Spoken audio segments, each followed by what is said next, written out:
sections, right? Sections. That's what. Yeah, that's what I was trying to get at. See, that's in the same plane as elevations. They're very similar, the elevations and the sections. Yeah. You had a good one. Details. Details. Absolutely details.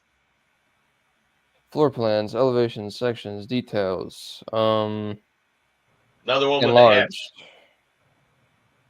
Yep, that I would put up there underneath the floor plans as well. So underneath floor plans, I would do RCPs and enlarged plans. Okay. That's an enter and a tab. Yep. Yep. RCP. Oh. Reflected RCP. ceiling plan and enlarged plans. Enlarged plans. What else? What else? Anybody else got any ideas on any other kinds of drawings that we make? You said another one with an S. Yeah. Trying to think. Stacking? Cover sheet and schedules. Schedules. Engineers and architects love schedules. They do have flow diagrams sometimes. Not so diagrams, much. Diagrams. Those are a good one. Flow diagrams would be one that would be under them, but what would another diagram one typically be for architects? Those life safety diagrams to show you how you're going to evacuate the building. Diagrams aren't really things that are drawn really showing you an accuracy, like 2 inches, 3 inches. What they're showing you is this is the flow, this is the direction. Okay. Right. What are we missing from there? I don't think you're missing too much from there. I would put in isometric. You see the site? The site's typically going to be done with plans and a couple sections. The civil work is going to be done with a plan and a couple sections. Okay. I would put isometrics and 3D because those are new. Those have never been included in drawings very much. Okay. So those are sort of an asterisk. Those are ones Brian puts in, and that's why people like the packages that Brian makes, is because I include those. And you know how big a stickler I am. Those, please give me a parenthesis and say must have notes, must have text, right? They have to have information. Don't just put a bunch of pictures in your damn drawings, because then some mean architect or engineer is going to say, take those out. But when you start putting notes on there, they start saying, oh, yeah, okay, so I can see where all the VAVs are. Yeah, that does help out. You with me? Yeah. But if you leave all the notes and the dimensions off, then those have no value to people, and they will tell you to remove the drawings. Am I correct, Eric and Misty, or would you say I'm wrong? Yeah. You mean you understand? We've set up hundreds of pretty 3D drawings, only to have the architect or the engineer turn their nose up and say, nah, those really aren't required.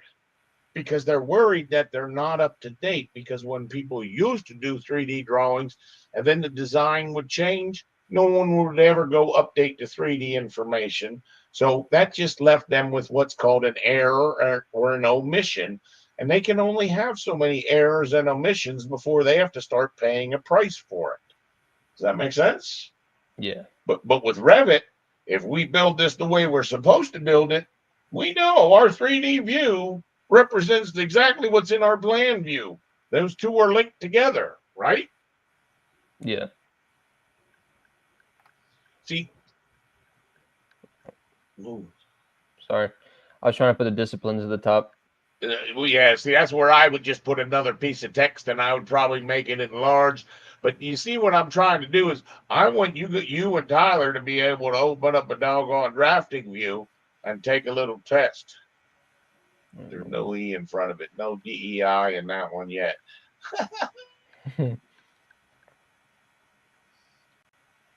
Oh, yeah, we're live, by the way. That's fine. Everybody can see my mess ups. Well, I'll be honest, I'm hoping to have a lot of live time this week. That's fine. Okay? You said 10 hours, right? That's what I'm hoping for. Okay. Right. So What I'd really like to happen now, Tyler, you there? Yes, sir. Why haven't you shared your screen? I didn't want to kick Nathan off. I was just waiting. Well, you can share it. We can go right back to him.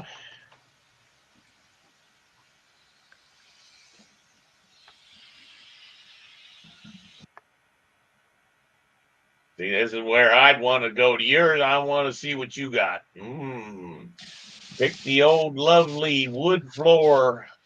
It looks like caca. Got your own barn dominium with 6 cars in it. All right. Doors look a little bit funny. Why are we seeing, probably the cars are on the floor below. So in level 2, why do we see the cars? Turn those cars off in level 2. Why do we see them? I'm not sure. All right. In the properties, you have an underlay, and you've underlaid the first floor. Scroll down some. Right there, underlay. That's why you're seeing those cars. Excuse me for 1 second. I'm gonna grab a water. Oh, you're fine. Okay, you got no tags, no dimensions, no door tags, no window tags. Okay, show me with 3D of this guy.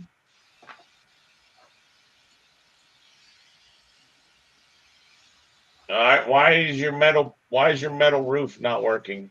What was up with your roof? Why do those hatch patterns go that way? I think it was just the pattern I chose. They kind of changed the way you look at them. Well, Yeah, make it fit right.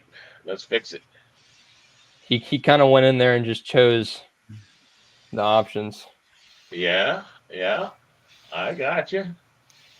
A dark ass roof. I like it. Aluminum. Now stop right there. That's why your pattern's not working, because you're using a drafting pattern, and you must use a model pattern to represent something such as bricks, shingles, standing seams. Right there. Model pattern at the top of the screen. If you pick one of those, then you won't have that problem. You actually scroll down a little bit, you'll find there's, I think, some 3-tab shingles in this thing. Oh, shapes is what they put in the standard one. You see the shape? That's what I used. All right.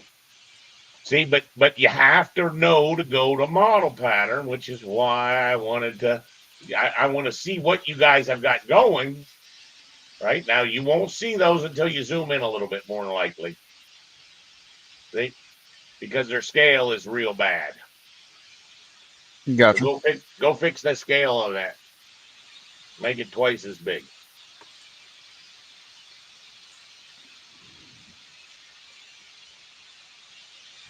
You're there. Dank ass roof. Pick on dank ass roof and hit the 3 dots. Yeah, see that? Now pick on the shake 6. Now hit the edit. Where's the edit button? Yep, there you go. Now you can change the scale right down at the bottom to be twice as big too.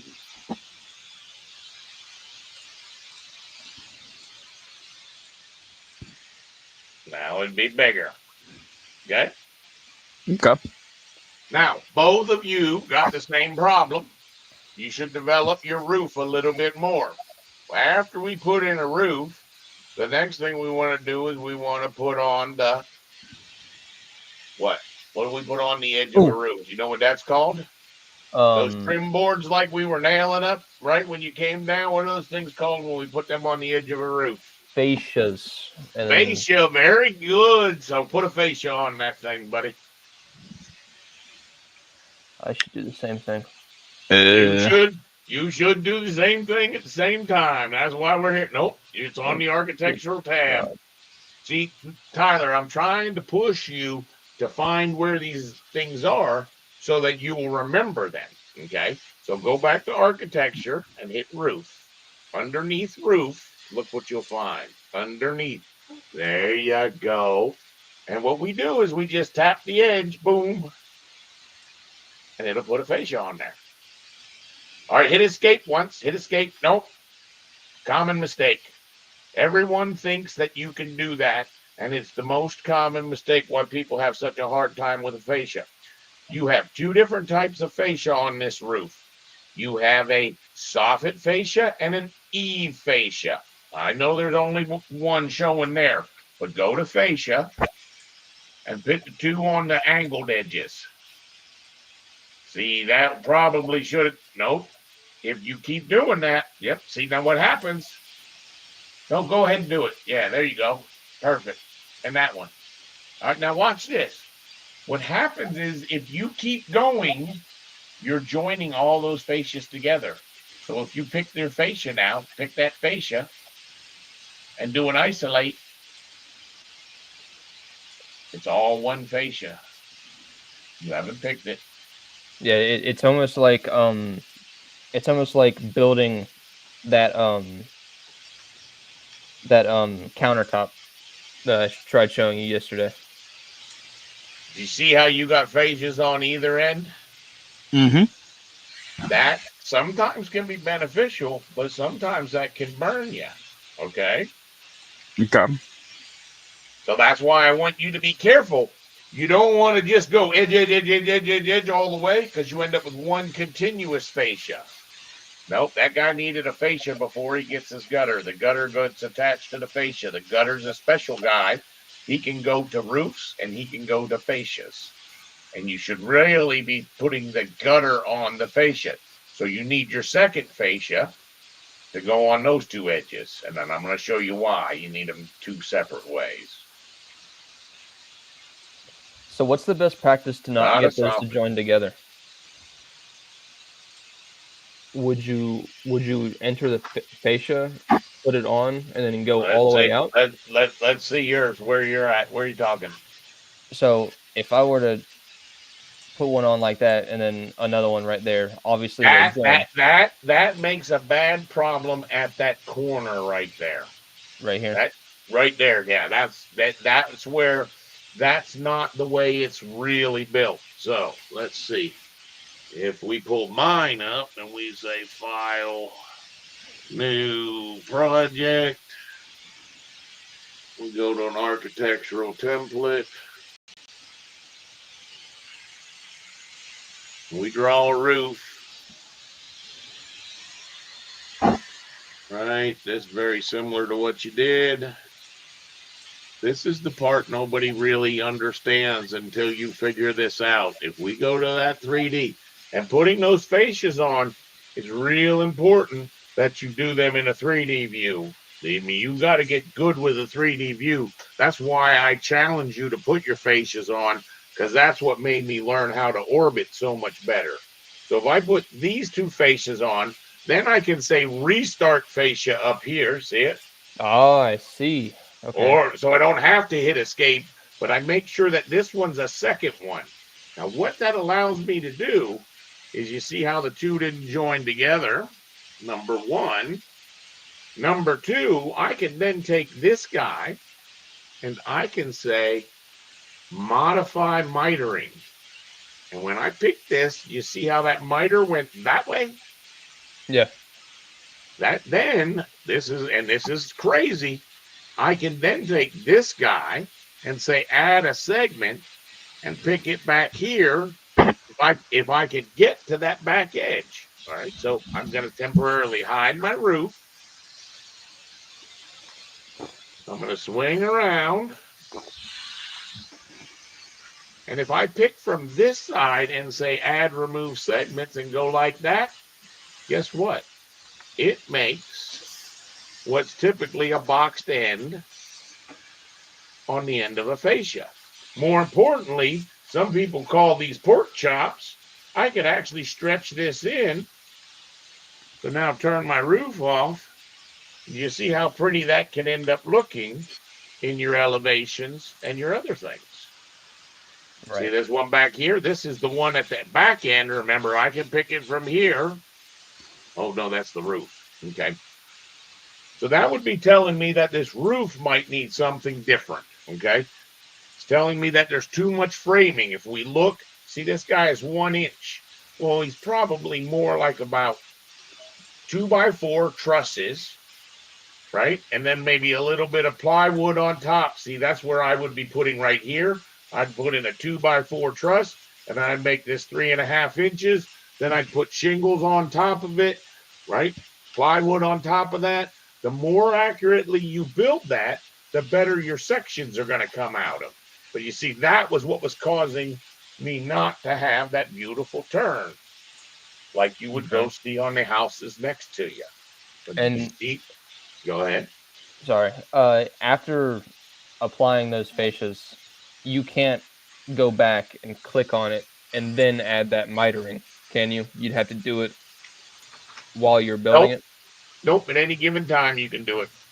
Okay. You can come in here. I can even add more segments on the end of that. So if I had another object, I could actually turn my fascia back into my wall. People don't think that can be done, but it can be done. That's where I want you guys to play with. And what this is getting you better at is this idea of rotating and orbiting to make that happen. So that's where what I want you to do is I want you to apply the fascias, and then I want you right after that to apply the gutters. But make sure one thing, let's not be as lazy as they are, right? See, I can put that gutter right there. Now, here's an amazing thing. See this gutter?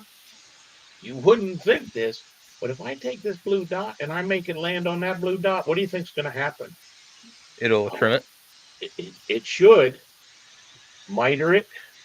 See how it mitered that? Yeah.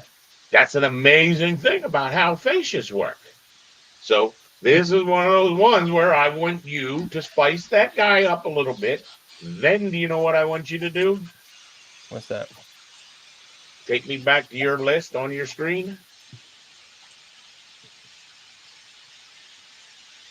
I want you to set up your floor plans, get them on sheets. I want you to set up your elevations, get them on sheets. I want you to set up some sections.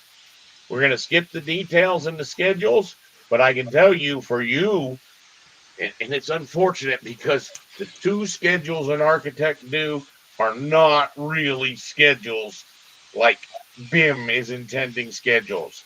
What are the two schedules that architects do? Do you even know, Nathan or Tyler? Is it wall types? Sometimes they'll do a wall schedule, but normally that'll be more done with details. Okay. No, normally they're going to tell you all the typical wall types that you've got, and then you would put those wall tags on your plan view. Okay. Right. So what's going to happen is we're going to end up making up another list that's going to say floor plans, and these are the things you should do to floor plans. Do you know what they are? What should you do to floor plans? Room tags, door tags, window tags, wall tags, and dimensions. If you do that, you've got what most people consider a floor plan. Okay. Do you want me to add another piece of text for that? No. You could if it's going to help you remind it. That's why I tell you that these drafting views, these are like post-it notes that you can be like, okay, I don't want to forget what Brian's saying, because what I'm expecting to do is I'm expecting to do a little watching now and waiting for you guys to get jammed up. And it's either going to be me, Misty, or Eric are going to answer your questions. Yeah. When you say, well, Brian said something about a wall tag, but I don't know what a wall tag is. Okay. Then Eric or Misty, could you explain to them what a wall tag is? There's lots of different versions of them. Okay. They're not one size fits all. Every architect looks at these things differently. Wall tags, door tags, room tags. Room tags. I'm sorry, my mind's going blank. No, you're good. You're fine. And dimensions. And then the last thing would probably be any special notes. Like to press this slab so that we can put in tile that's flush with the shower. You know, any special notes. This is a glue lamb beam. That's typically what person puts on the floor plans. Okay? Yeah. The elevations, it's a lot the same. It's probably going to be mostly material. You don't need to type that in yet. But yeah, keep going. Keep going. You're doing great. You're doing great.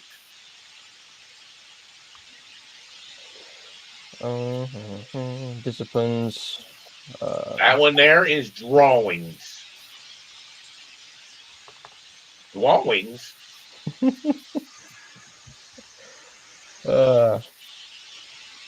And this one is Content. content. Okay. All right. So ironically, if you copied all of your floor plan elevation sections details over to content, what we're going to do is we're going to tell you all the things. So that's where I'm saying, you see how you have floor plans the next, right? There you go. There you go.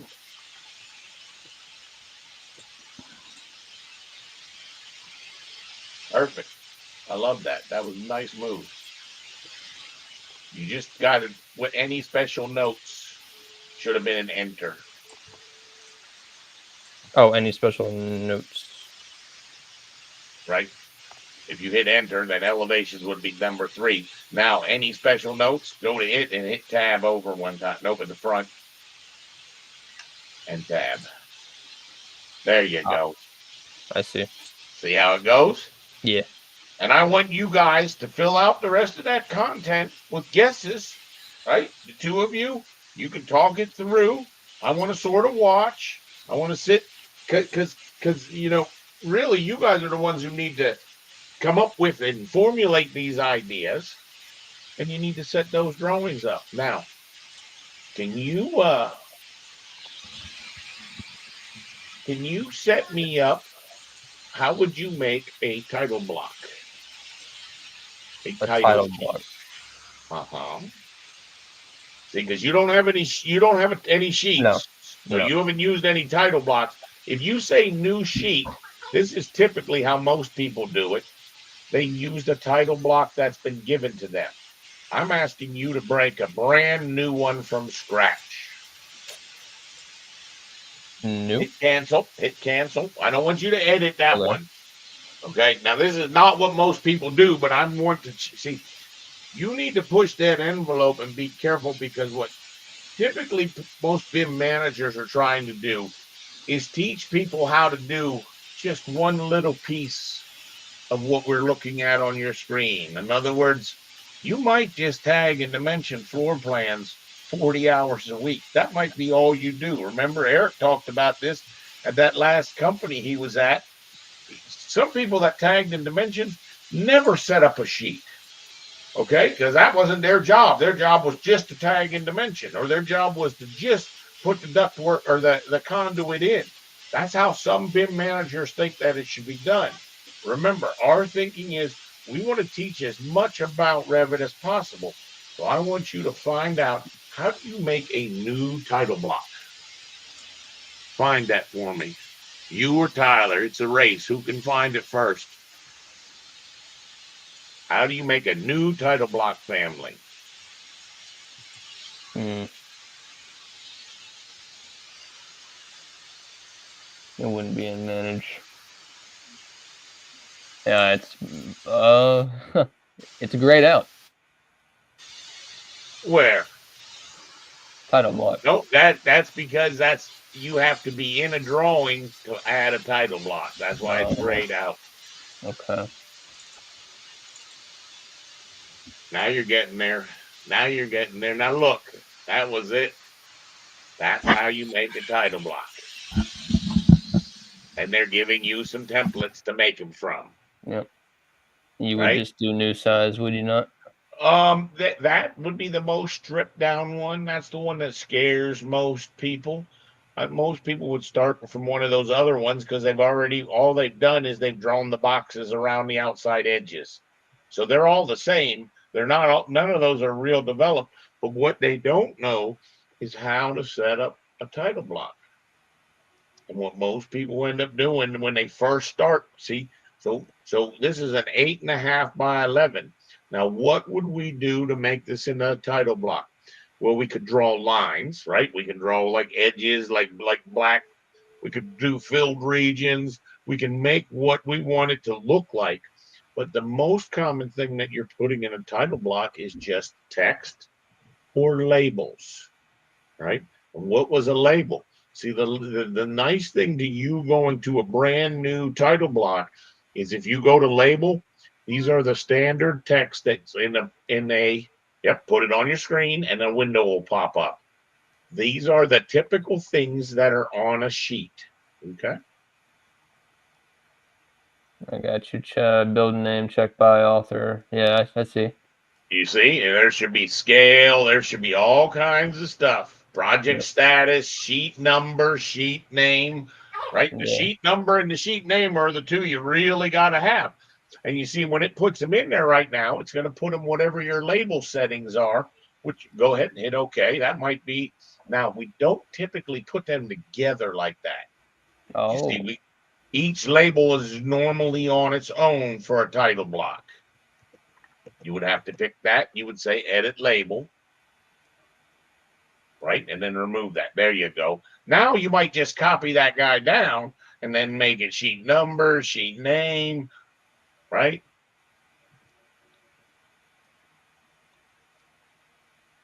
There you go. And see, the reason we do that is so that we can have the sheet name be a different scale, right? Pick it, change the size,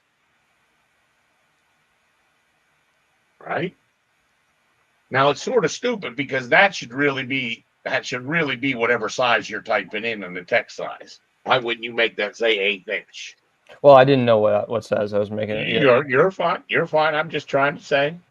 Yeah. Okay. I could just rename it. Okay. There you go. And that's correct. I typically do that for all tags and all of my labels and all of my text. I like to keep that border nice and tight on there so it's not so big. I don't know why Autodesk has always kept that 530 seconds.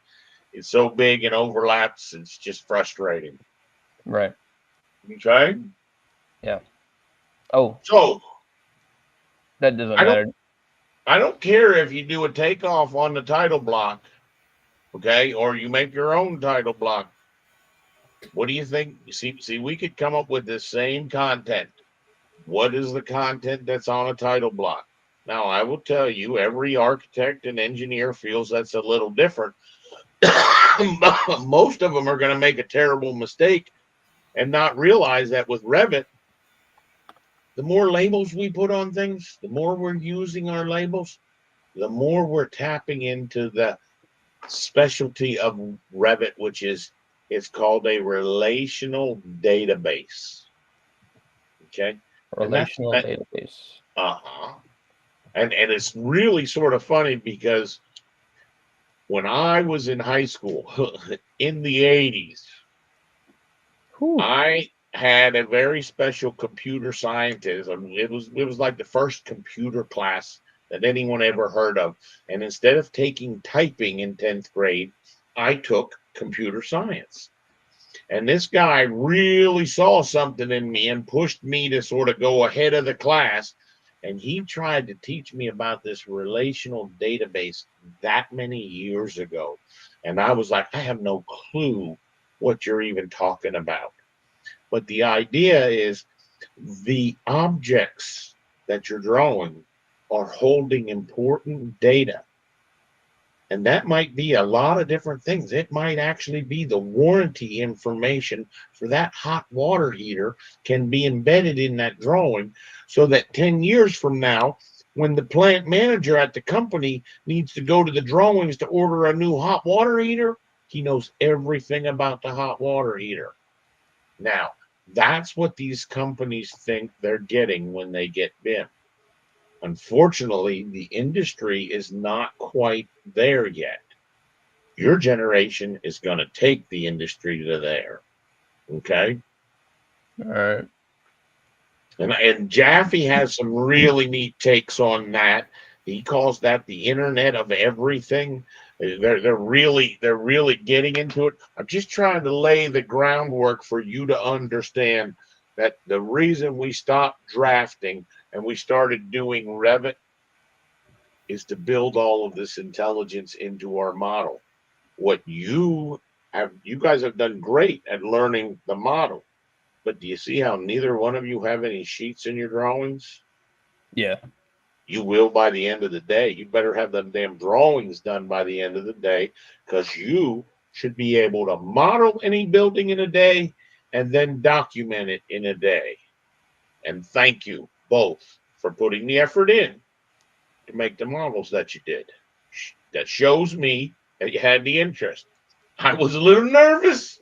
It was 6:05 and no one joined me on the stream.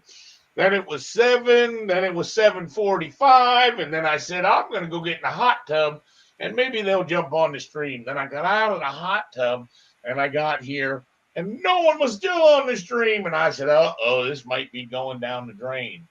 But I feel completely different when you guys both jumped in, pulled up models, showed me that you'd done something this weekend, showed me that you've put the effort into it. Now, we're going to help you make the drawings for your 2 buildings. Okay? And tomorrow, by the end of the day, Tyler, by the end of the day, I need you to work with me to get my new Rogue email working so I can start signing up for the Google Drive and the StreamYard and all of that stuff and get it all switched over to the Rogue. And tomorrow, we're going to start our civil class. And that one's going to be fun and exciting. And I am telling you, if you guys just took a little bit of energy and went to 5 architects in your area and said, if you could just email me your civil drawings.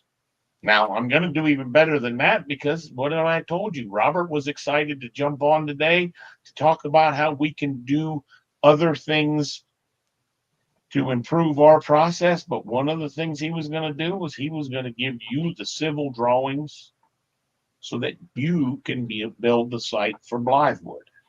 And I'm telling you, that's the one that we're going to try to make money on.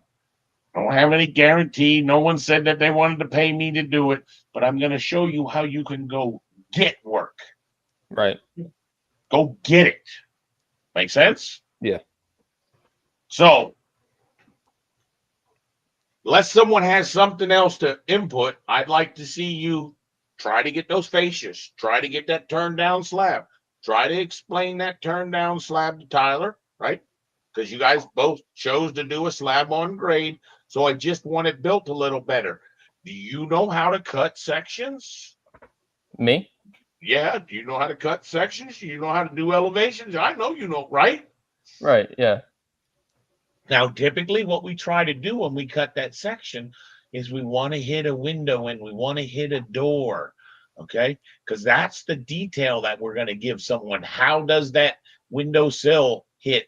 And I wasn't talking about so much an interior door as an exterior door, okay? So the first type of sections that we draw are typically called building sections, Okay. right? And that means it goes all the way through the building. All the way through. All the way through. Now, you see, if you move that thing over to the right 3 clicks,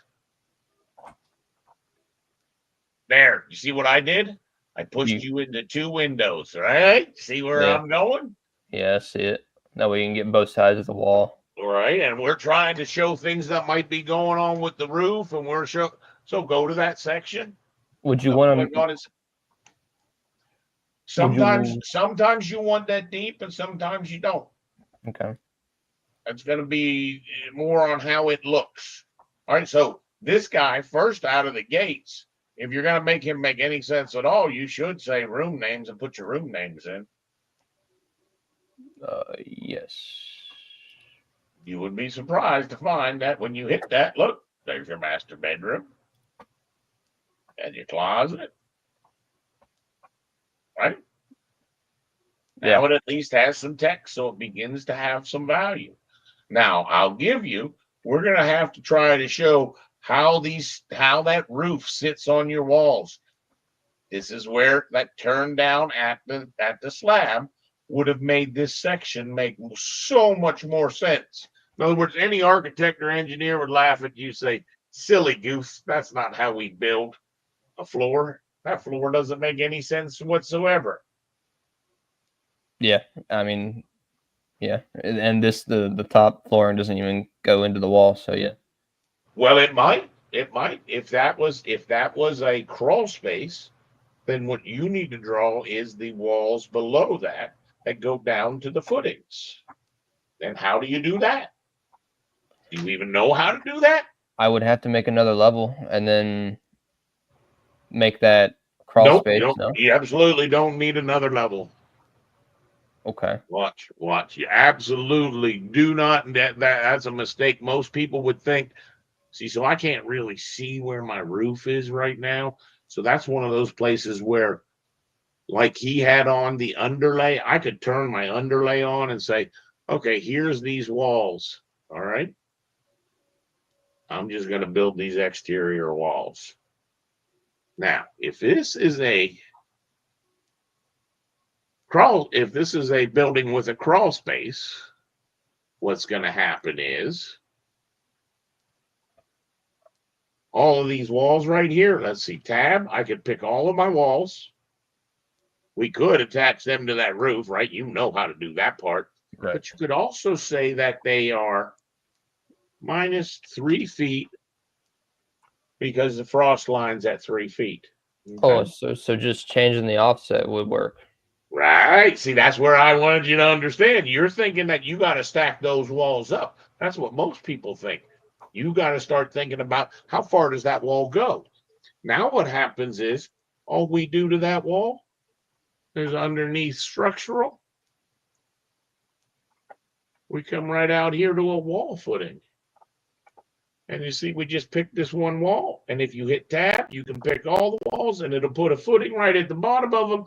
Now this section's beginning to look a little bit more like an architect would want to know.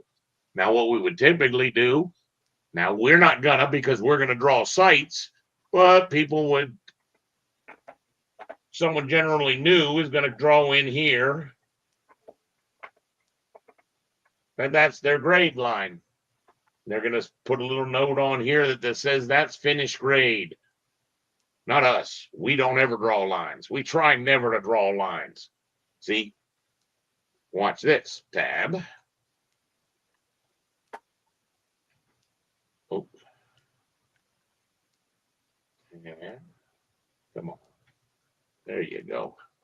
We know that if we just take this little bit of time, just ever so slightly, now we're not going to do civil in with our architecture.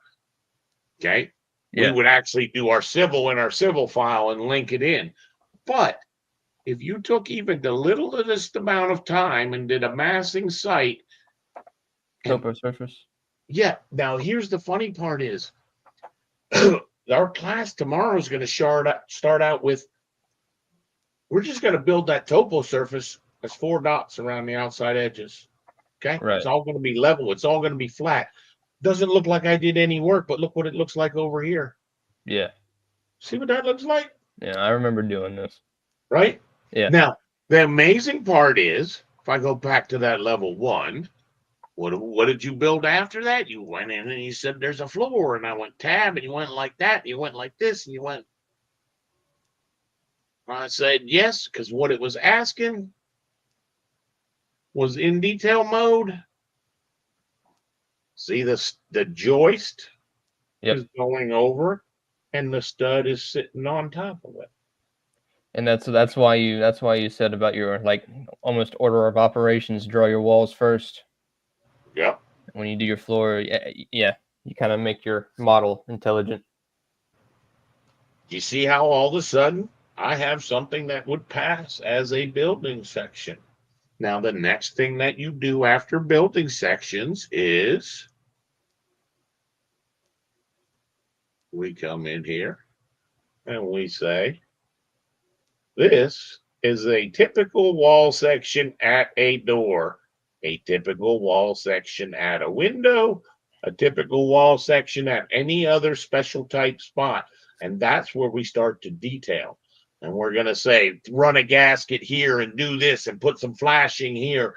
And that's how we tell a person how to actually construct it to make sure it's correct. So we've got, this is a building section. You probably are going to have anywhere from 2 to 10 of those. I mean, I'm going to have a lot more on my building, right? This building here. Yeah. Look, I got to have a lot of different sections in here. In Would order you- for people to keep all that stuff straight, I'm going to have to cut this 2 ways so you can see how the end wall works with the other wall. Matter of fact, I have a very important question that I want to ask. Can Is it- you, Okay. this is a roof. All right. Yeah. See, this is a roof. I want both of you guys to draw me that shaped roof beside your house real quick while I'm talking. My question to Misty and everybody is, can you go roof fascia and hit that edge? Nope, it would not do it. It tried though. It sure did try. Doggone. Interesting. I had to make a family for my house Yeah, to have yeah. that little board. Yeah. That's what I'm thinking now. I'm gonna have to do is in place family to do those stretches. Who we watching? Nathan or Tyler? Okay. How you gonna make that curve? That's what I'm thinking about. I thought about. I mean, I know like this is how you make the roof. Obviously, I kind of slope arrow. How about watch this? Here we go. Would I have to build? Did you build it and then you edit it? Nope. No. Ready? You just didn't look deep enough. Architecture, roof. Look at those choices. Roof by extrusion. There you go, buddy. See, then you have to pick a plane, which this is where most people have a hard time because they don't have an object. Okay, so watch what I do to solve this problem. I go to my level 1, and I'm going to basically build a funky roof for my patio out back. So in order to do it, I make a reference plane right here, and then I have to name it. And I'm going to call this the sunroom. See, so now when I go into that section and I say roof by extrusion, I can say, oh, look at that, sunroom. And then what I can do is I can draw any shape. This is not a closed shape. This is a solid, this is a continuous shape. So I can go like this, and then I can do it like that, and make a funky little shape. And if you went to your 3D view, there's that funky little shape. Get it? Yeah. Right here, it shows me what it's attached to, the sunroom, and I could say this is 15 foot long. Now it would be on that sunroom. So you would find that if I went back to level 1 and I moved my sunroom right down to here, what do you think would happen out there? It moved it all the way down. You see how it was attached? Yeah. Pretty cool. That is pretty cool. So remember the other thing. When we're setting up the drawings, the reason we're setting up the drawings is also to check or inspire what we just did. So as you're adding these things to your drawing and you say, oh, I should really do this to the corners or that, it gives you that chance to double check, keeping in mind the philosophy I've told you all along, which is first I'd go put in my walls, then I'd go put in my doors. When I put in my doors, I'd check my walls. Then I'd go put in my windows, which when I was putting in my windows, I would check my doors and my doors and my walls. Now, this is where it's not really beneficial to the job to say, okay, Tyler, you do all the tagging. Because what should really happen is while you're tagging, Nathan, you should be saying, do I got all my VAVs at least 3 foot away from this? Do I have this? Do I have that? In other words, the tagging becomes a way for you to check the step that you just did before it. Does that make sense? Yeah. So where companies think that they're getting a big bang for the buck because they say, I don't ever have to tag a dimension. I just give all the tagging and dimension to Tyler. I would say that's a terrible mistake. Would say Tyler should tag and dimension the work that he's done. so that he could check the work that he did. And the same is true for you. And the only time we really want to enlist other people to work on our job is when we need help because of a Deadline. extreme deadline. You got Yeah. it. You got it. But you need to own the drawings. Somebody needs to own those drawings. And this is what's not being done in the real world. And that's why they tend to have such caca for BIM drawings. And they do. Okay? Yeah. So for today, I'd like to see you guys have some nice documents here shortly. Start setting up your drawings. As you're setting up your drawings, if you say, hey, you know what? It sure would be nice if I had a nice band around here at the top of my windows. Well, then add it. Or more appropriately, that would be where you would be saying, oh, yeah, the architect told me he wanted a water table on all the front face. You add that stuff. You're making those drawings so that other people can see to give you the advice. What you really need is this or that. That's why we got to do the drawings. Okay? Yeah. So see if you guys can't go down that content list, talk to each other. I'm going to sort of drop into the background a little bit, take myself a little bit of a break, rest my voice. Okay. I will be here. I will be here watching. Okay. So if you absolutely get gummed up, you feel free to holler out, but also feel free to holler out because my idea is by having multiple people that have this experience, if we can answer those questions for you and keep you moving, that's how we're going to teach you this software in 2 weeks' time. And Tyler's going to be like, heck yeah, I learned Revit in 2 weeks. And all of a sudden, he won't feel so bad about himself. Tyler, questions? Nathan, questions? I'm still trying to figure out how you did that corner on the fascia. Let's see. I can get that to. Where'd it go? I can get that. Yeah. And then when Hit I did. escape. Hit escape 2 times. Pick that outside one. I did that. Nope, you got to rotate it. Well, that would work. You could actually join those 2 things together. Pick on that one, and you'll see 2 blue dots that are a little bit away from each other. Drag those dots so that they line up with each other. That one has to go back. Nope, that you're going the wrong way. That way, yep. Now, drag the other blue dot.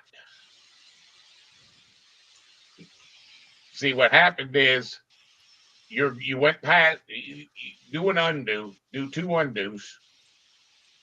Now, drag that first one. Nope, not that one. Yep, that one should snap to the other one. You're not in enough of a view. So you got too many objects on. So what you should do is just pick that object and say isolate. Right? You should be able to get those 2 guys to go to each other. Now see if you can get them to snap. Go to a plan view. Right here in your 3D view, click on the top of the cube and go to the plan view of it. Top of the cube, where the word top is.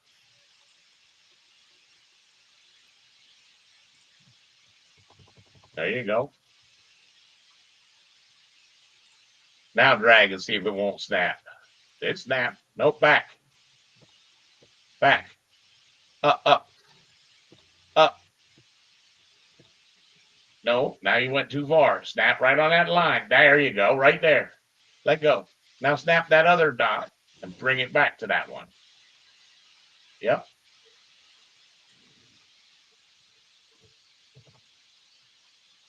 Your snap can you don't have them joined.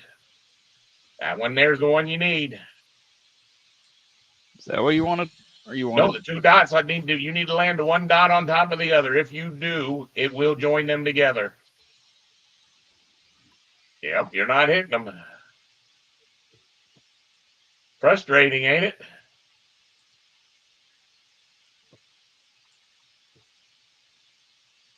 SE. Type in SE. Nope. When you're doing it, when you're doing a drag, you do an SE. Yep, it's going to be a good challenge. I'm going to enjoy watching that.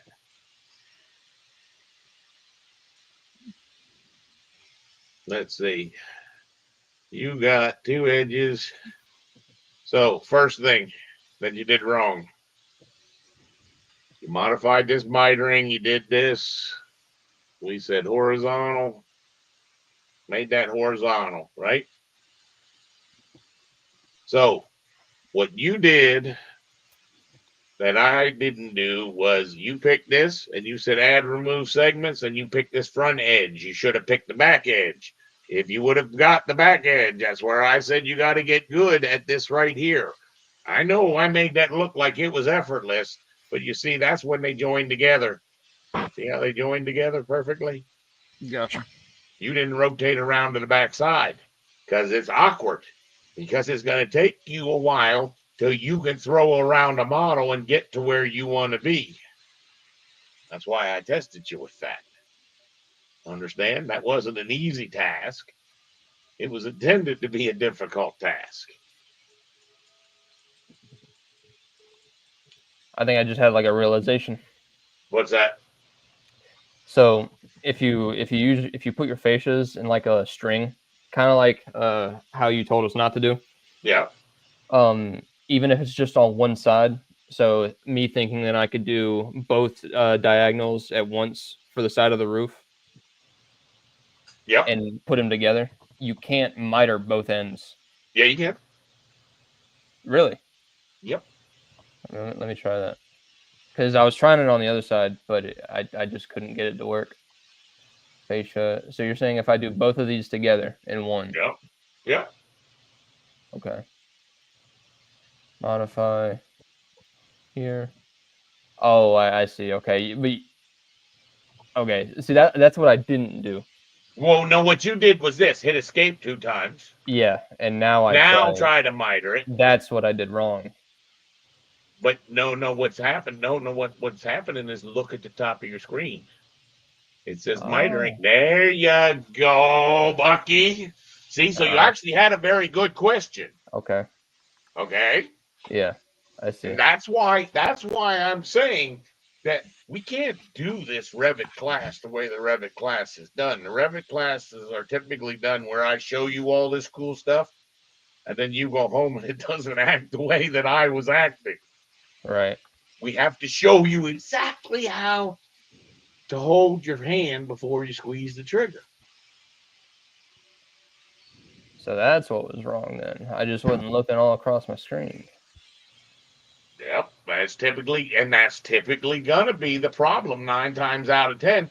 And eventually what people do is they get to the point, wait a second, I'm not gonna ask Brian again, because every time he walks all the way over to my desk, it's exactly the same, it's in the same spot. I didn't look. Right? That's all. That's why I believe how we can teach this software.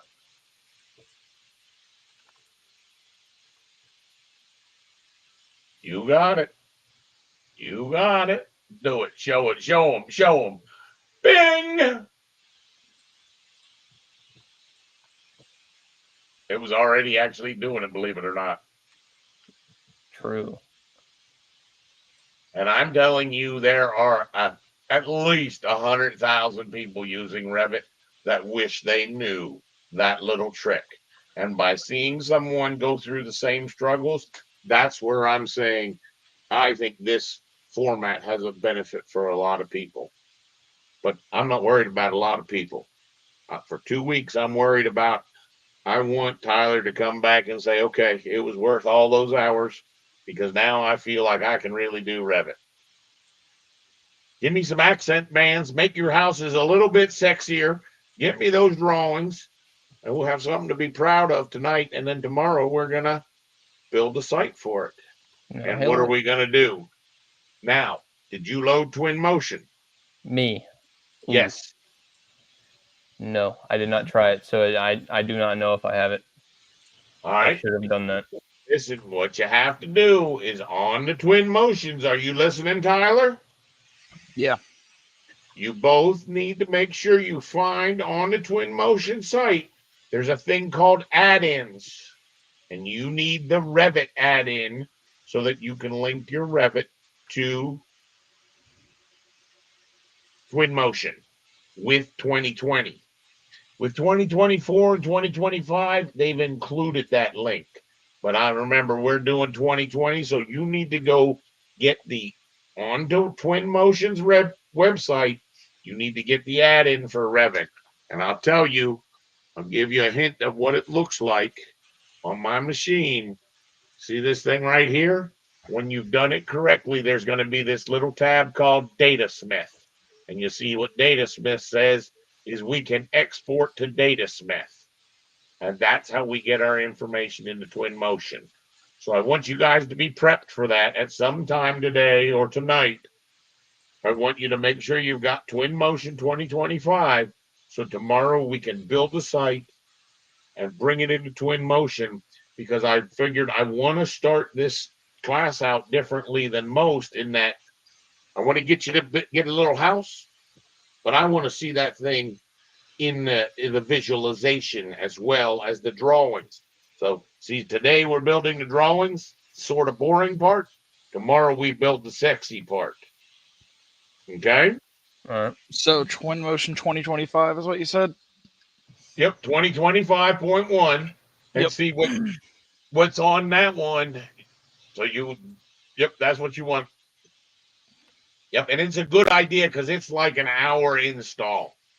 So it's a good idea to get that installing. You should be able to do the same at some point, Nathan.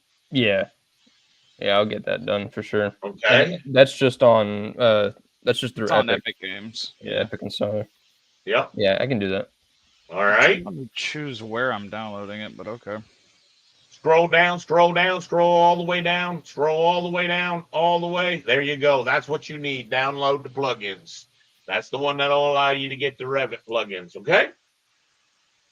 I'm gonna do this while I'm clicking. All right. I'm all for multitasking. That's a good way to try to save some money. I'm going to hang out in the background. Like I said, I'm going to sit back for a little bit. Maybe Eric and Misty will handle questions, or maybe, to be honest with you, the whole concept I have is if we have a couple people in the class and you're helping each other. So Tyler asked Nathan. Nathan asked Tyler. No, we need That's it. the first course. This is what we need right here, the plugin for 2020. Yep, that's what you need. Now,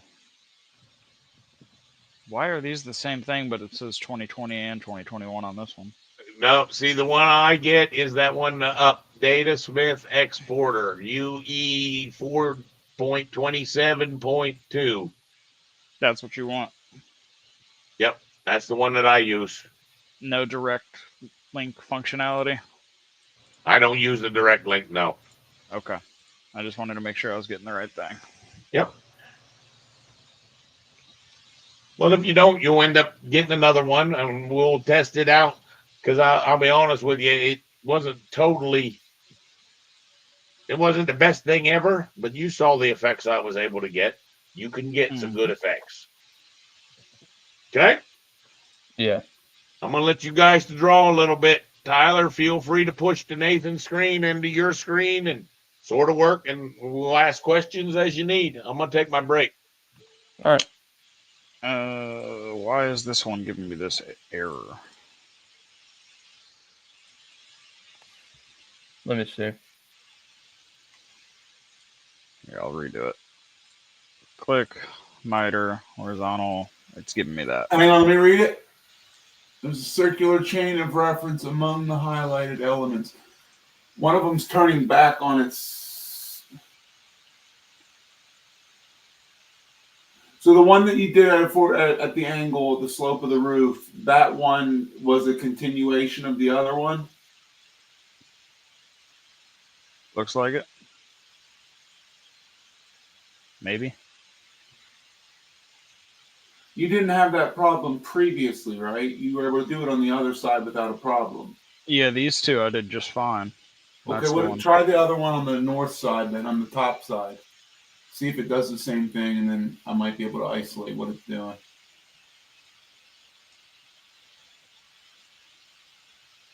Same thing. So I'm Huh. guessing it is because these are joined. Maybe No, that's not the problem. You want stuff to be joined, though. Could it be that you have those? You have a string on both ends of the house because mine are separated. Talking about that. Yes, That is likely that could be the cause. What about the ends of the house, the sloped ones? Are they connected to the other side as well? they are. That was what I was I thinking. think that might be your problem. Okay. Brian would probably be able to better answer that, but that might be your problem. Because They kind of want you to do that as a one long string. I did string it on one side though, and I did the I see what you're saying. Yeah, just yeah. don't let that mirror. Yeah, don't mirror the string. Just do one string on one side and then do the one string on the other side. See if that works. If it doesn't, then we have another problem. But that's how I did it, and it worked for me.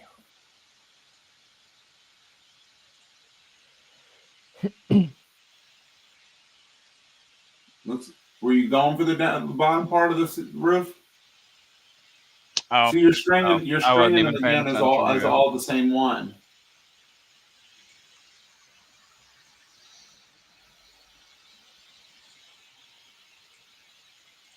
Can I not just restart here? Yeah, if you do a restart, then that's making a new string. That's what I was trying to do. Now just do your 2 horizontal cuts before you do anything else. Do the 2 horizontal cuts at the bottom of those and see if it does it.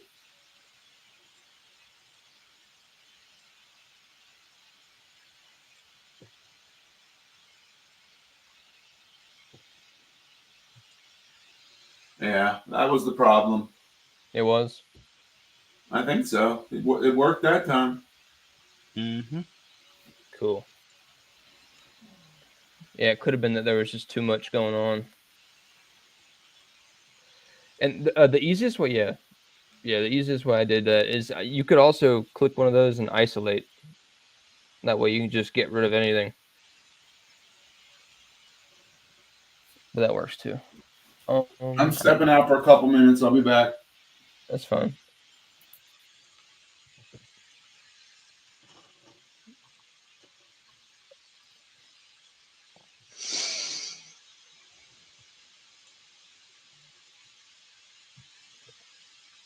You did just click the download now tab for the Datasmith exporter, right? I believe so, yes. Okay. Cool. Now there's another chain for some reason. Why? It's because the 2 end ones are connected? Yeah, let's just redo it.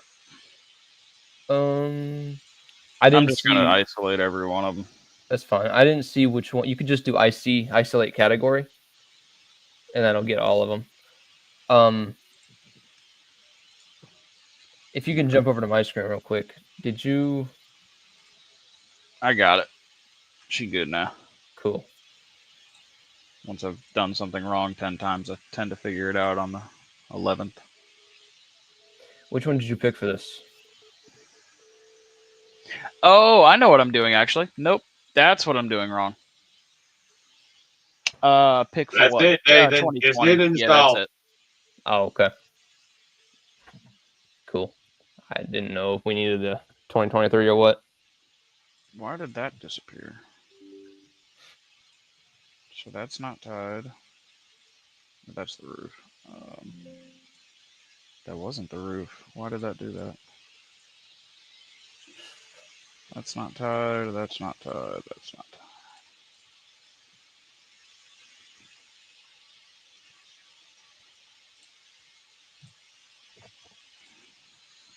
Datasmith. Look at that.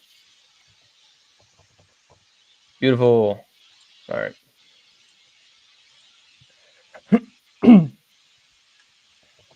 That's cool. You didn't have to restart or anything. That's cool. Yeah, that is pretty cool. I thought I was going to have to restart. Soffits. So would you like to move to yes? Ah. Epic Games.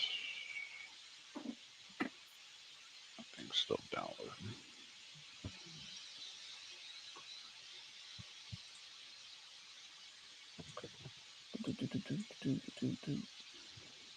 Unsupported graphics card. That's an interesting problem. Make sure it meets the minimum system requirements that you have. It's probably just my drivers need updated. That's probably what it is. Yep. Oh, that's why I can't do it. When was the last time you updated yours? And which one do you have? Oh, mine are always updating. Drivers. I can see that in my task manager, right? Or no? Usually, yeah.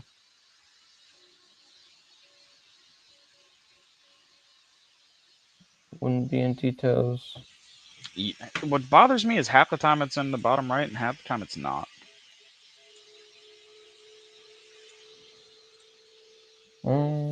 Just gotta type G. Driver version. Driver date 10/15/2024. Oh, so you might need to update. Maybe. If you just type in your search on Windows, just GeForce, you can usually open it up. Oh, talking about this GeForce Experience. Yes.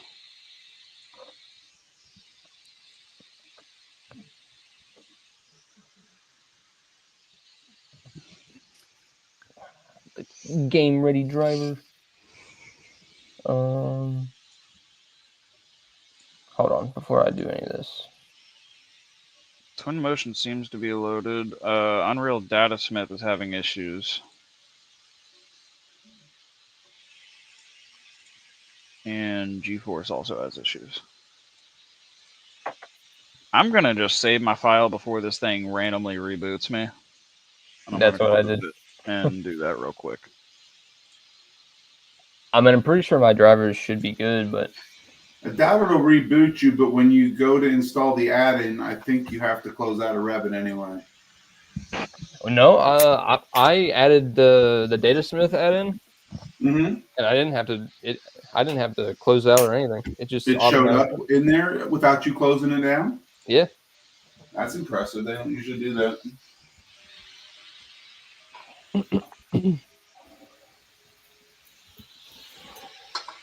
Can I do anything else? I can. Cool.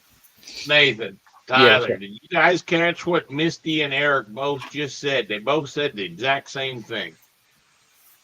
What? Should have to close Revit for it to load. It's a good idea when you're loading plugins to close your Revit. Okay? That's what I did. It appears like it worked, Nathan. Right. But tomorrow you might be finding, hey, why won't mine work? Why won't mine work? Well, because you broke a rule. You added a plugin while you had the software open. Okay? Now, I'm not saying that this is going to happen, but it could. See, it might have loaded all but not 2% of what it needed. And it's going to have corruptions. It's a good habit to close Revit when you're going to add any plugins. Okay? Yeah. Okay. My GeForce is just keep going the way you're going. Start setting up some drawings. Remember, I know you're excited about the Twinmotion, but your task today before you go to bed is to have these drawings set up. Yeah. And that's all of these.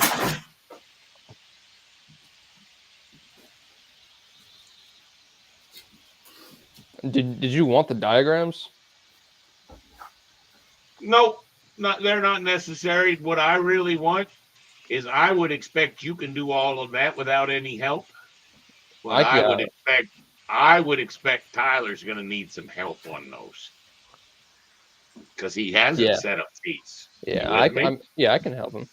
I'm trying to get Tyler caught up to you so that we can start having competitions. Okay. You don't want to sandbag poor Tyler, and you got an inside advantage that he doesn't have. So we need to get him caught up to you. That's what I heard on Friday when I saw him. He wants to get caught up. Let's get him caught up to you. Okay. Right. Yeah.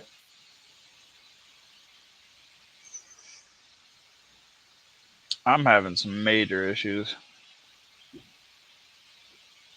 I'm gonna reboot. I'll be right back. All right.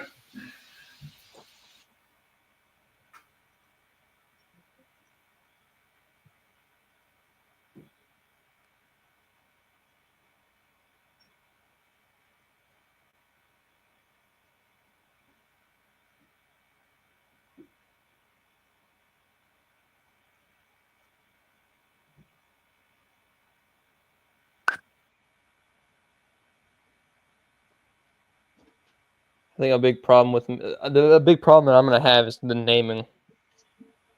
The section that goes across the building. Well, you're doing your twin motion too, are you? What's that? Show them whippersnappers how it's done.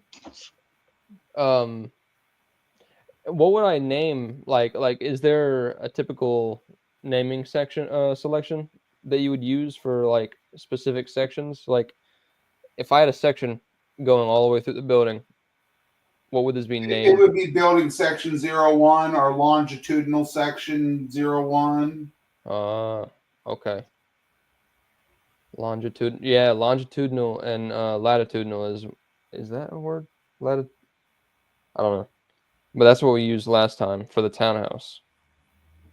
I don't think it was. I know what you're thinking. I don't think it was Latin. You know what? We could just open it up.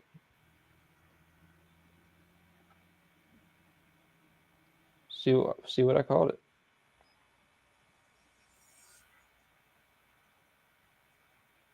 Sections, longitudinal and transverse. There you go. Longitudinal and transverse. Now, which one's was which? Longitudinal is going to be to the length, the longest part of your house, and transverse is the other way, unless he does it specifically vertical and horizontal, but I don't think he does. Okay. So the longitudinal would be your up and down, right? Yeah, longitudinal. Okay, you're right. You're right. Whereas on this one, I would probably put your longitudinal being the longer, the one going right to left, and that the one you're doing there would be transversing.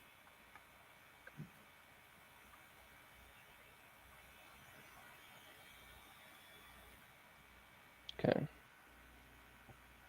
Building section. You know, that is pretty handy, being able to just jump from previous projects. Yep. So if you do mess up, Well, it or also forget, helps someone like me that goes from company to company every couple of years. I just got to look at an old project to see what their general practices are. right. And then I can view section.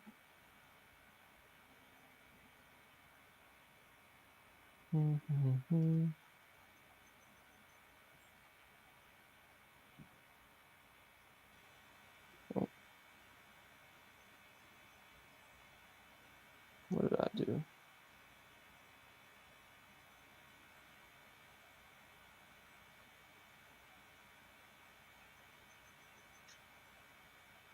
What is that doing?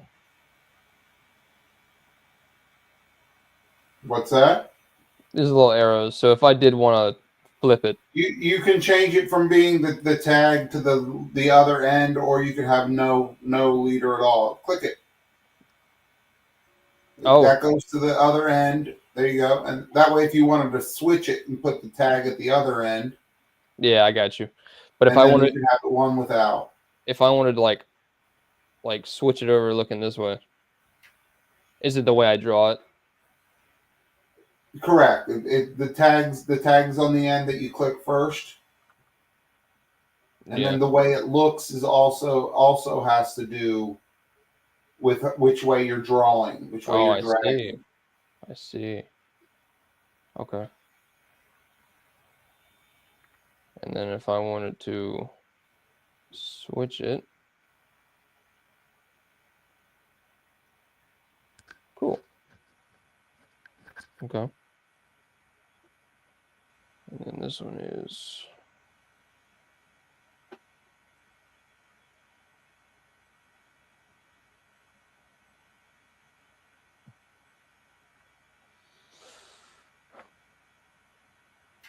longitudinal.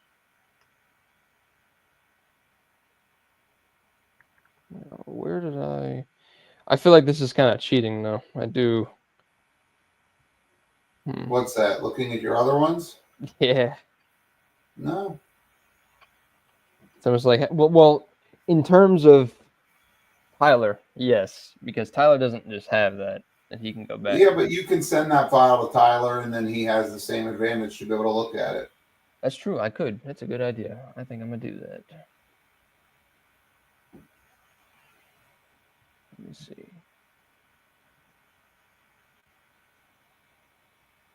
Go here. Boom.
And track that there.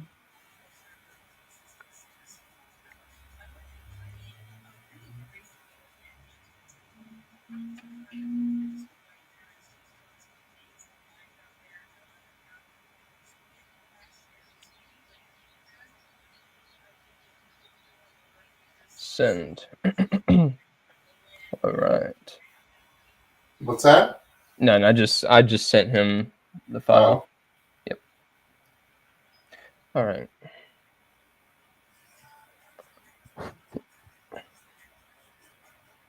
Open.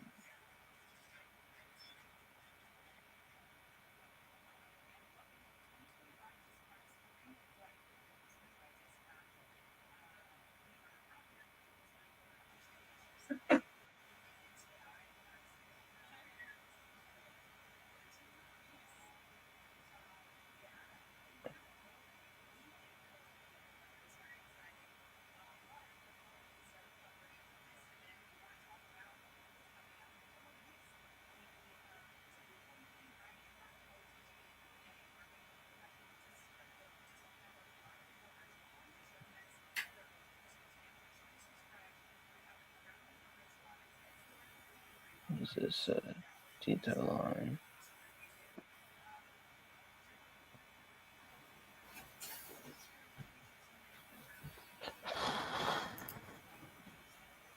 What did we normally work with?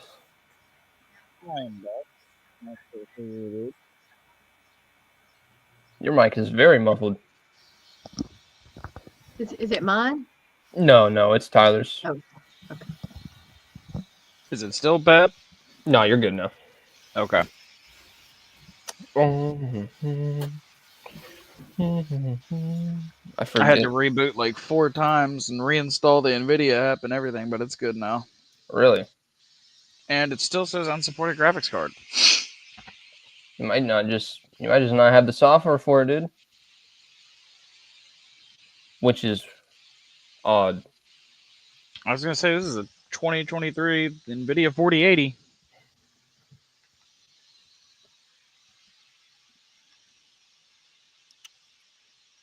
Uh,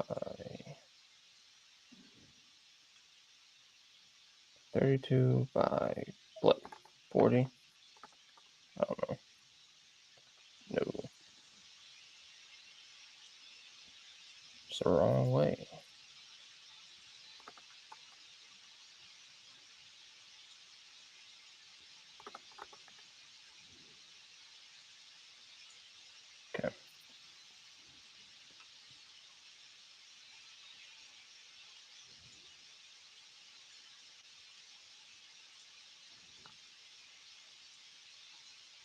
Project.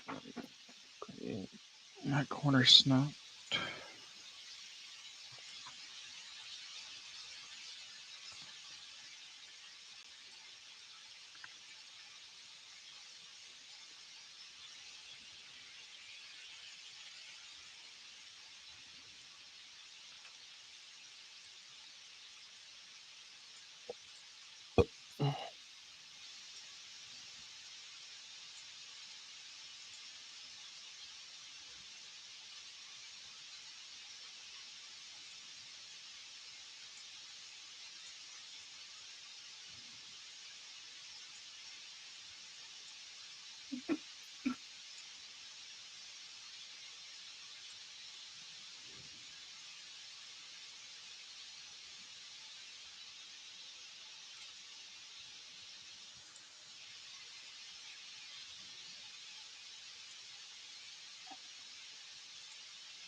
Issue date.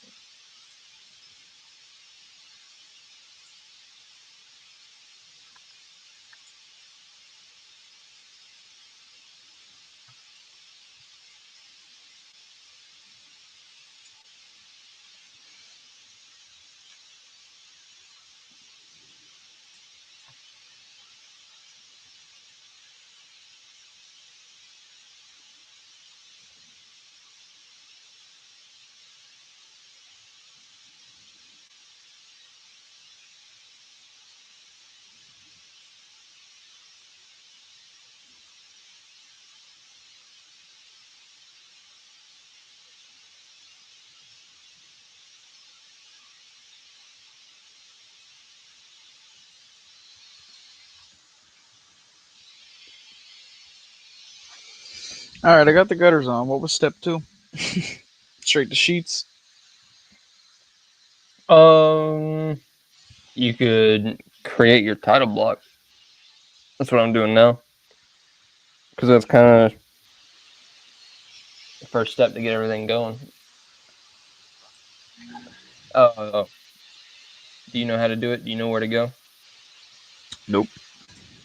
Okay. Throw your screen up.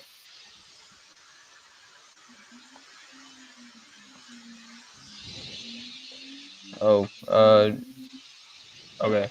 So hover over File, right below your cursor. There you go. Click on it. Go to hover over New, title block, and you want to put new size. Open, and then here, I'm assuming those end border lines are the very edge of your title block, and you can make those however long you want. I did mine 32 by 40.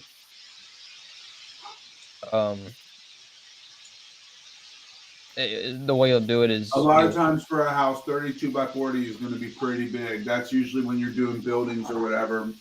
24 Okay. by 36 is more likely going to be a sheet set up for houses. Okay. Cool. I mean, you could use anything. You can absolutely do that. But I think you're going to find when you put your building in there at quarter inch, it's going to still have a lot of empty space.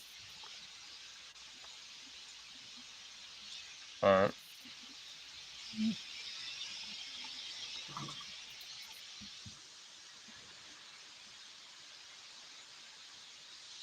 Isn't 27 by 11 a kind of standard size too?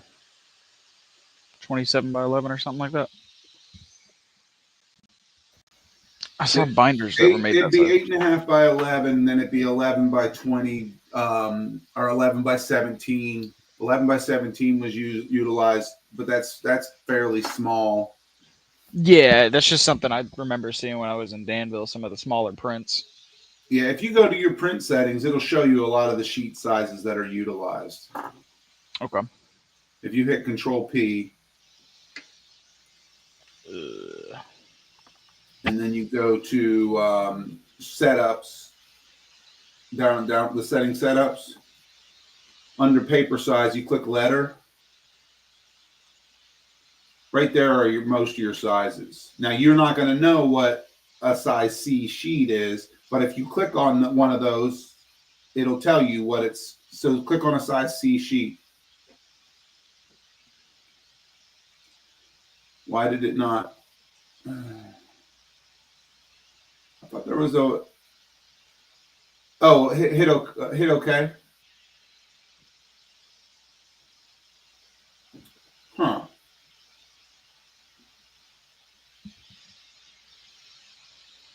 What are we looking for? I thought Trying to I see thought it where it would would give give you the the size in dimensions. inches, in width, and height, but it does not, does it? Mm-mm. But anyway, those are the sizes of your sheets. In certain versions of the software, it'll say the size beside it. Gotcha. Hey, I sent you an email, Tyler. It includes a Revit file that I think I showed you yesterday as that townhouse, Mm-hmm. so you can load it up and use it as reference for some of the sheets because I added all those sheets and all those views in that project. Also the naming scheme as well for like the sheet numbers and the names.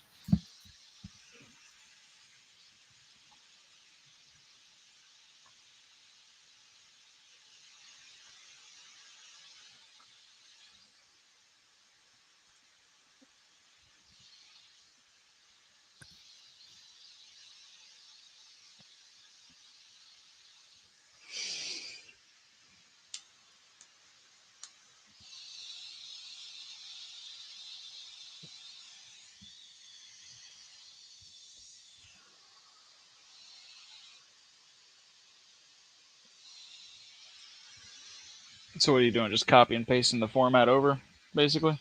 I'm not copy and pasting. I'm kind of just because I mean, if I wanted to copy and paste, I would just choose the one they have because that's the one that I used. Pretty sure. Let's see if I go here. Yeah, this is the same one that I used.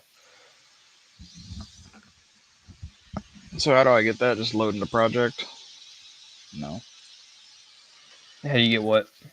The one I just loaded? Yeah.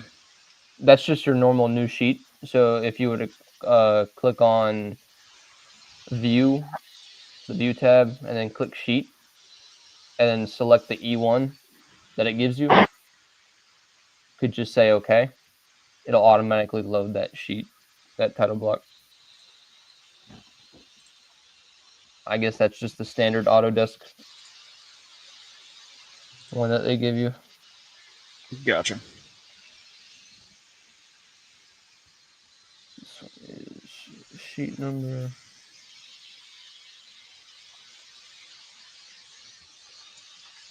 Client name.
You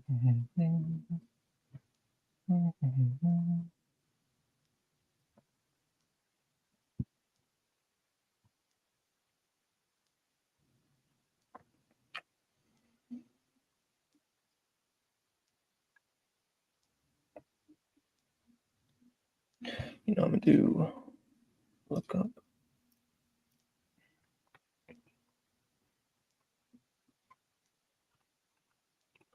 Tracking sheets. No.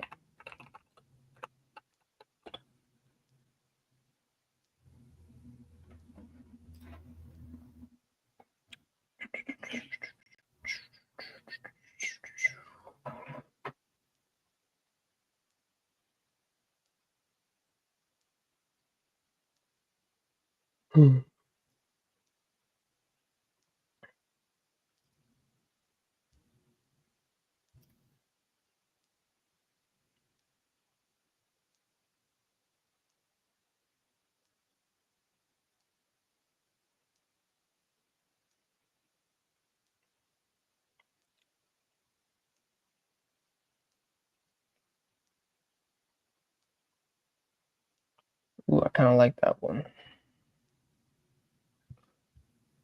Let me see. Because everybody's going to unroll it sideways.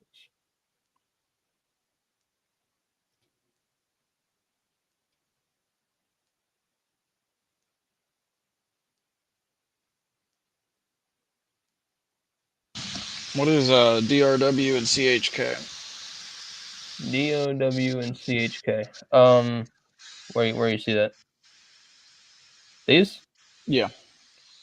Drawn by and checked by.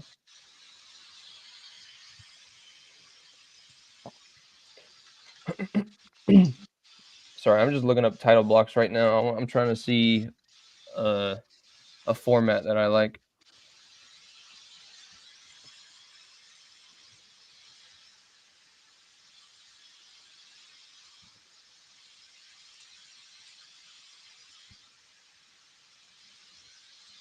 Mm.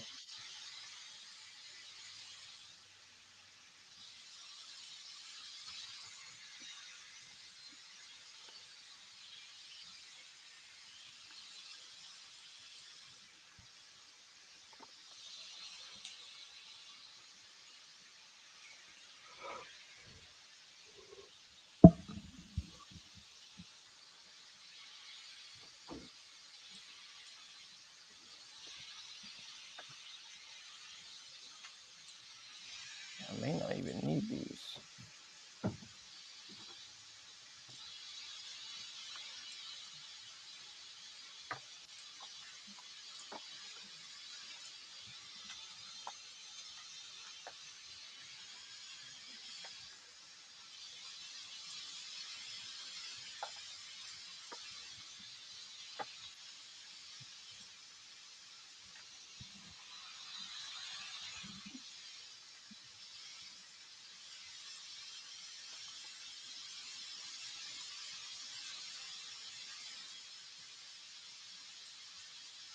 Oh.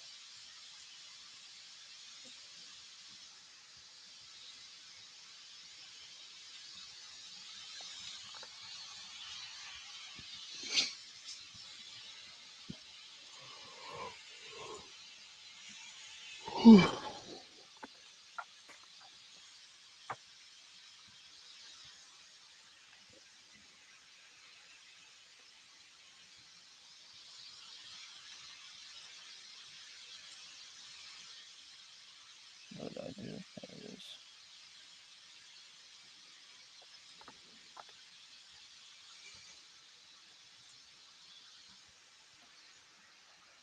And you just click in line for a bunch of those. Yeah, that's all it is. It's just detail lines.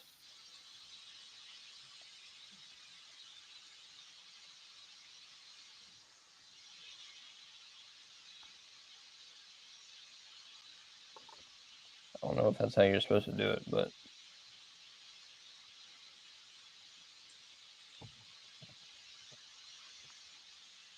project name.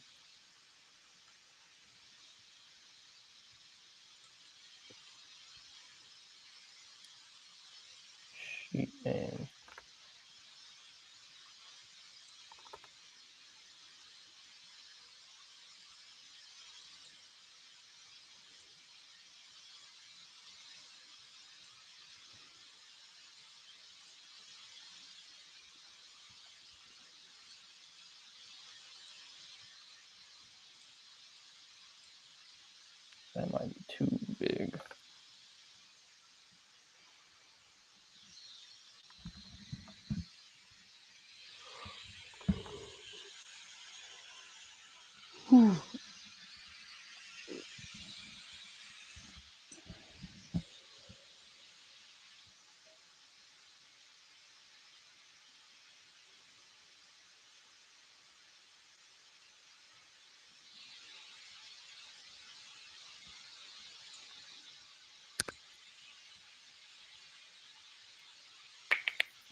Okay.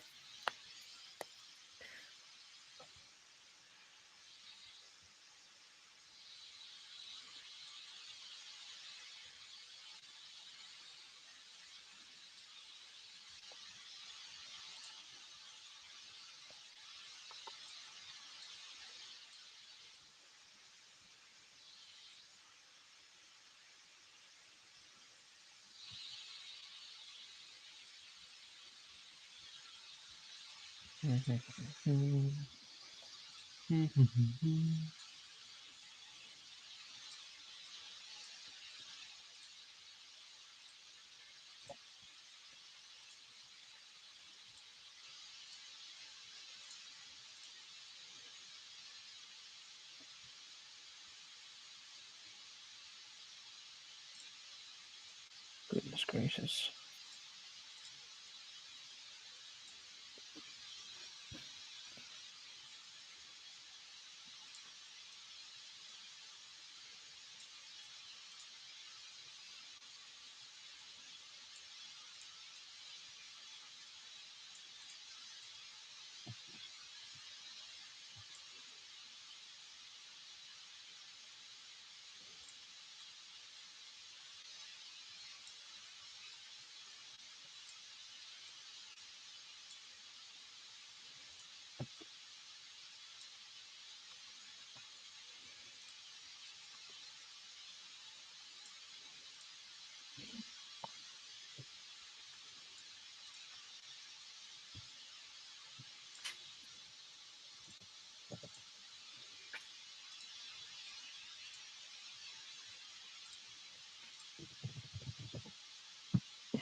Screw it.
Hmm.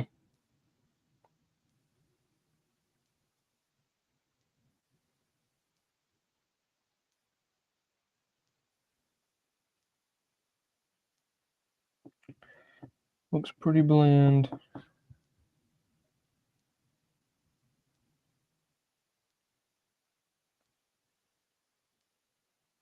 I need to see how it looks though.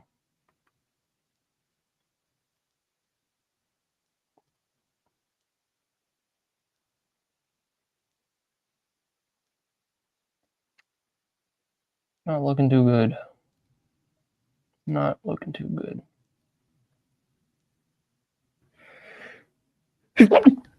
Oh god.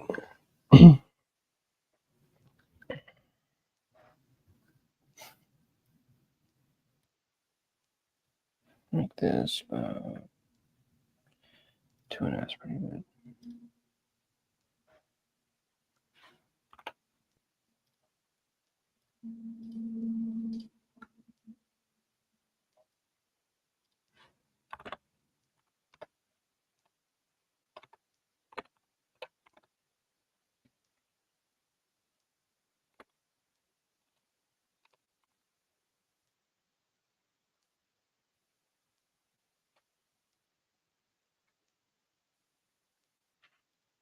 And that doesn't work.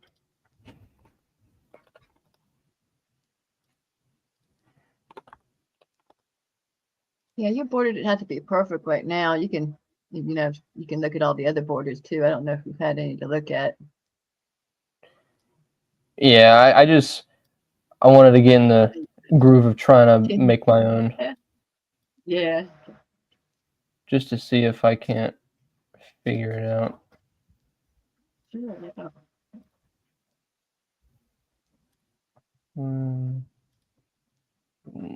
Right.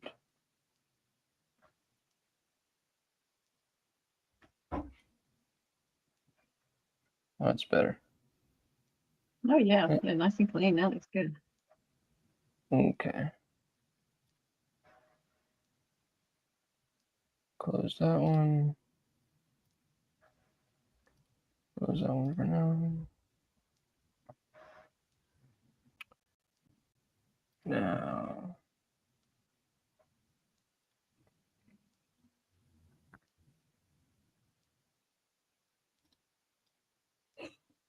Okay. A.1. Can't remember if that's what we did. A1.0.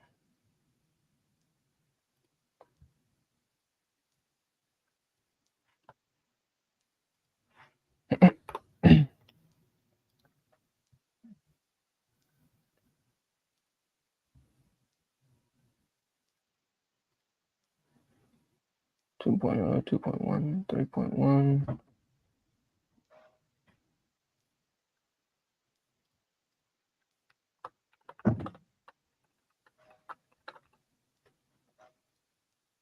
Cover perspective. I don't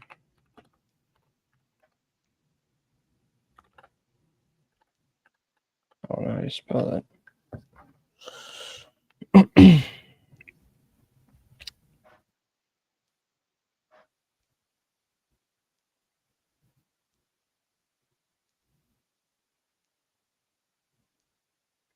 Cool, I was right.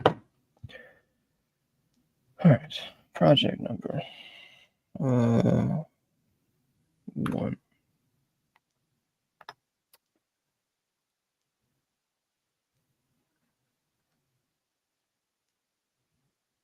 Issue date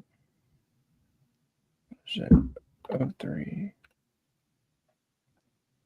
2025. Author.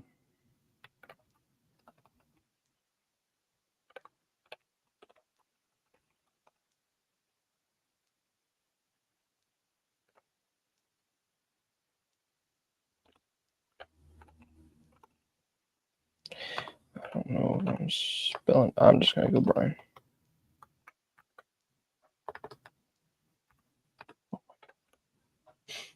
Okay. Owner.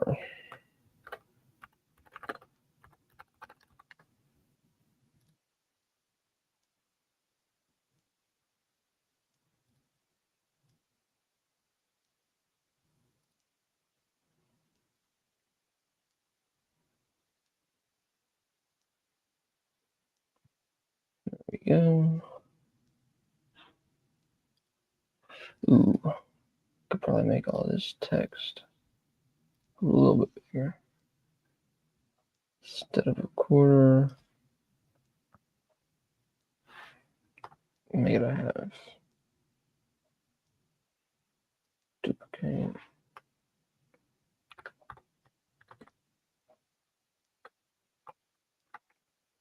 Half-inch text.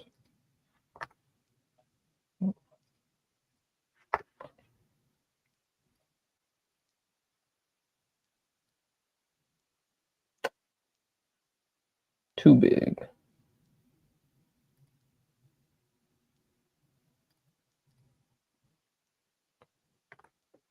Quarter.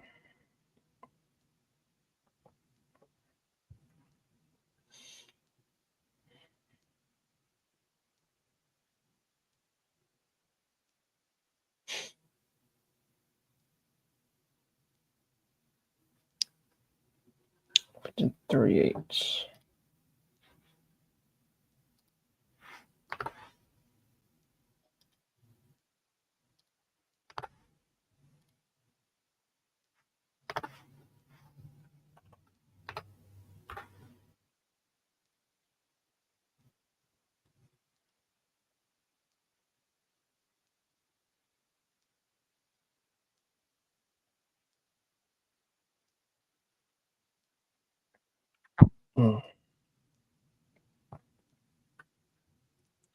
Screw it.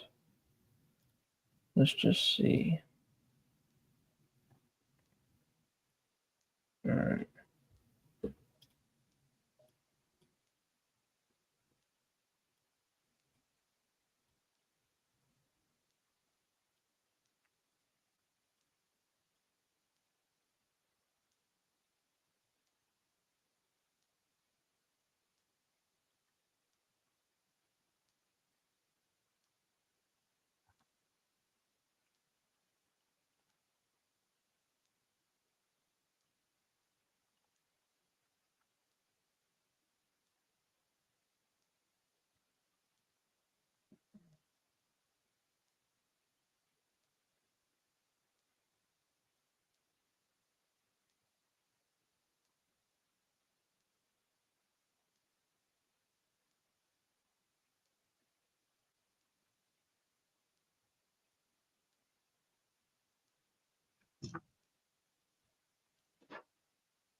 Nathan, Yeah.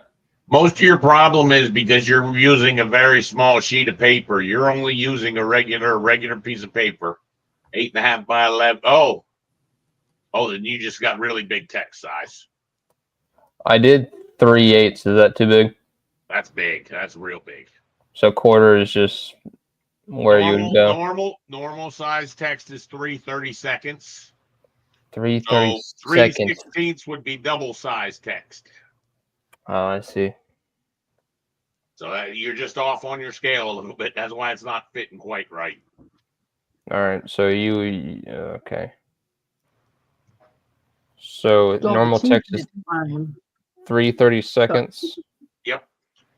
And then double that would be what? 3/16. 3/16.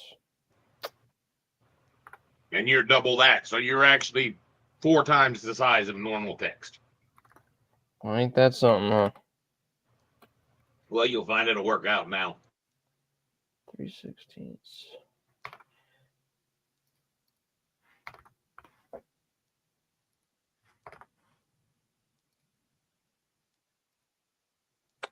Yeah, still, it just feels small. That's because it's a large piece of paper. But that's what's going on. Your text would be, 3/8 text is even bigger than quarter inch. Quarter inch is about as big as we ever use. Right. Should I keep? I don't know. I don't want it to look odd, though.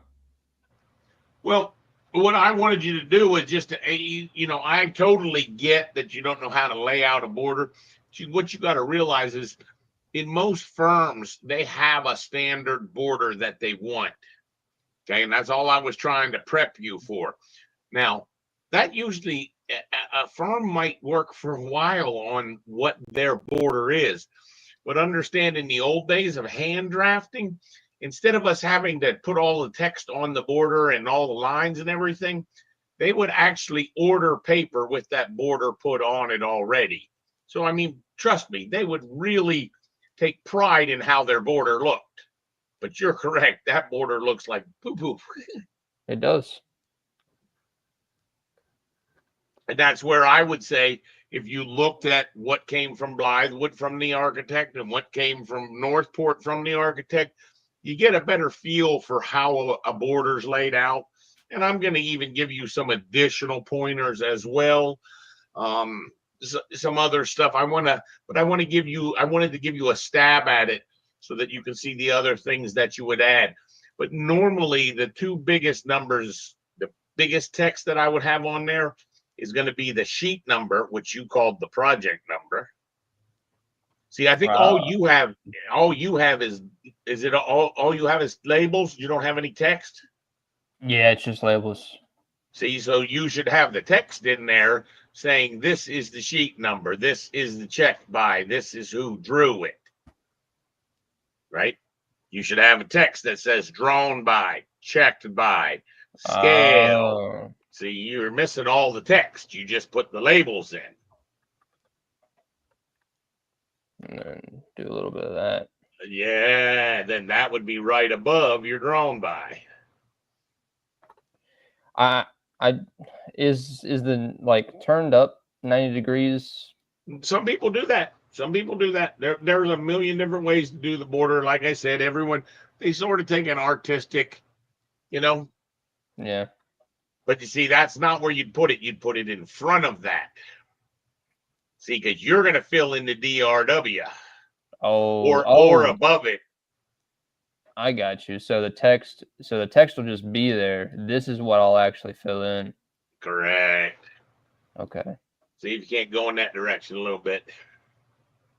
What, this way? No. Just keep going. You got it. Just keep going.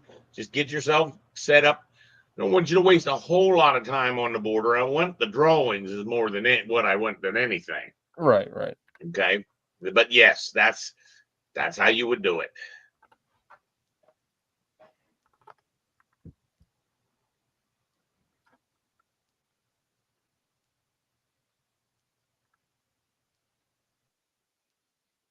I don't need this to be that long. Oh my goodness.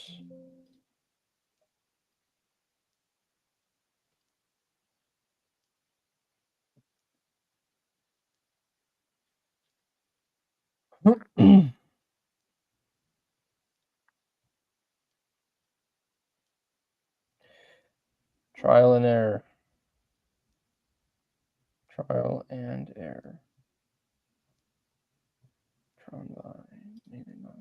Okay. I don't like it.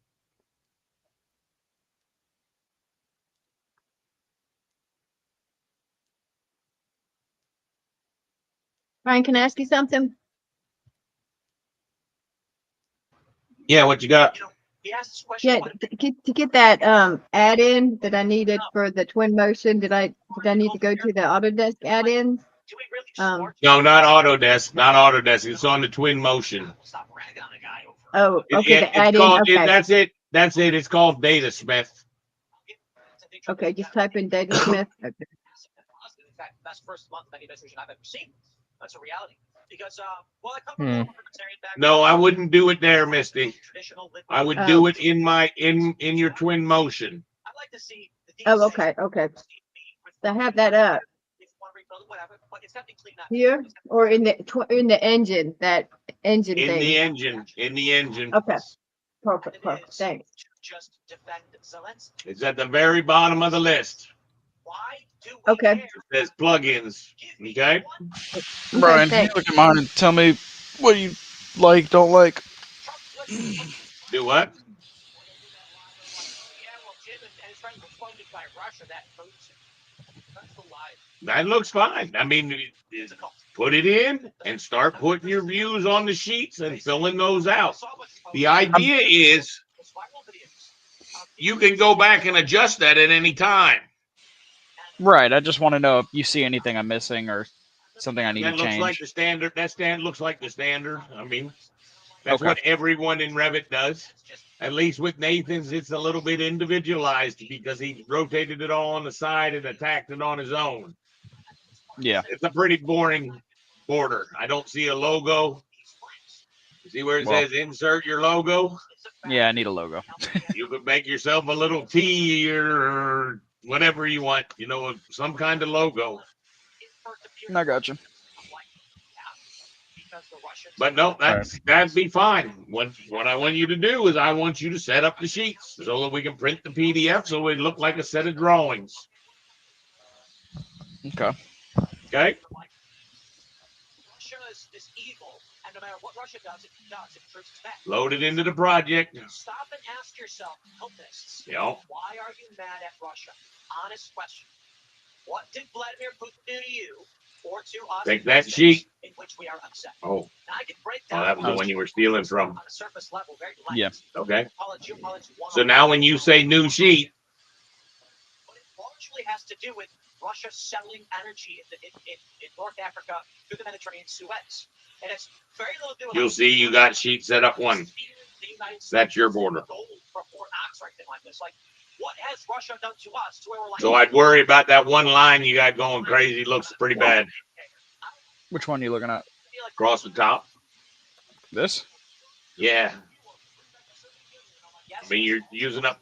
Why do you have that one line up top? Man, why is that line up there like that? Georgia, I don't care about those places. I don't live there. I don't work there. It's a southern border problem. Uh-oh. If you wouldn't have come to me and told That's right. I'd be like, Pick on that border and change it. Pick on that border. and the cartels are Go to the properties. I can see why I care about a scandal in Mexico. But Russia? You want to come at me and tell me about the leader? Okay. Hey, There Brian. you go. Now Hey, you Brian. can start sheeting them. I don't Yeah. If a house only has one floor, what would you call your one like floor sheet? Talk to me about the leaders of First floor. I mean, first floor doesn't really Floor plan. floor plan. Okay. Yeah. You're still going to have a roof plan and a foundation plan. Right. Right. I just didn't Alright. know. Actually underground. Yeah. Yep.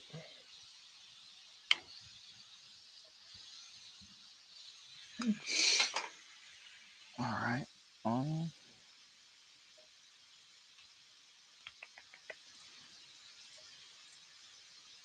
Hey, Brian, on my thing right here, it says, right here it says compatible this plugin for 2018, 2023, but it says built into Revit 2024 and higher, no download required.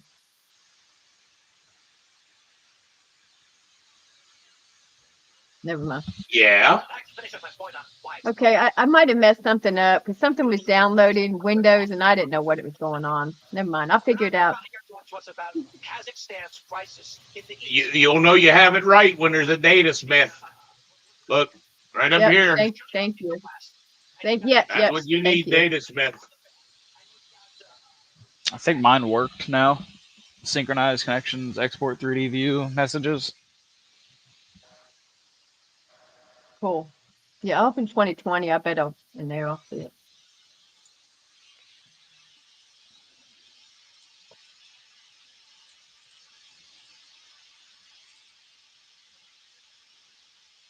That's not what I want.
So how do I edit the text that's in the sheet or the title block? Did you do it as a label? I did it just as text, so I got to redo it all. Yeah, you got to do them as labels. The ones that you want to edit will be labels. In other words, the ones that vary from sheet to sheet, the sheet number, drawn by, checked by, the date, all those will be labels.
Okay.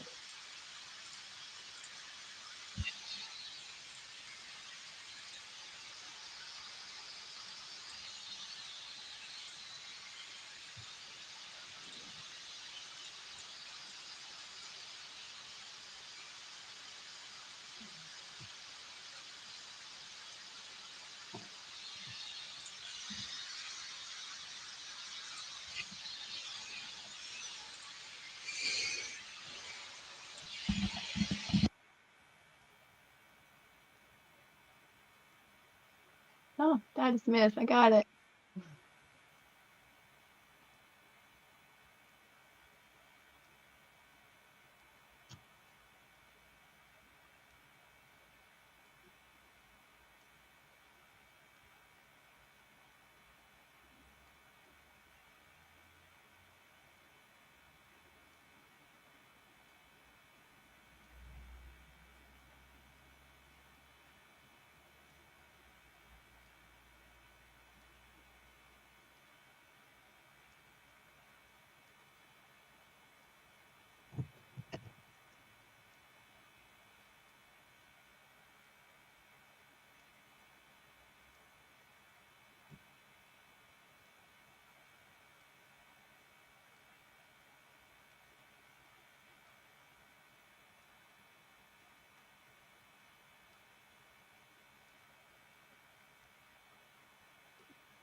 Yeah, how to make this one bigger.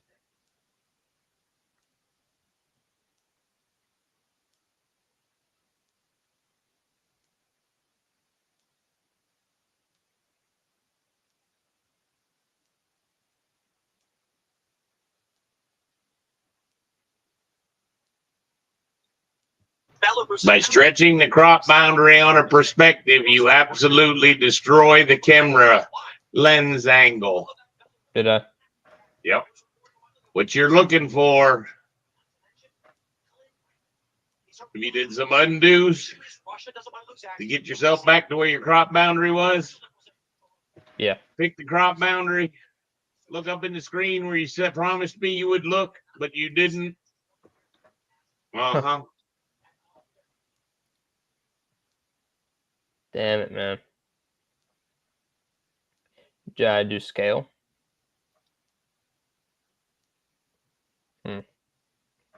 See, what you're trying to tell it is what size. So I would lock the proportions. But what you're saying is, what size do you want this on your 36-inch piece of paper?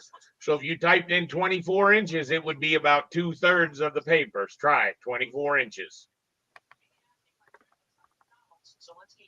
See, now see how it's about 2/3 of the paper? Oh, okay. I see. I see.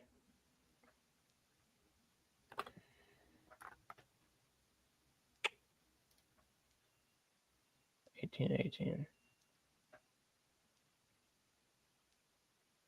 That's just the width. I got you. Okay. So the height be. Is that just the crop? Oh, that's why. Scale.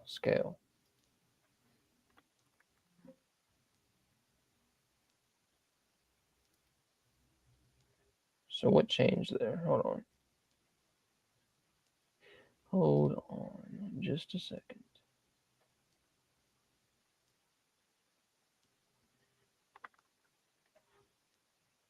There it is.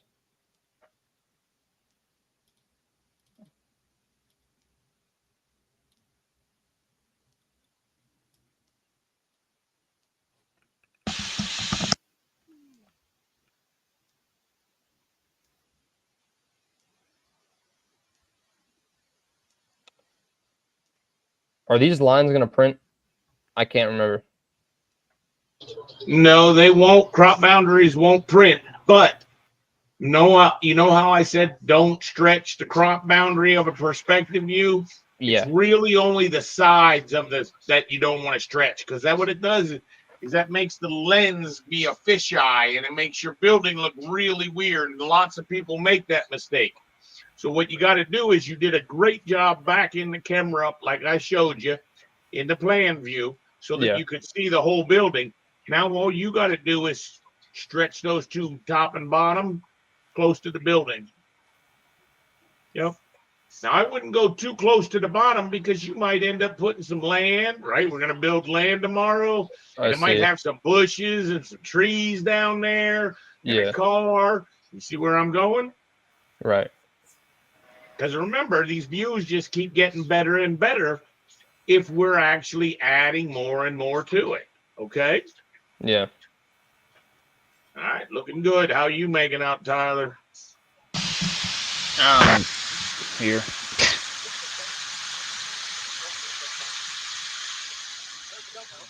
that the Russian military was already impossible. I mean, they simply. Have you put anything on the sheet? I'm not exaggerating. That's a model view. Nope, that's not a sheet. That's a cover sheet. That's the title block. Yeah, but you haven't put anything on there. How do you put something on there? That's what I'm trying to figure out. You drag it from your browser right onto that sheet. Try it. Drags anything. I don't care. Any one of those guys. There you go. And look, you just drop it on this border. See? Now the trick is getting it to be the right scale and the right size to fill your sheet so that you can put all your text on. Do you want to try and do the perspective like I did? Show them how to do it. So, first off, what I did was you got to go to view, the view tab, right?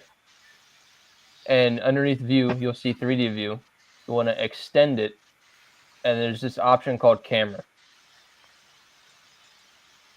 Whenever you click it, you'll have this little camera icon that you can place on your plan view. Wherever you place it is wherever pretty much your perspective will be from. So whatever the person will be looking at, or wherever the person will be when they're looking at your building. Your second click should be past your building. Here, hold on. Let me show you what mine looks like. So this is what mine looks like. All right. This is my first click. This is my second click. You want your second click to be past your building, so these border edges encompass your whole house. Okay. And let me see your screen that way I can see progress. That way, if I need to slow down. Okay. So you do have it. If I were you, I would probably close all your other views, open up your plan, and then do like a window tile. That way you can see both. You know what I mean? See what they're looking like.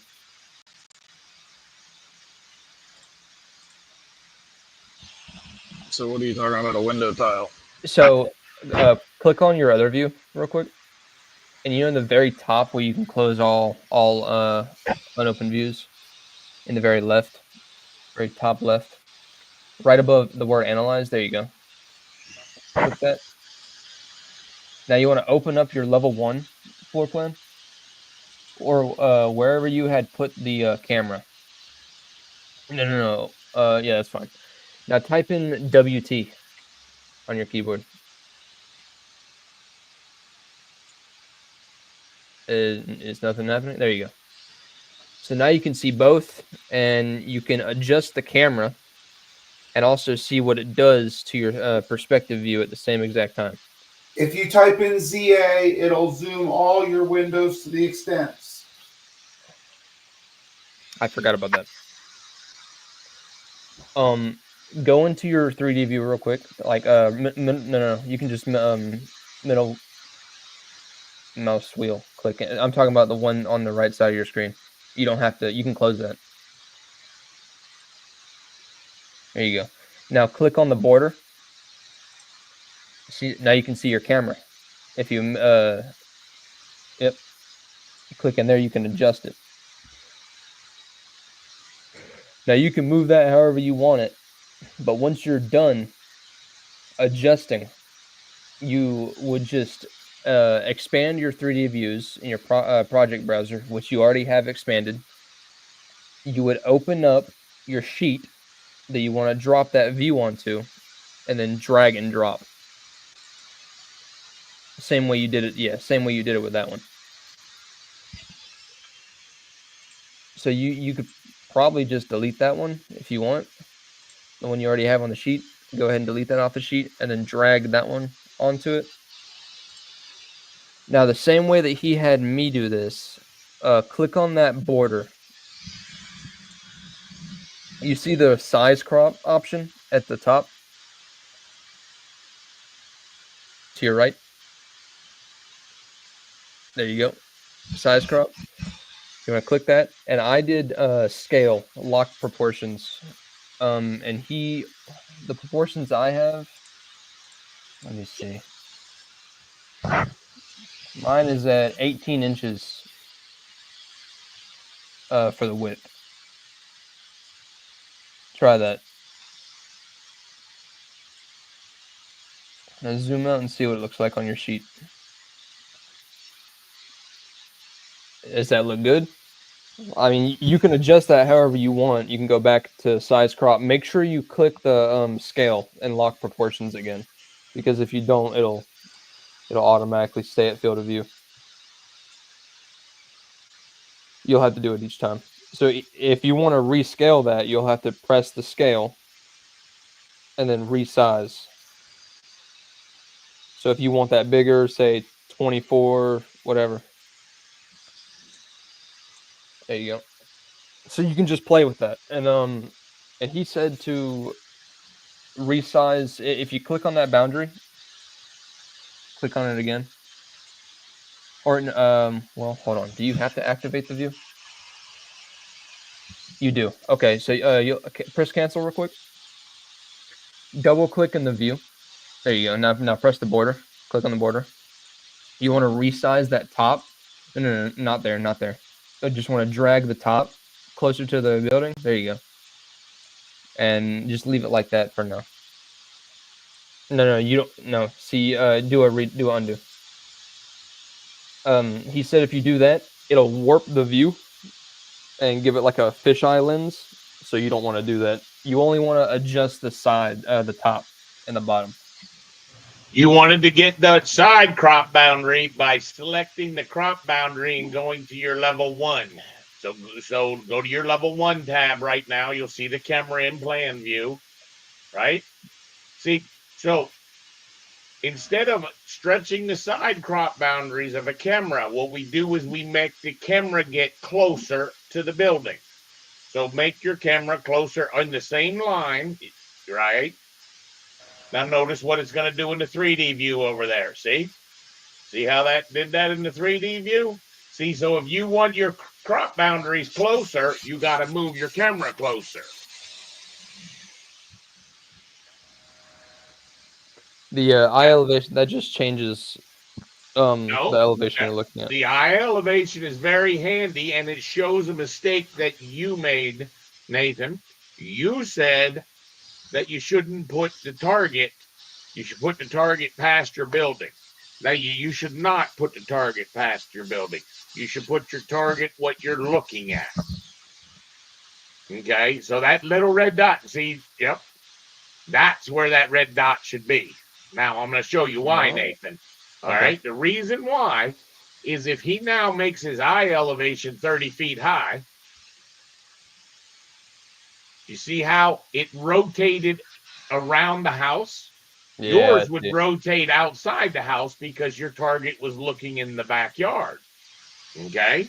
Yeah. And see, so what you want to do is, maybe this is a very big building, you want to put your target at the front entrance that you're trying to show, or at the children playing in the backyard, or whatever it is.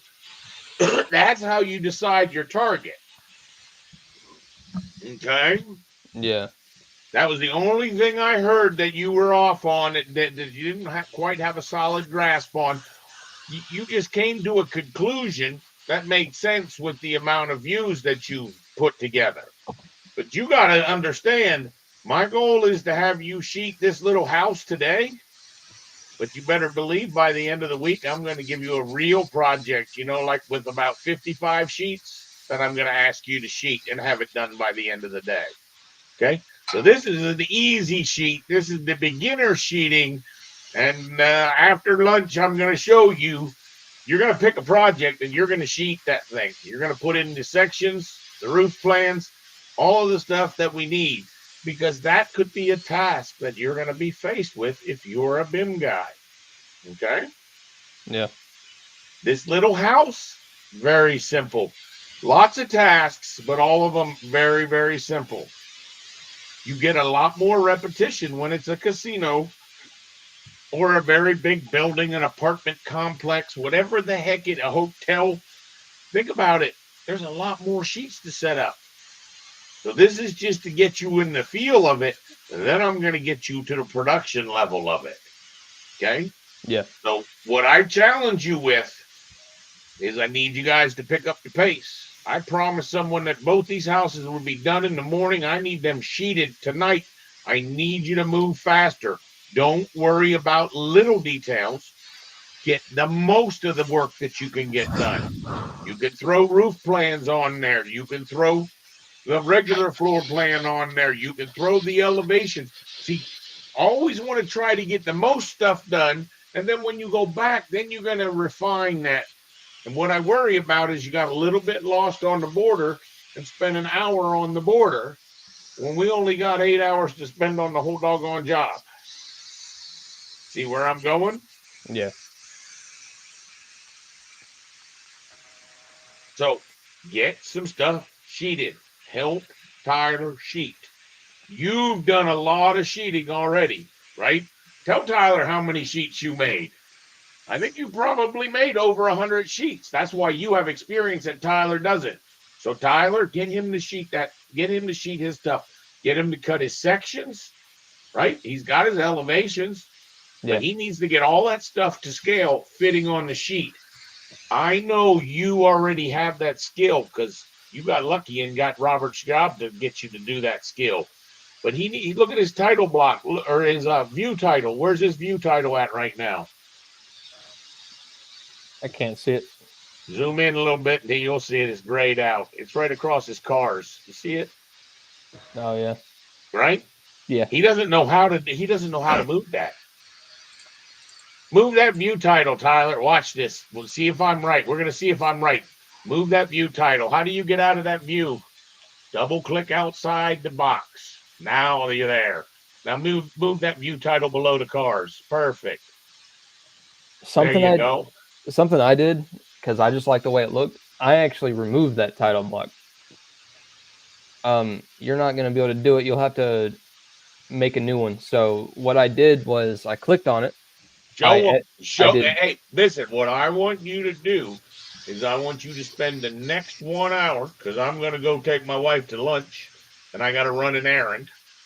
I want you to show him all the tricks that you learned on the 2 jobs that you did. Like I said, my goal is to get Tyler caught up to you early this week so that then I can have you guys dueling against each other.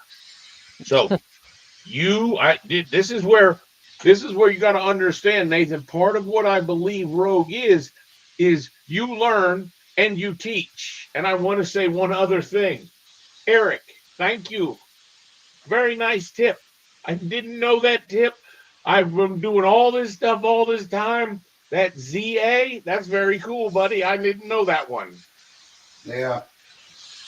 Okay. See, so that's what I'm trying to tell you, Nathan, is if you can teach Tyler, well, believe it or not, on the next 2 jobs, Tyler gets one job, Nathan gets a different job. You will then be able to teach Nathan things, and Tyler, you will be able to teach Tyler things. That's the idea.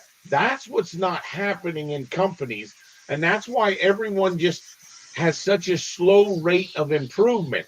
That's why I came up with the idea of the UE. This is a group for all of us to get better. User evolution. That's going to be a funny one, right? Explain to him what he's doing. Help him to get his sheeted. Yeah. You have done a better job if Tyler's drawings look good as opposed to your drawings look good. I've had you sheet 3 jobs now, okay? Yeah. And I'm going to get you to sheet a whole lot more on Blythewood. I'm not worrying about you sheeting. When I come back, Tyler better start feeling proud about the fact that he could sheet this. And matter of fact, I would hope Tyler would pull up his oil change place and sheet that one as well. Okay? That one got deleted, unfortunately. Not a problem. Not a problem. Listen, you just killed yourself because I'll pick out a project and I'll say sheet it. And if you've pissed me off, I'm probably going to pick one of the big nasties that are rotated at all kinds of angles and are very frustrating to do. Okay? Start sheeting. Get him sheeting nose, Nathan. You're more of the leader on this one for about the next hour and a half. You can still tittle around. You shouldn't have to tell him everything. All right? Don't hold his hand. Get him doing a task and then let him do that a little bit while you're doing a little bit of work on yours. Because I do think it's beneficial for you. Plus, I think you might have some interest in that barn dominium. You know what I mean? Yeah. I will tell you your barn dominium needs a little bit of redesign. I know. I don't think you could possibly take a bath in any of your bathrooms. Probably not. Your bathrooms are extremely small. Okay? Yeah. And that's where we'll end up catching that. But right now, my objective would be take your guys' break when you want to take a break. But what I wanted to see is I want to see if my theory is correct. Nathan not only is in class, but he's also going to be a teacher's assistant because I will tell you the things that taught me Revit the most was when I was teaching other people. Okay. By all the classes and all the people that I've tried to help, it actually makes my skill grow greater. So see if that doesn't work for you. You might actually find a few things. Tyler might accidentally do something and you're like, wait, how did you do that? Because you might be able to use what he stumbled across. Does that make sense? Yeah. Get him to sheet that doggone file. Get him to try to tag them. Try to do the tagging on yours. You know what we covered. You have enough to do for a little bit. Like I said, I am going to walk away for a while, so don't be looking for me to answer a question. I'm pretty hungry and I want to get something to eat, and I do have 2 errands I have to run. So I'll probably be back here maybe close to 2 o'clock. Eric, if you can hang around, that would be great time for you to fill for me and Misty, and then we'll stay a little bit late. Because remember, we're going for 10s this week. Okay? Yeah. Sounds good to me. Good luck, Tyler. Oh, what is Misty doing down there? Look at her. I hear you, dog. Look at that greenhouse. Do you recognize that greenhouse, Nathan? The greenhouse? That's my house across the street. That's quite Oh the my color. I goodness. got a little work to do. I hear ya. That's All pretty right, cool. guys. Yeah, You'll be good. Hey, I think you earned lunch with all that hard work. Let's go to lunch. great. Thank We'll you. talk to you guys later. All right. Later. Sounds good.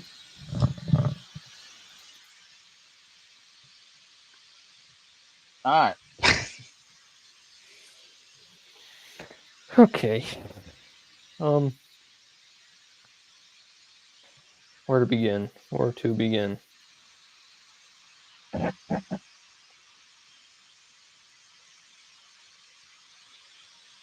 First off, I would go ahead and make all your sheets.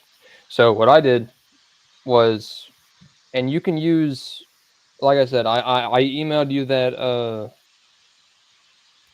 that project that I had done, the very first one that I did. I emailed it to you, and it has all the sheet numbers and the sheet names that you can use as reference. But what I did was I went through and I just created all my sheets, numbered all of them, and named all of them. That way I could just drag and drop all of my views. You know what I mean? Use the exact same title block. You'll want to edit the title block for the sheet number and the sheet name. You know what I mean? Talking about over here.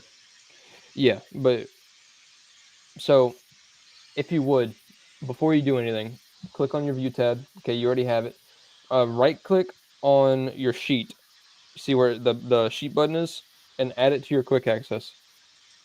Now go to your modify tab. Okay, go to a different view. I think you have to switch views or something to get it to work. There you go. Okay, you see how it's up there in the top now? All the way at the top? That'll just make it quicker for you to access it. You don't have to stay in the view tab, you know what I mean? So what I would do, how many sheets do you already have? Just 2? Yeah. One's completely. Yeah. Okay, close all your other inactive views. Open up your first sheet. Close level 1. You want to open up. Go look at that email that I sent you. I've already opened the file. Okay, well, open it again. In here, there you go. Now you can scroll down in the project browser and open up the sheets. There you go. So that's how I numbered them, and that's how I named them. You can use those numbers if you'd like. Everything that you see in this project is something that Brian has told me or gave me hints towards, tips. So everything that you see is what Brian would probably approve of. So for the cover perspective, I would leave the same. I have mine the same. Hey, Nathan, Yeah. very good, but it's not me. Okay. Can you show me that list of drawings that we were looking at before? The your drafting view where I had you typing all that stuff in? Yeah. All right. So if we go to disciplines, that's how you name the sheets as well, right? Yeah. You see that if it's mechanical, what's the sheet number going to start with? M. And if it's plumbing, what's it going to be? P. And what's it going to be if it's architectural? A. Okay. So the next set is exactly the same way, but it's not Brian's rules. There are AIA standards. So let me see if we did this. If you're looking at my screen, if we went to one of these guys and made a new thing and we said AIA standard drawing numbering. I apologize. I'm not the best teacher. No, you're fine. You would end up seeing, see, look at this is the discipline designator, right? And then this is the sheet type. Well, one of these things would actually be telling you what those sheet types were. And what it was like the 2 series was plans and the 3 series was elevations. Now everyone's sort of done different things right here. This probably guy right here. But the idea is that those floor plans, that next list of things that you have on your list, Yeah. right? Floor, that's what gets a new number. So that's why we did A1, we did as our cover. A2 is the floor plan. Then you notice how the elevations, in this case, we said was A3. Do you see how that, if your numbering was a little bit different, your number 1, 2, 3, that's basically where that second number comes from. And then what's the next number come from? The next number, the dot number, would be .0 would be your basement, .1 would be your first floor, .2 would be your second floor, .3 would be your third floor. Do you see how the number becomes intelligent? By me saying, hey, grab sheet A2.3. Anyone who's been doing this for a long length of time actually knows, oh, A2.3, that's the architectural. Number 2 means floor plan for the third floor, right? And if I said, go get the M2.3, what would that be? That would be the mechanical floor plan for the third floor. You understand? Yeah. Now, everyone has a different take on that sheet numbering.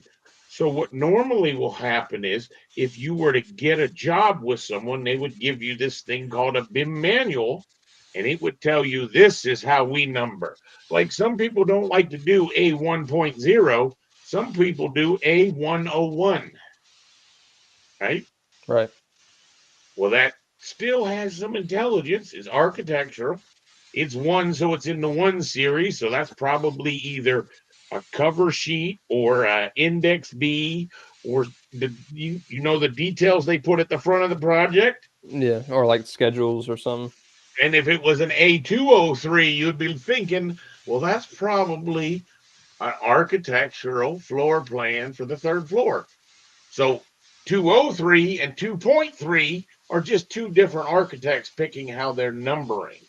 Now, not everyone tries to make the mechanical and the electrical and the plumbing match what the architect does, but it's the proper thing to do.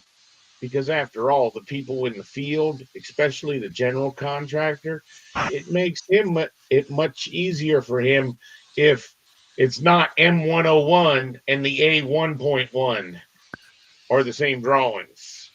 You with me? In other words, if you follow what the architect starts, that's why we always dig into the architectural file. Think about how we set both of those jobs up. We went in, we learned how they were numbering their sheets, and that's how we numbered our sheets. Yeah. Does that make sense? Yeah, you just Now, continue the formula he's already put in place, correct, correct. even if it's stupid. Now, remember, you see how he's dragging those things on there? I want you to talk him through the legends and the couple other things. Remember, we want to, you're not obviously going to have a key plan. And I understand this is a little bit different because this is a house. You got a good start on it.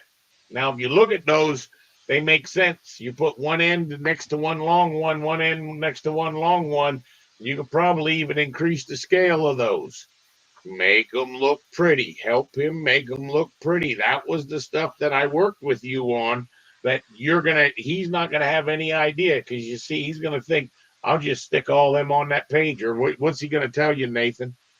He's gonna tell you they ain't gonna fit on the page, aren't they? Oh no, that is Nathan. Who am I watching on the screen right now, Nathan? Nathan. Yeah, it's not me. See, if you would have first done what? Go into that bottom view, that very bottom view. Nope, don't zoom in so close. I know you can, but I want you to, yeah, there you go. Now watch what happens. Pick that level line, do like you were going to do, but watch the view up above. Go ahead, keep going, keep going. Watch the other end view. Look what it did at the other end. See, so you don't want to drag it too close that you drag the text onto it, which you were close, right? Now do the same thing for that other end. You could get a little bit closer than that because that is the text side, right? Yeah. Now do that same thing for your other two views. Are you watching this, Tyler? Because you need to do this same thing, right? See, because this time you left a little bit, but you left too much room because you could see up in the top view, right? There you go. There you go. Beautiful. Now, this is the crazy step. Now delete all those views and try placing them again.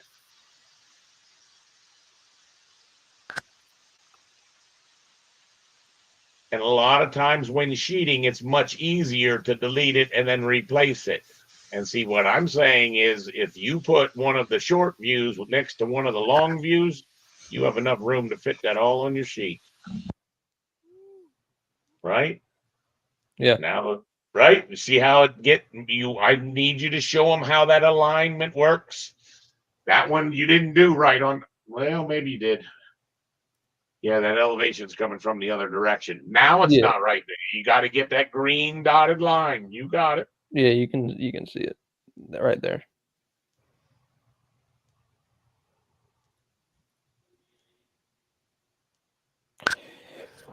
Yeah. And show him the little circle thing at the bottom that we put in so we get it in the right spot. Help him to do that first step because, like I said, you're not going to get enough repeat out of a house to really do anything, but you're going to at least get some different sheet numbers. Now you understand the sheet numbering, I would hope, a little bit better than you did an hour ago, right? You see how I'm talking about the sheet numbers developed? Yeah. So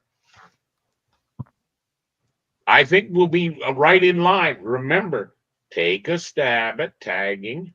Show me some dimensioning. I don't need you to dimension everything, but I need one floor plan completely dimensioned that you didn't miss any walls so that if I go look at it, I'm going to say, well, you didn't dimension this wall and you didn't dimension that wall.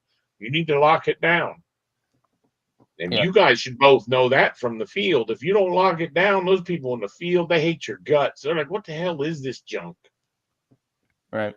Right? I'm gonna see if I can't dimension it how I would want to have it dimensioned for if I was to build it. It takes a lot of clicks to get really good at dimensioning. Luckily for you, it's not going to be very long before you have to do a lot of dimensioning. So, yeah. All right. Yep. All right. I'm going to go eat. You guys be good. All right. Later. Okay. How's the progress looking on your sheets? Have you made them at least? I created a couple. I was trying to watch what he was trying to show you. That's fine. Okay. So So you have them created. Now you just have to name them and number them however you want. I personally like the A1.0, the A1.1 style, but I've just seen this more used, so I'm gonna okay, go with it. I mean, I don't know what's better necessarily. I've seen this used more. that's fine. But do you understand what your numbering scheme kind of kind of looks like? Yeah, to a degree. I mean, we did a little bit on Blythewood. We did a little bit of sheet making, but I mean, it's been a while since I got to touch that. I was still working at a Century then, so. Right. For the for that type of scheme, the A1 series, I guess you can kind of, I don't know, because I feel like I'm a little bit in the dark with it as well for which ones are which. If you would go back to the notes, Talking about this? no, the drafting view that you made, or did you not make that on your project? It probably didn't.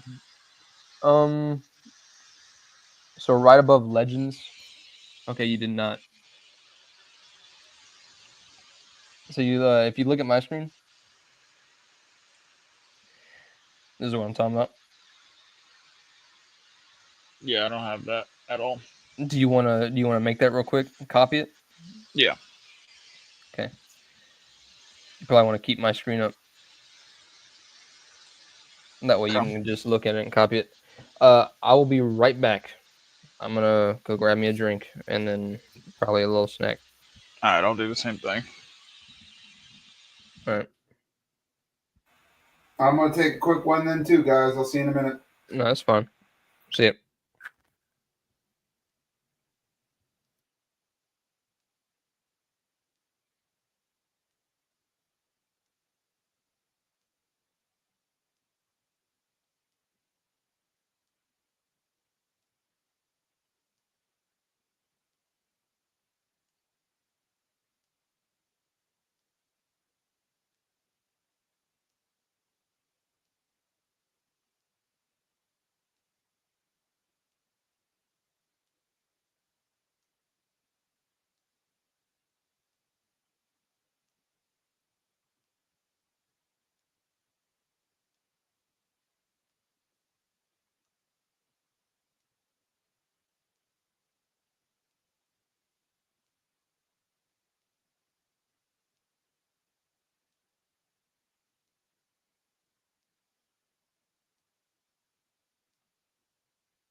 Oh, you back?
All right, I'm back. Welcome back. I'm eating me some butter chicken real quick. Cool. Do you need this tab still? Yes, I need to know how to actually make that sheet screen notes thing. It's right here in view.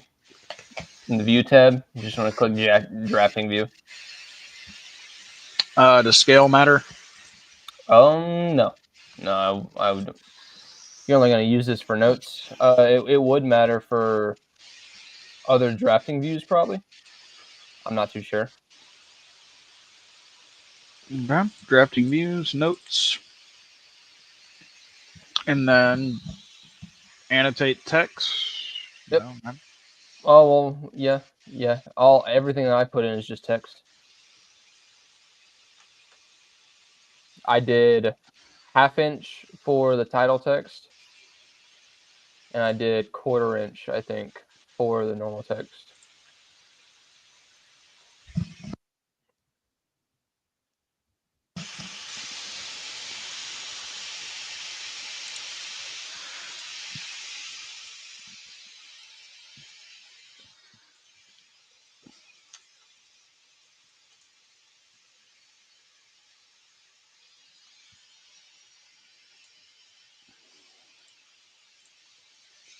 and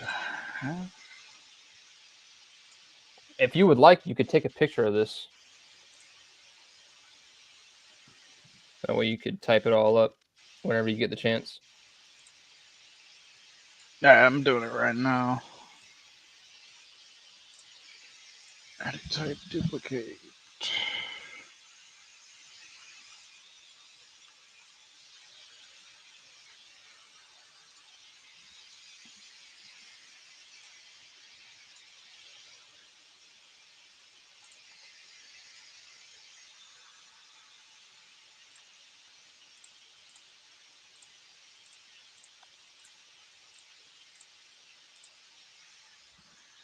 Alright, yeah, I got a photo of it.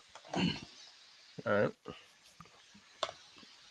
I mean, you can arrange it however you like, so you don't have to copy it 1-to-1, but you at least write everything down.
What was INC and electrical?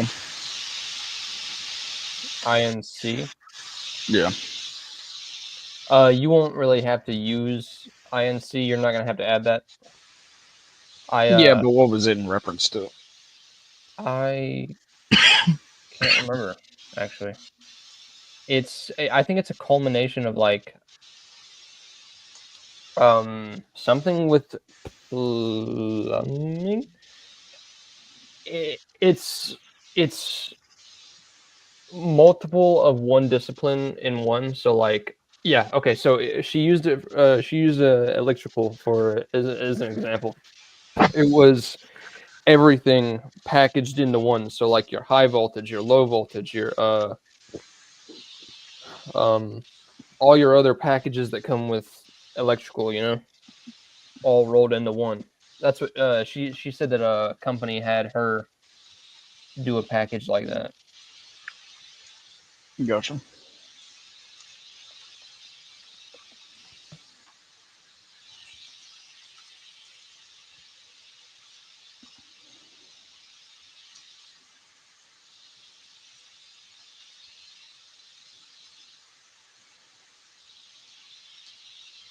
And whenever you go to make like your call outs for your rooms and stuff, the best way I found out how to do it is to just go ahead and make everything first.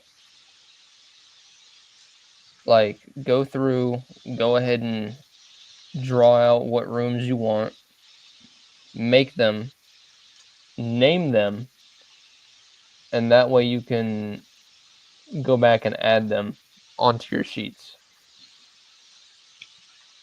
That sounds like something you'll be walking me through, anyways. Probably, yeah. Yeah.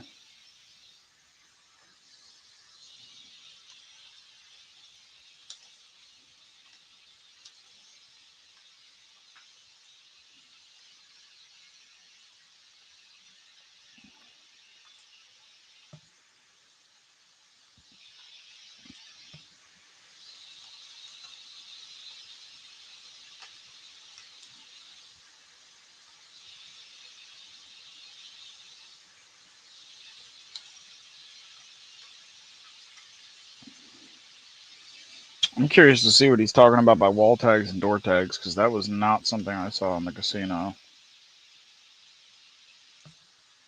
And if I did, I just didn't know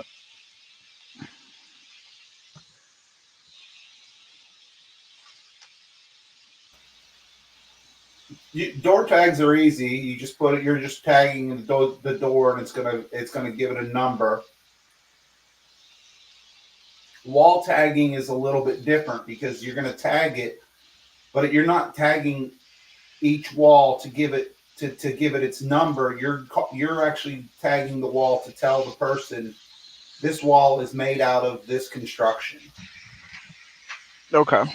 So in that situation, you might have an M1 and an M2 for masonry 1 and masonry 2, and you might have a S1 through an S4 for stud 1 through stud 4, or however it's designated, and then that'll be a description inside the properties of the wall, so that when you do a wall tag, it'll give you the designation you're looking for. Okay. It's just an easy way for someone to look at that and understand the construction of, they see most of it's S1, which is going to be your standard stud wall for your exterior, and then you'll probably have a secondary one that's a stud 2 for your interior walls. I don't know if you'll have any special chase walls. That's doubtful. A house obviously is usually made up of 2 to 6 walls. I gotcha.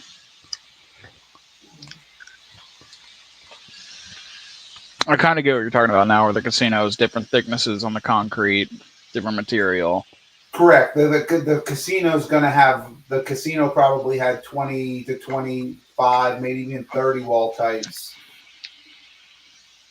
Yep. You had fire rated, non-fire rated, all kinds of fun stuff. Exactly. Soundproofed or not soundproofed, some of the stuff for the event areas.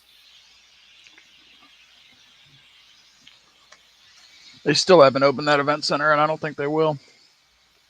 Are they having a problem with the ceiling? No, they built the stage. They had everything done, and then they said the stage is too small, make it bigger. So it's become like a fancy ass gathering place for events. They'll have people in there and serve food, and that'll be about it currently.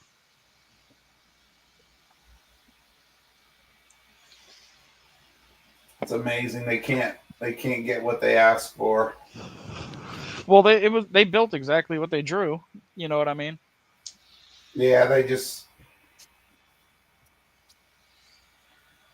difficult, man. It's difficult. I've seen that happen all the time. Mm-hmm. It's a big ass room with a small ass stage. Honestly, I mean, I've been to a lot of concert venues. Usually, the stage is about the fucking width of the room. Yeah. Minus about 6 to 8 feet on each side, so you can get equipment around and stuff like that.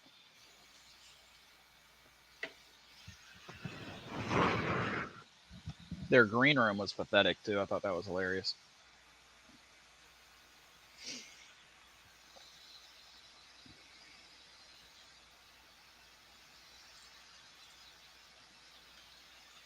Not much of a room in the back. No, I mean, I've been in a few green rooms when I met a couple bands, and I mean, they don't have to be big. That's not the point. But usually, you put stuff in it to keep them entertained. Snacks, drinks, maybe a fucking TV, a couch, some chairs. It was literally like a cheap ass little IKEA couch. That was it. I didn't even have folding tables in the corner for you to pop up. I was gonna say not even a folding table, huh? No, not even a folding table. It was hilarious. I don't know who they expect to perform there, but people are gonna book the venue, get there, and then say, "Yeah, we're out."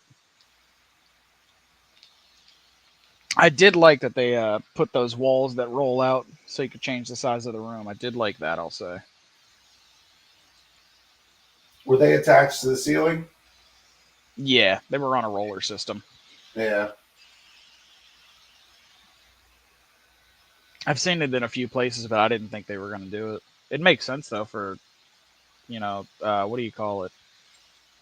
The way sound travels across a room. Yeah. I can't think of it right now. The sound baffles? Yeah, but it's like the way sound bounces off of different walls and shit like that. Yeah. The acoustics. Acoustics, that's what I was... Yep, that's what it's drastically going to change. And they have no speakers set up currently either. Nothing in the stage, nothing hanging from the ceiling. So all the extra structure that they added to the ceiling space that kept pinching off our ductwork, all the extra structure never got utilized then. Nope. Hopefully it will, but no. I mean, because that's what it's for. That's why they had to add all that extra bracing up there, was for the speaker systems and all the extra ceiling stuff. Yeah, the only speakers they put up were the almost the exact same thing they had in the tent, little Bluetooth connected, hanging from a wire, literally. No structural to them, just a wire hanging speaker, and it just plays the same sound. Hopefully they get what they're looking for at some time.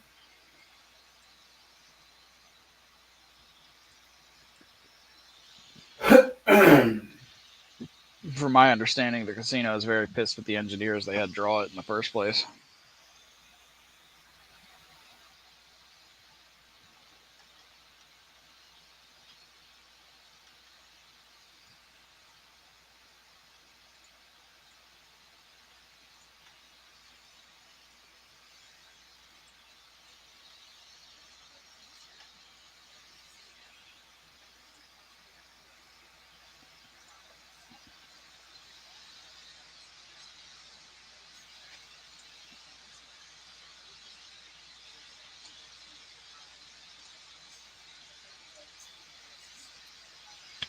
Building section.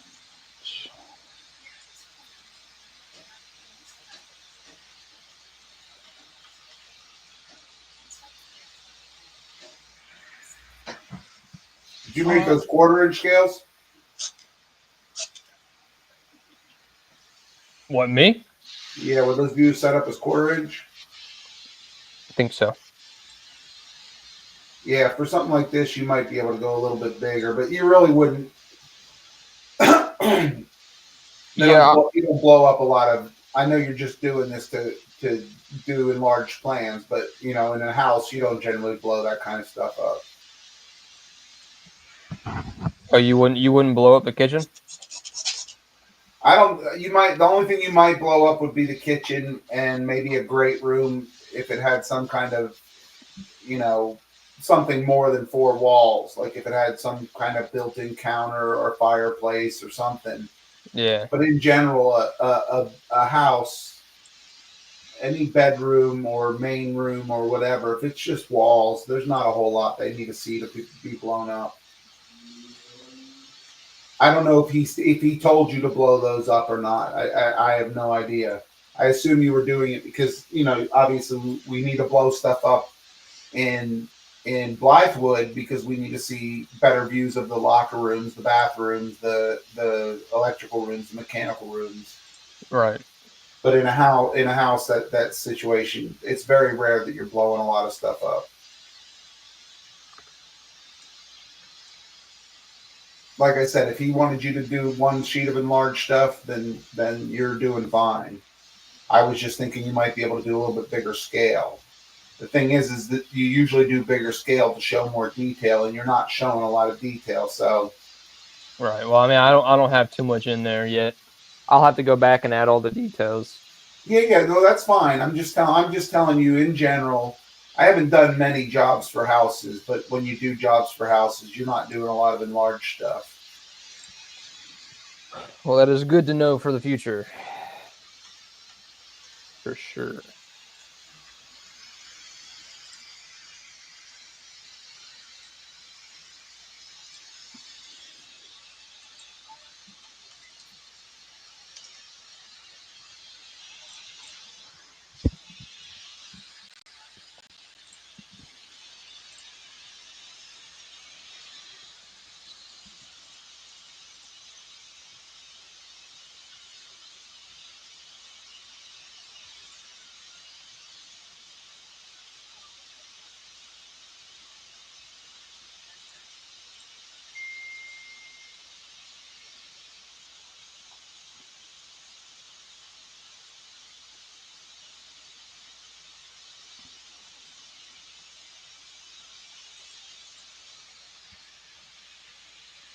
Oh, I definitely did that wrong.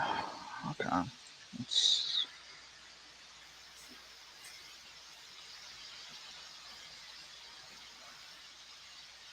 Did I? Oh, okay, I see.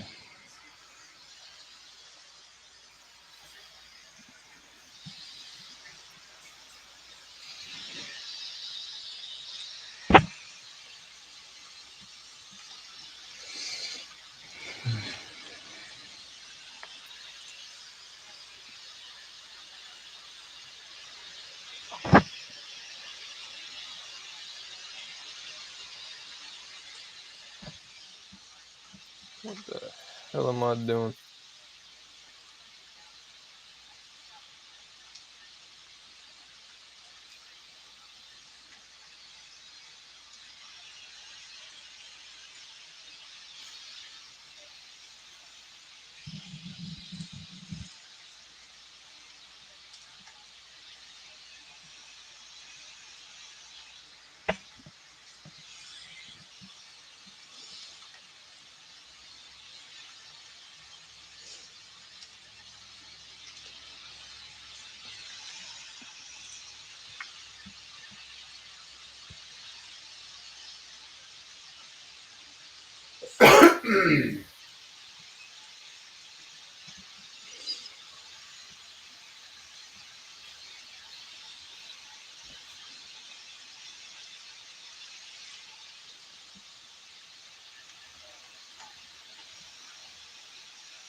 All right, Eric. I don't want to hold Nathan up too much if you're here. You want to walk me through some steps I should be taking? As far as setting up sheets, Yeah, he just got me started making sheets and naming them right here. uh-huh. So first floor, second floor, attic, elevation one. Just drag your views on. I don't even think I have. You have most of those views set up. Let's see.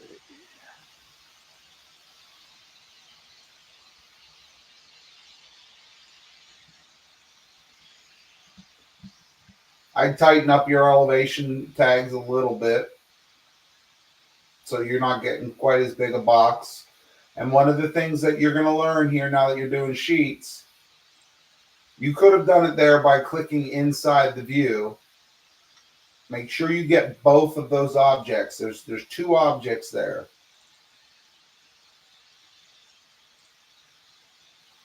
All right, what you So if talking you about? click there, now you're inside the sheet.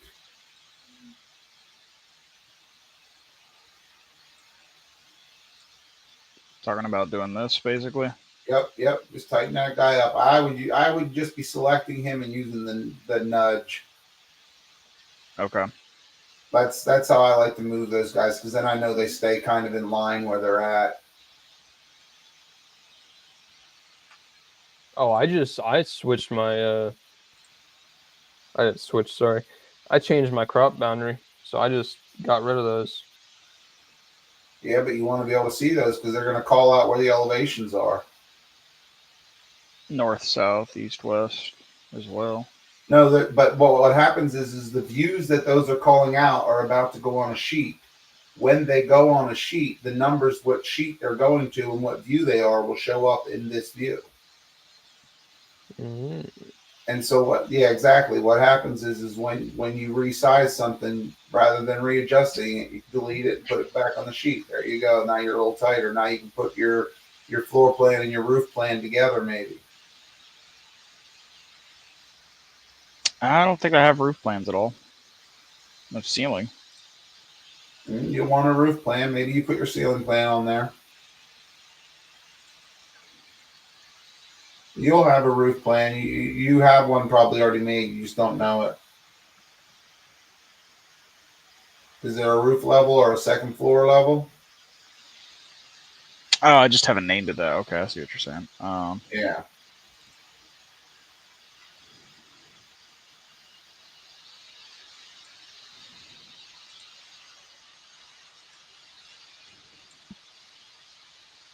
Oh, I see now. It'll call out that sheet number. Yep. And the view number, if you have Yeah. 2 elevations or 4 elevations on a sheet, then Right. one of them's called 1, one of them's called 2. 3 and 4. Yeah, I got you. I didn't realize that before. That's going to be in my attic. So you might want to go up one more level to make before you make your roof level. Yeah, I'll do level 4B roof.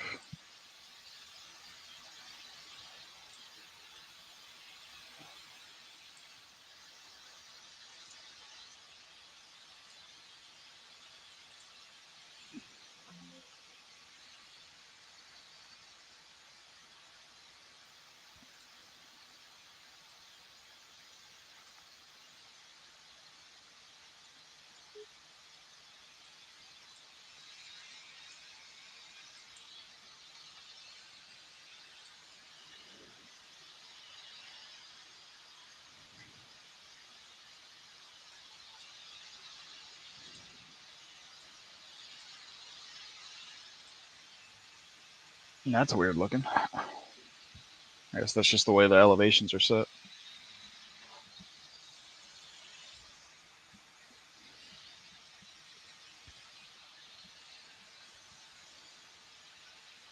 I know he said I got to create a little bubble down here so I can align all these good. You do that in your title block. You'll have to go into your title block. Yeah.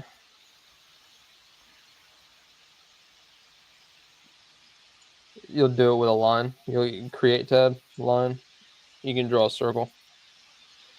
I just give it a ballpark What's your range. line set up as right now? What line are you using the subcategory? I just clicked line right here. Click it. And then Okay, now go right beside where you're at right now and tell me what's in that box. subcategory, title blocks. Yeah, what do we want to make that as? Did we make a new one? Nathan? I don't think we really. I thought we just did the line and that was it. I don't think we changed it. No, because we made it purple, and if we make any of those lines purple, it's going to Oh. affect your title block. I see. So the first thing we would want to do is we want to go to hit escape twice. Go to manage. Additional settings. Line styles. Wait. Now, is it? Yeah, that's it. New. Any remember what we called it, Nathan? No. I just put title alignment. I don't know if that's good or not, but That's fine for now. And when we made it like a light purple.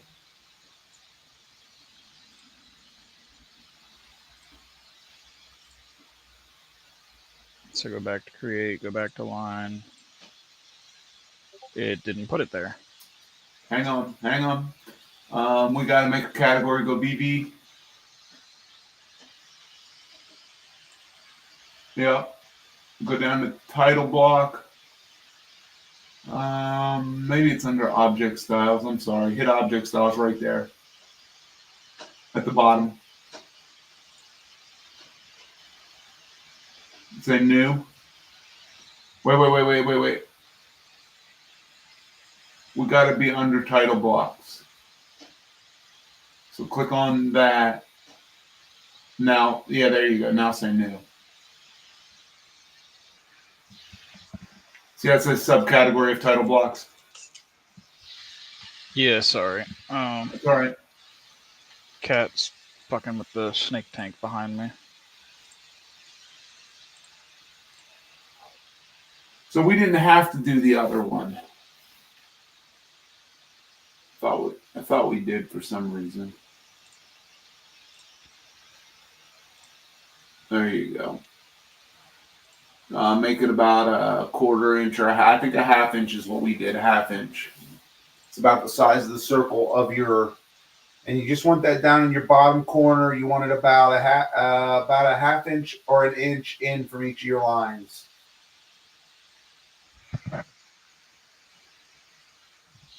Does that look good? If you snap on him, if you say move him, no, do the actual move command and say SC for snap center. And then, nope, get the center, SC. There you go. Yep. Now select the end corner there, say snap end, SE. There you go. And then just type. Drag him there, or click in there. Now move him over an inch and up an inch. It's not of the utmost importance, but you might as well make it an even numbers. Just it's going to look better. So 3/4 and then 3/4. Oh, that didn't work. No, 1 inch total. Did you move it 1 inch total?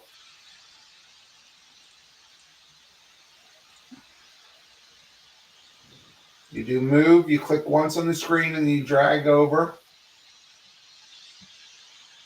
Now type in 1 inch. You went the wrong way. What the?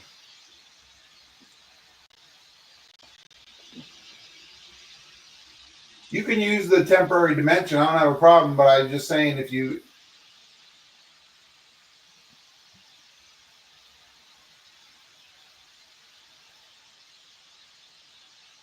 can either select the object or do move and then select the object. But once you've done that and you're in the command, it's one click for where your starting point is, and the second click is to where you're moving to. I got you. I got it now. I had to play with it. What's that secondary line there? Which one? These?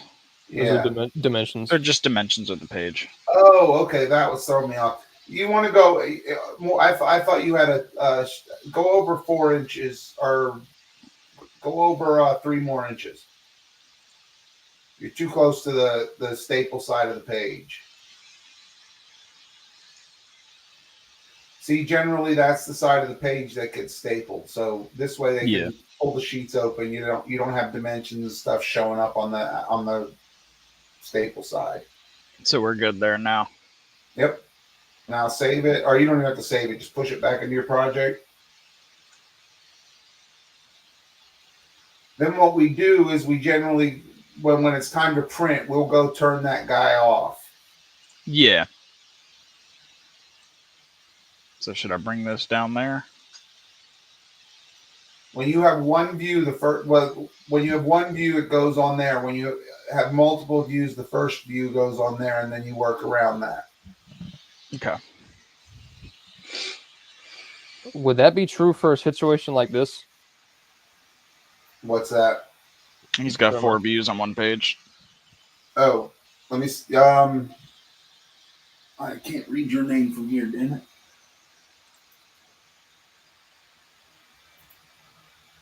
Why is it not working? There we go. Yeah, I mean, generally, because remember what we do then is you would then put schedules and stuff up top. You would have a material schedule calling out all the materials that are on your outside. So I would drop all these down below. Yep, I would.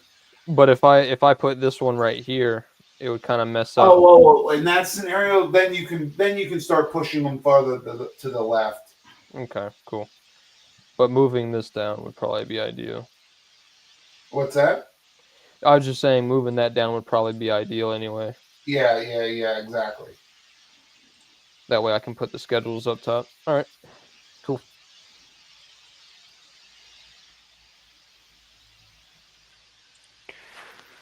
Oh, goodness. Oh, you know what I gotta do? Let's see. Because we still gotta do the site.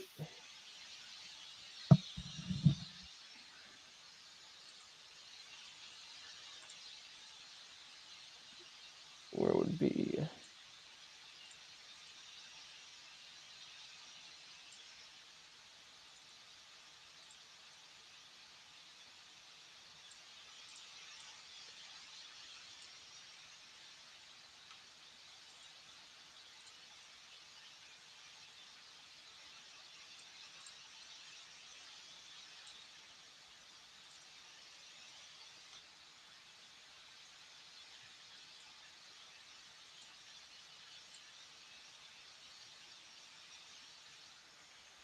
Now, when you put these on the sheets, they're going to get numbered in the order that you put them on. So that's going to be number 1. So just remember that if they're out of order, you usually want that bottom corner to be number 1, and then the next one on the bottom would be number 2, and then when you go up the page, they become 3 and 4.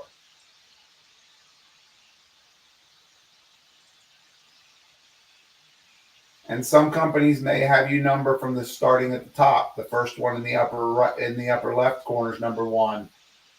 It will vary from company to company, but I think the best practice is to start in the bottom left corner, go to the right, and then go up, and then go to the right. Why is the rest of them not? What's that? There it goes. I had something selected I didn't know.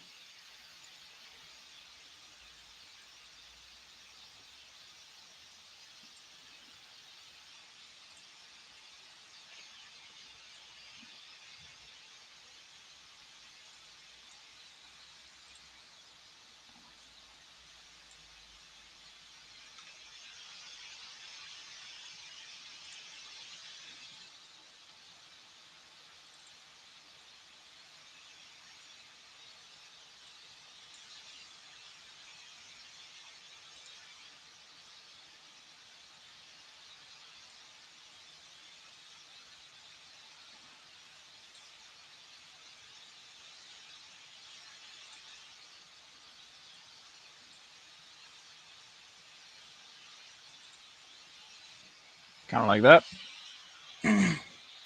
Yep. That looks good.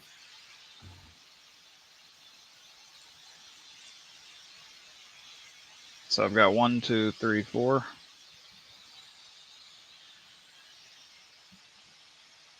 Which is 1, Say that 2, again. 3, Bottom corner is 1. 1, 2, 3, 4. Yep. Which is That's 1, 2, 3, 4. Yep, and you'll see if you go to your floor plan, you'll see that your elevation tags now call those out with a number.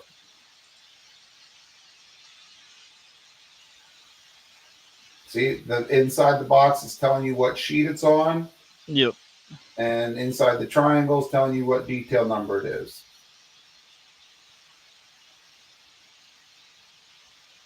Yep, that worked out. All right. I would tidy that one tag, that one room tag you got way over. Line it up with the other one that's outside the room. It doesn't have to be perfect. Just get it close.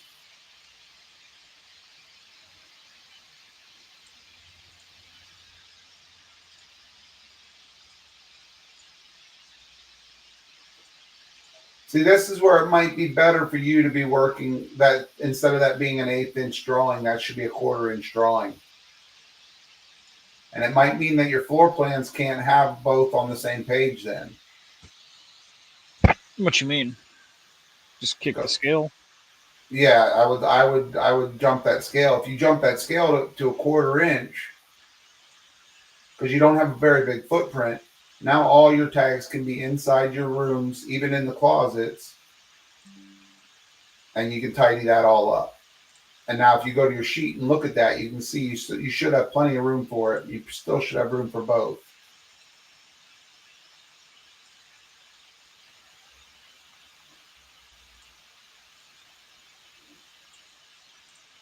I would put that one on the center of the table, so you can try and read both things from from through the table.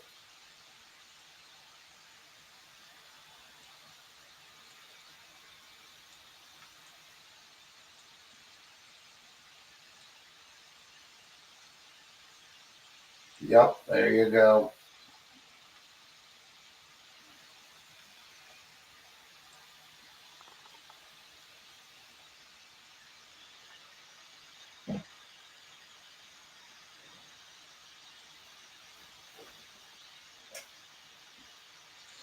Problem is that room changed. Why does it change? Because I had it down here and I ended up putting the fridge there. So just I moved remove it that there. one room separator line. I couldn't get it to select that right there.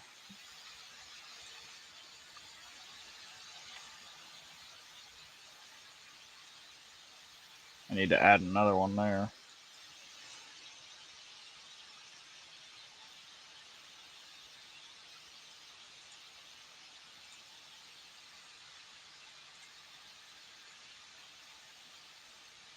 Did that work now? Yeah, good enough.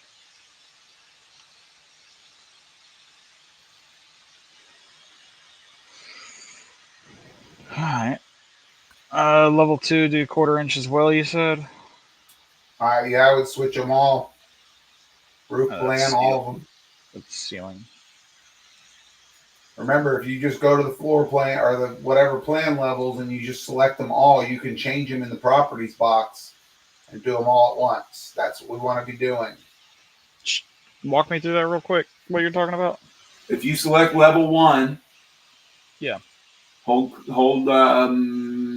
shift and go down to Control. level 4. Now don't do site, because site you don't want.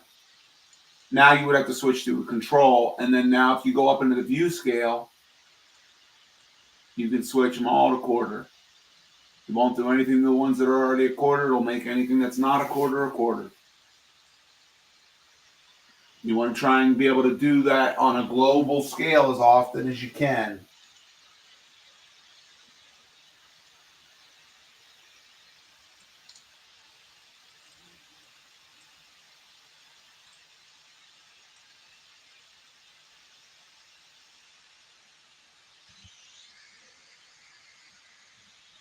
Alright.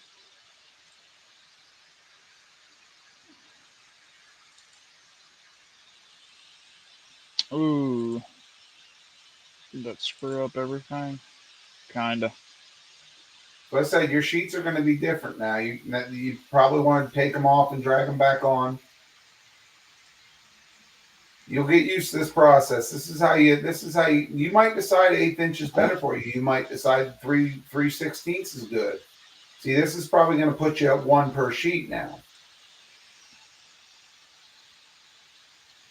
which I don't hate for a house drawing. I really don't need that, do I? Up here. Oh, you can drag those closer. Because when you change scale, it made it so that this text is smaller now. There's a snap point. There's a really. Did you feel the snap point on that when you drag that second one down? Yeah, it's right there. Yep. You got to feel that. That's just them letting you know this is a good distance for your dimension lines to be apart. Right. And I had some dimensions, but that was just reference while I was drawing. You'll have to dimension that whole thing, and I don't know what he all wanted you to do to it, but I thought he wanted you to dimension and tag it. Yeah, he did. So But I think so he just going wanted to the a sheets. quarter inch drawing is going to make all of that a lot easier for you. Right. I know it means you have to add some new sheets now because you had 2 drawings per sheet, but trust me, you'll thank me in the long run. Plus it makes for a cleaner drawing.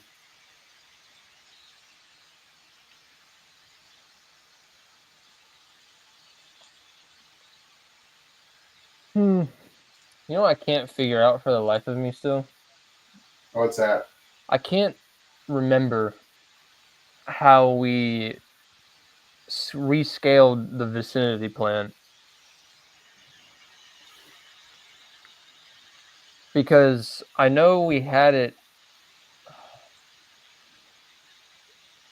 we had it decently good size. I don't know. I was able to resize it on Blythewood? no for the townhouse that we did like a Oh, really okay. long time ago. You won't Yeah. need a vicinity plan for these guys. Though. Oh yeah. Oh, the vicinity plan. I'm thinking of the key plan. No, you're good. Like for your project site. Yeah. No, I got you now.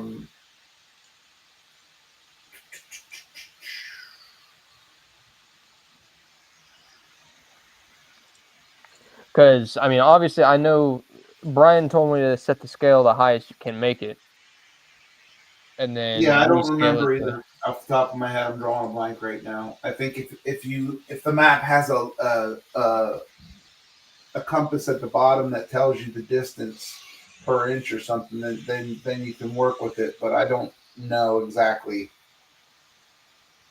when you don't have that. No.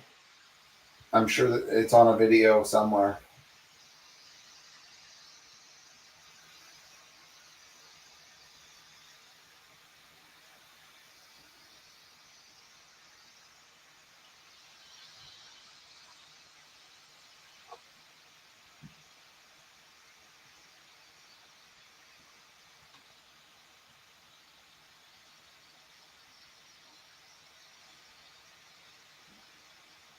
Oh, I think I got it.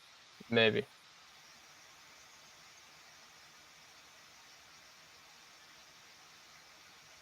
Oh no.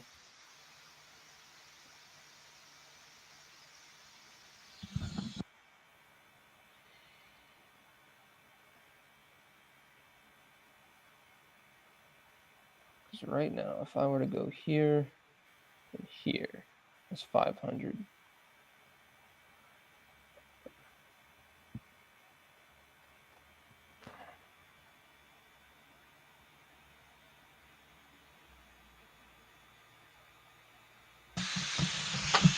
Alrighty, I'm gonna have to make more sheets.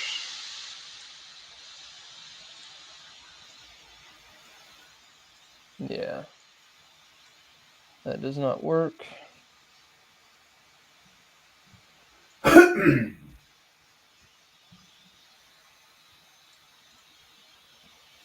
Manage images.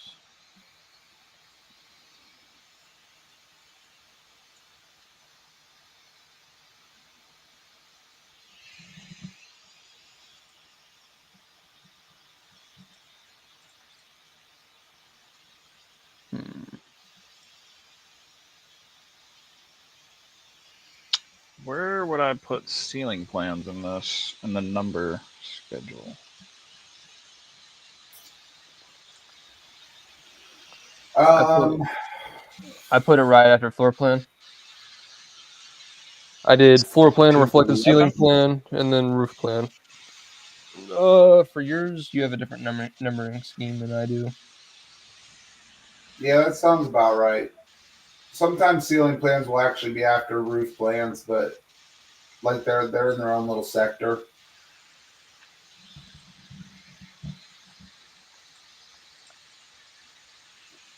Like sometimes I remember 100 being floor plans and 400 being ceiling plans.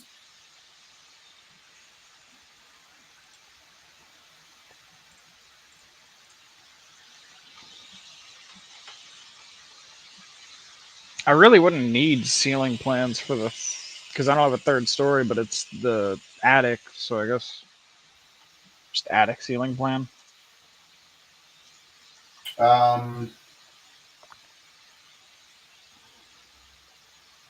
No, you wouldn't need that. The only reason you would need the ceiling plan is to show where lights are going. So I shouldn't even need those two sheets. Yeah, you're not gonna need it for the attic space. It's not on me to delete it. I mean, that's not the only reason you need a ceiling plan, but for your house, Yeah. you don't have a skylight or anything. That would be cool. You could do it. Right over the garage. And you have to detail it. Mm-hmm. So first floor, second floor, attic, roof, ceiling, elevations.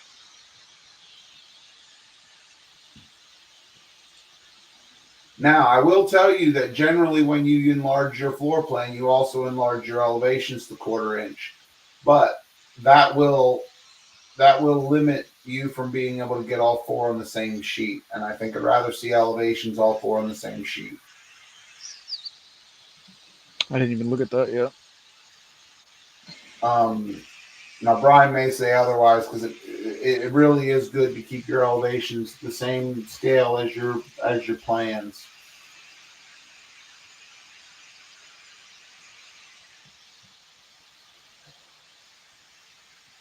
You might still be able to get 2 on a sheet if you went to 1/4 inch, but I doubt you could get all. I know you couldn't get all 4. Let's try. Whew. I'd just take the top 2 and delete them off of there.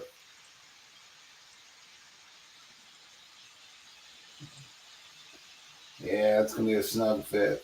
That ain't gonna happen. Nah. I'd just undo about 4 times and go back to where they were the other scale.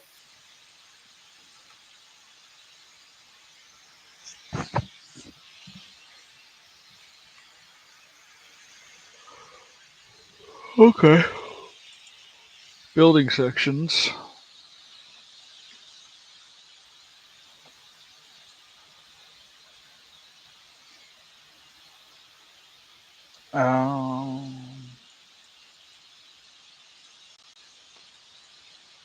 What do I put in here? Did you cut your building sections? Yeah, you hadn't cut your building sections yet. You don't have any. You'll have to make them. You'd have to go to You view. walk them through quick? I can, yeah. You got to go to the view tab while you're in a floor plan. Yep. You see a section. So if I remember correctly, where you first click will be the tail end of your section. I think. Okay. So go ahead. I'm pretty sure it's the arrowhead side. You're right. Yes. Okay. Yeah. So your first initial click will be your arrowhead side, and the second one will be the tail end. So do you see the arrow? Yeah, go ahead and finish that. And I'll tell you one thing you don't want to do is you do not want to run it straight through the center of a wall. and your best bet is to try and pick up a window on each side if you can, or a window and a door. So you ran it right through the wall separating your garage and your house. So would that be easier? Yep, but now maybe go a little further so you can get that garage door in there You could probably cross it between the garage door and the window in the back. and the window. So you want to pull it up forward. You want that middle line, that line, to actually slice through the door. That line is where the cut is. Yeah. Anything that's on the right side of that line does not show up in this view. So whenever you go to look at that view, all you're going to see is the wall. You're not actually going to see the garage door or the windows, by the way, because you haven't cut that. Where would that view be under? Click on the. You Okay. can double click on the blue arrowhead. So you see how you can't see any details for the garage door or that window over there? Yeah. Go back to that plan view. Drag that line to slice those objects. Drag that line to the left. There you go. Perfect. Drop it. Now go back to that section. You see what it did? Yeah, you can see that now. Yep. So that line shows you what you're slicing. Yeah, I understand that. I just don't know what my goal to use this tool for is. So you're gonna then blow up the end sections to make wall sections and show how the sills are attached to the studs in the thing. It's just a way of putting the puzzle together. Another way of zooming in, if you would. Yeah. So is it better to just make a section like this little section kind of thing? Nope, that's a good this section. size? And then you want one going the other way through the building the long way. And maybe you go through the stairs at one point or something.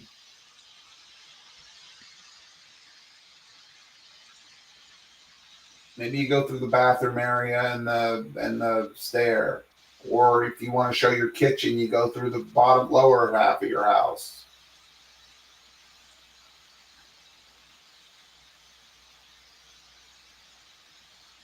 So is that a good one? Yep, but you only need one in each direction for right now. That's all we're trying to get accomplished. Okay. Obviously, depending on your structure or depending on whatever split levels and floors, you might have 12 building sections. The bigger the job, the casino probably had about a dozen building sections, and then it had hundreds of wall sections.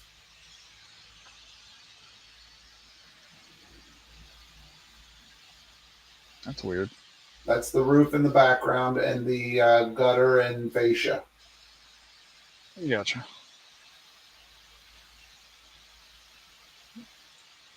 And remember, when you create those, it's always good to throw room names in each of your views. Gives you some kind of understanding of what you're looking at.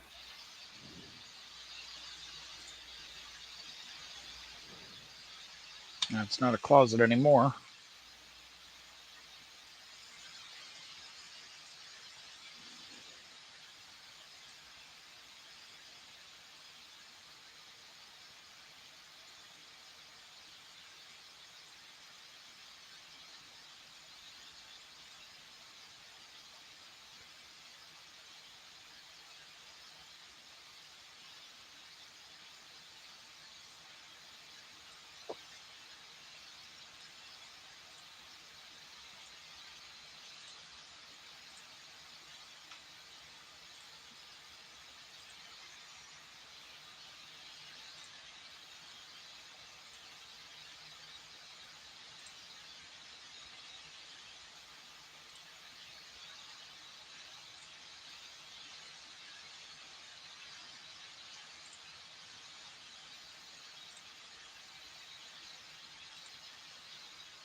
So for an enlarged kitchen, is it easier to just do a call out? Yep. You'll do call outs for even the wall sections.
So when I'm doing a wall section, just one room at a time, or a couple rooms, or it's kind of the idea here. You just need enough wall sections to cover your walls that are different in construction. The wall types. So if I've only used 2 types, Then you would just need to blow up one of your exterior walls and one of your interior walls. You could do that on either of your building sections. They're going through both of them. You would do it with a call out from your building section. Isn't that what he said? Yeah. So Nathan? you go to a building section, choose call out, and then you'll want to go from the very top of the roof down to the very foundation. There you go. Now, and you want to bring that one all the way up above the roof. You actually want to click on the box itself. There you go. Take that top. Nope. Yep. You always want to put that at a corner if you can. There you go. Now take that that top pulley. Click on that box one more time. Yeah, pull. No, the actual box itself. There you go. Pull that above. And you want that. See if you can't pull that boundary, so you can see the whole roof. There you go. Pull that to the right. Oh, that is the whole roof. Okay. Do the same to the left side. That way you make sure you're not clipping anything. There you go. Now you can use the call out for the other side as well. And do the same thing. And those are wall sections, not building sections. So once you get that done, once you go ahead and set that up, click on the actual call out. Nope, not that one. The box. There you go. Now go to your properties box and that drop down tab at the very top. Nope. That one. See a wall section? There you go. Do the same thing for the other one. What's that? What that's doing is it's just organizing your project browser. okay. Well done, Nathan. Well done. Yep.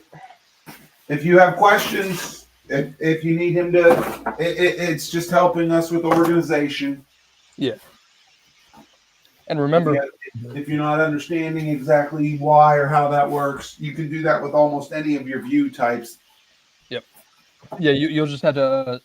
So I think the only reason that wall section was already there was because of the architectural template. Usually you would have to duplicate and then create it yourself. Yeah. Which isn't too hard to do. All you would have to do is just edit, type, duplicate. Same as you would do with anything else. But remember to rename your sections. So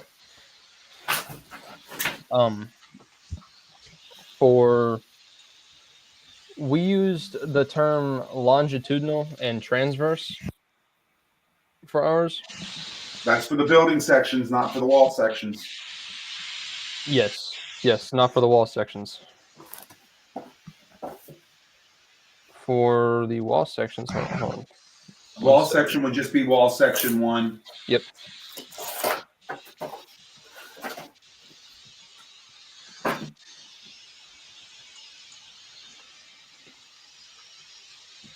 Or you could do like wall section west, wall section. You don't need that section 1 in front of it.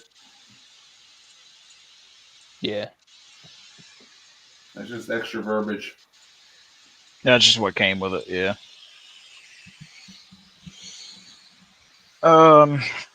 Should I crank the scale down? No.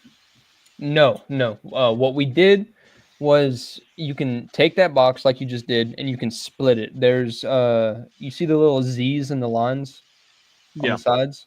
You can split those to make it smaller and fit in the sheet, and you can pull and drag up or down those boundaries to show what's important.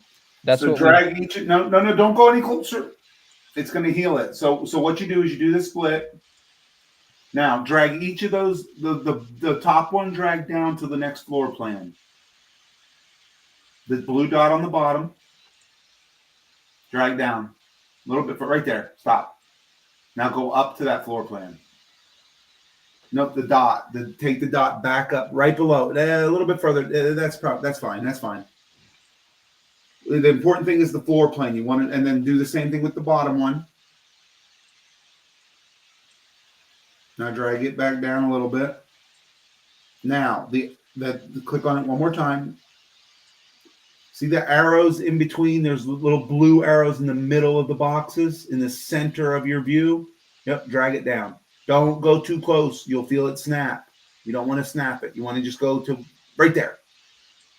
There you go. To make it easier, you could zoom in to get it more accurate, but you got it good right there. Okay. So what that's doing, it's compressing the image to actually show what's important rather than showing the whole image, which you're not going to have details on absolutely every part of the image. When you put your dimension string on those level lines, which you will do for a section, the dimension between level 1 and level 2 is going to give you the whole number that it's supposed to be. Yeah.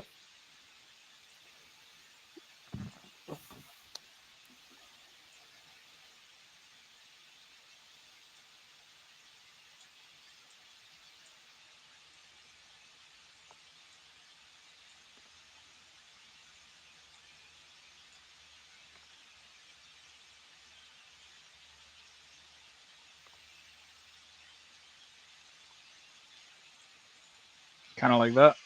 That's it. I'm assuming you kind of want the levels to be.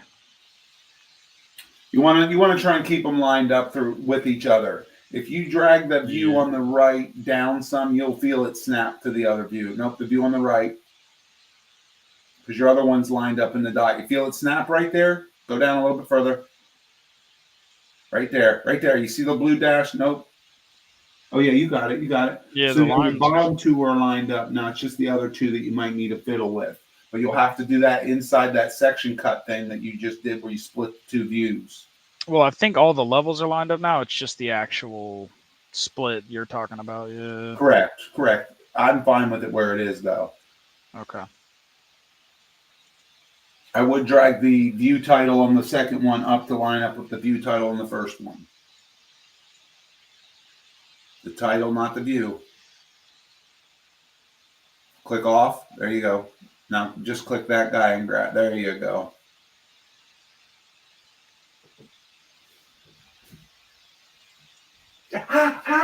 Fuck. good? Oh, yeah, sorry. Sounded like a burn. Back issue. Oh.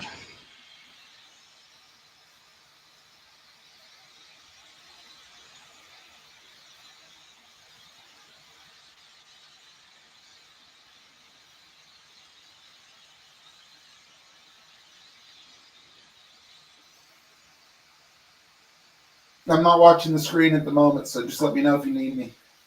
No, you're good.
Oh, I'm back. All right. Welcome back.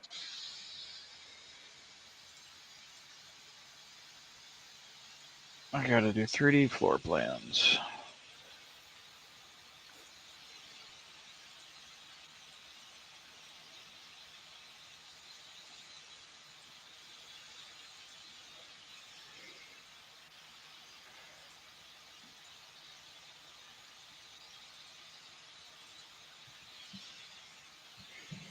So did I do the camera thing like you did for 3D floor plans?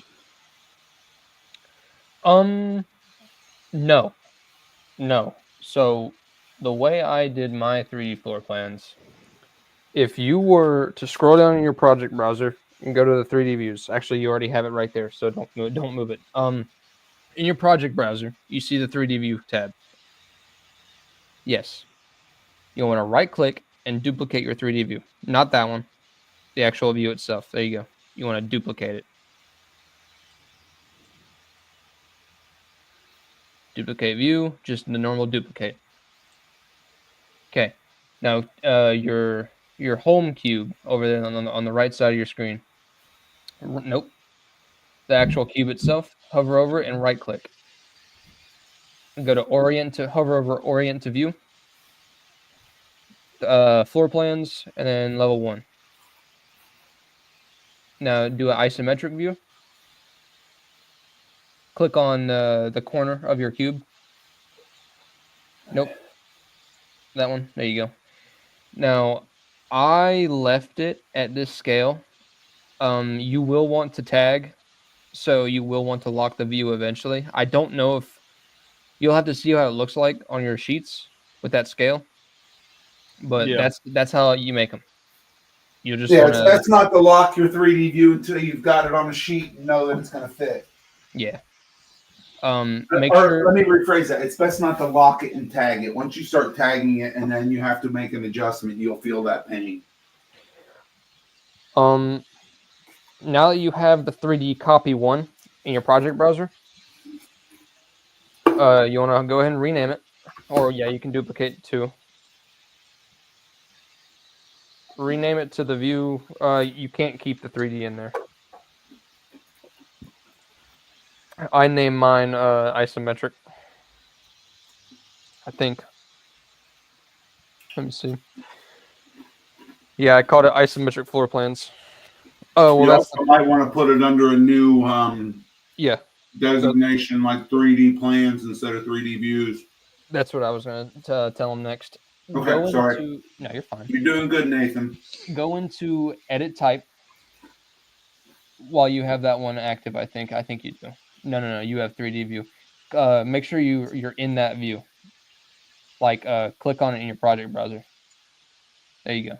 Now edit type. Do duplicate. And you want to name this whatever you want. You can do 3D. I would just say isometric.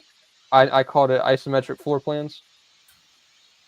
That's fine too. 3D isometric. That's fine. Whatever you want. Say okay. Okay. And what that'll do is that'll make another 3D view tab, and you want to send all of those that you make there. You have to click on it and then click the 3D view tab at the top. There you go. Isometric floor plans. That'll send it there, and then you just make sure you name them. Name them correctly.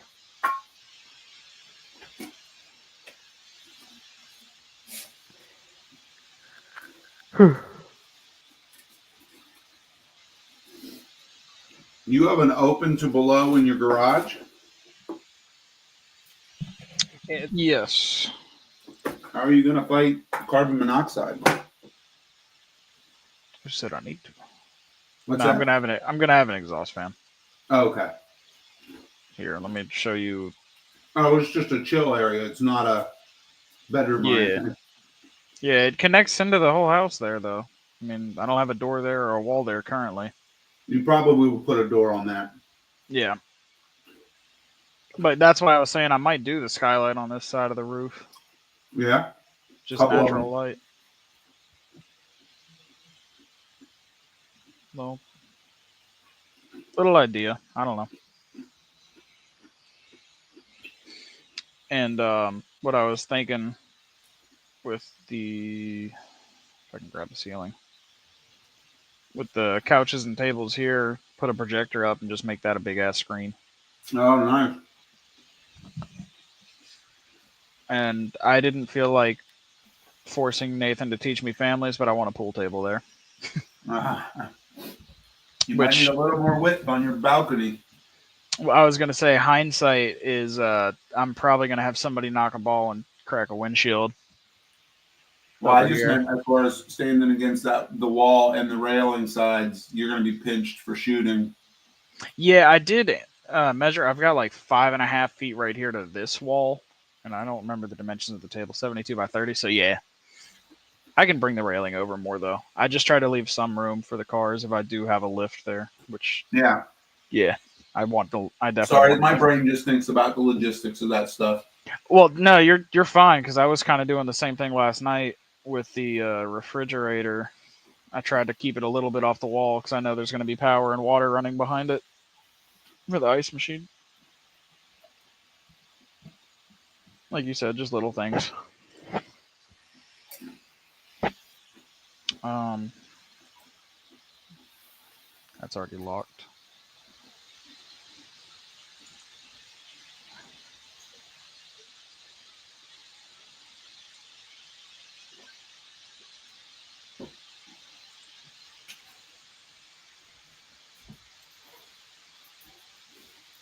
I'm going to step out for a smoke.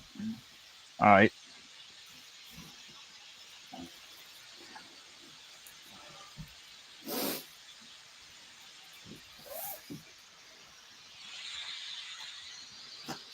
I'm gonna put my dishes up real quick.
Hmm.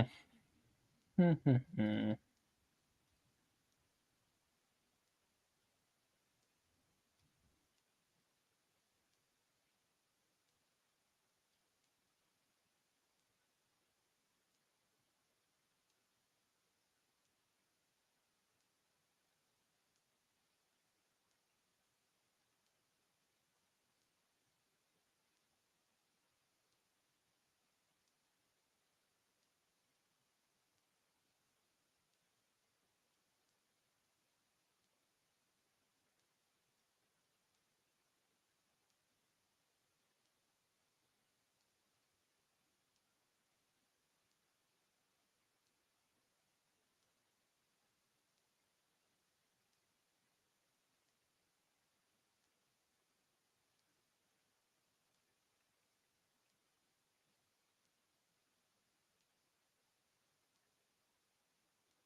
All right.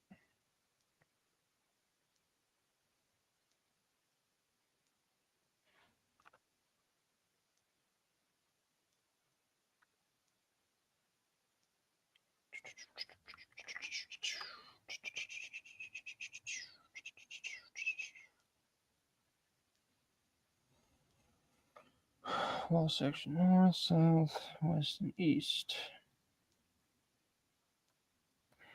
Looking good to me. Looking good to me. Enlarged kitchen. Yeah, 3D view of that.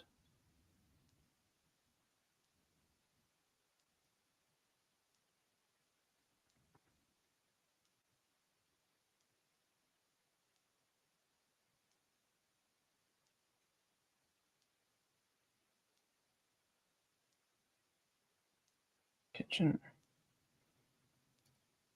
Do isometric of this.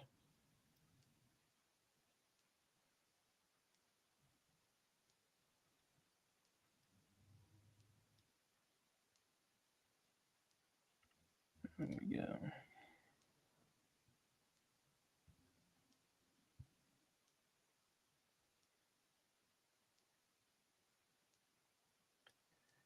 Okay.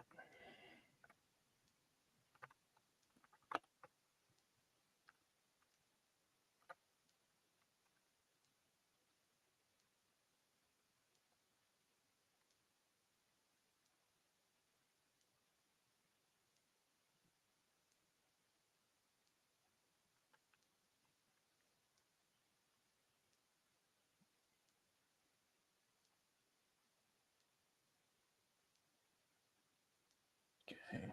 Enlarged kitchen. Bada boom, bada bam.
Restrooms.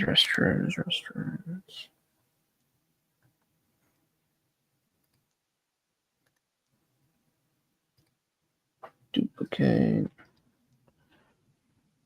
Call this one master. Master bathroom.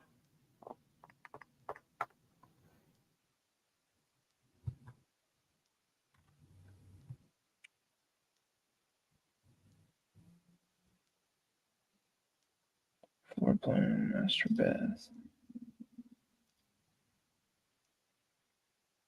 Can't see anything.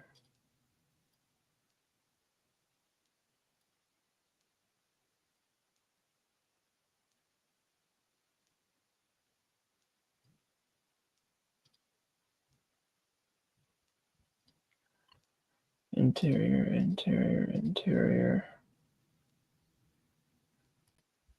5, 5, and 5. Filter. Edit. Alright, I'm back. What's up?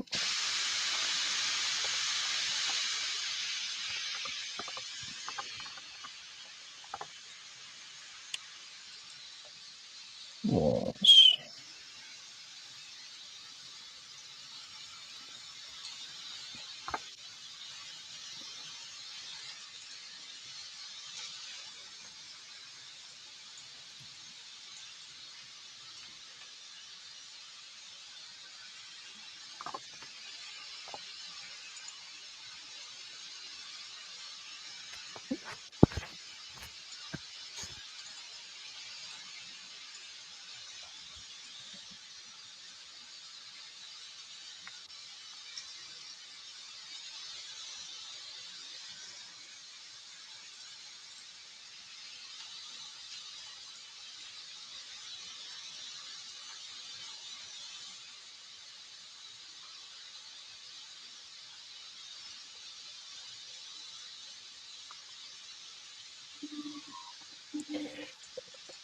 Oh god.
Oh,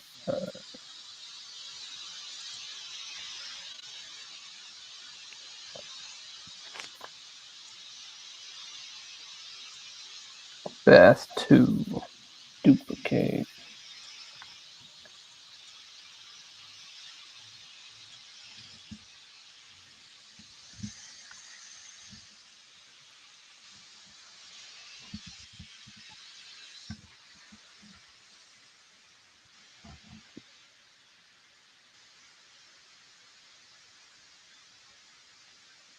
Filters. New.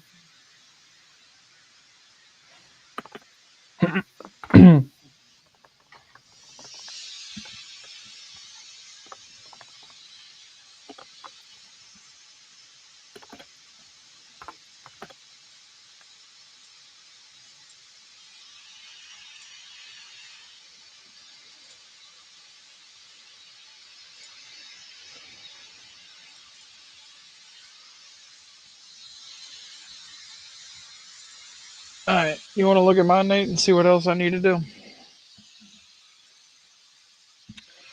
Yeah. Give me 1 second.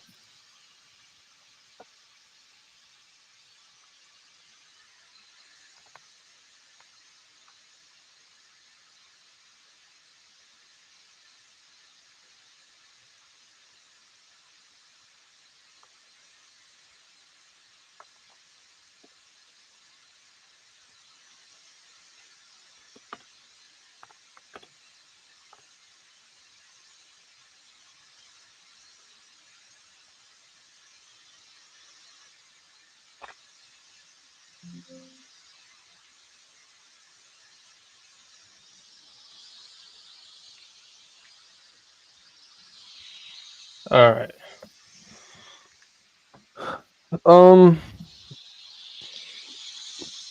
Let's see. You have all your sheets set up? Think so. Every view on there?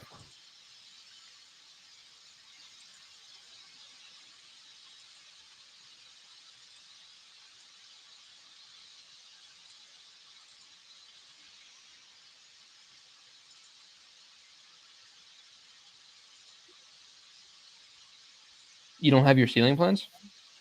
No. You can go ahead and make those. Do you know how to make them? Yeah, I've already got them, but after that, what? I can do that real quick while you're talking.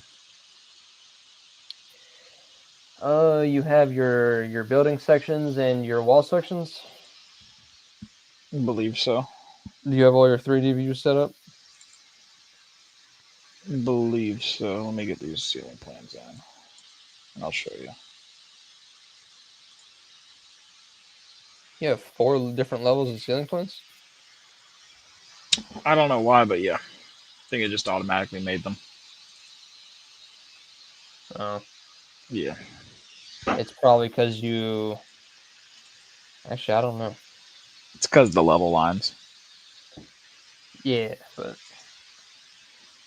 okay, you got your sections, your wall sections. Where are your other 2 wall sections? For interior, I didn't do that yet. Yep. You're gonna need interior ones. If I were you for the 3D floor plans, I would also add the actual floor plan. So like if you look at my screen for the enlarged kitchen and restroom, I added the floor plan and then the 3D view next to it. Okay. So you can add that, and then that's pretty much it for the views, I think. Once you have all those done, then you'll have to go back through, add all your dimensions, tag everything. I think that's really it. We're gonna have to add the legends, the schedules, the cover perspective, or the cover sheet information. We're gonna have to get you a vicinity map. Which vicinity map's pretty easy. All you have to do is go like to Google Maps and screen capture an image of a location you'd probably want to live in. That's it. And then throw that image onto the cover sheet. Okay. Kind of like this. Are you still looking at my sheet? Yeah. Kind of something like that. Okay. That's what we're going for. And you'll do this with a drafting view. I don't know any other way to do it other than that. I'm having a slight issue though, trying to scale it. But other than that, let me see actually.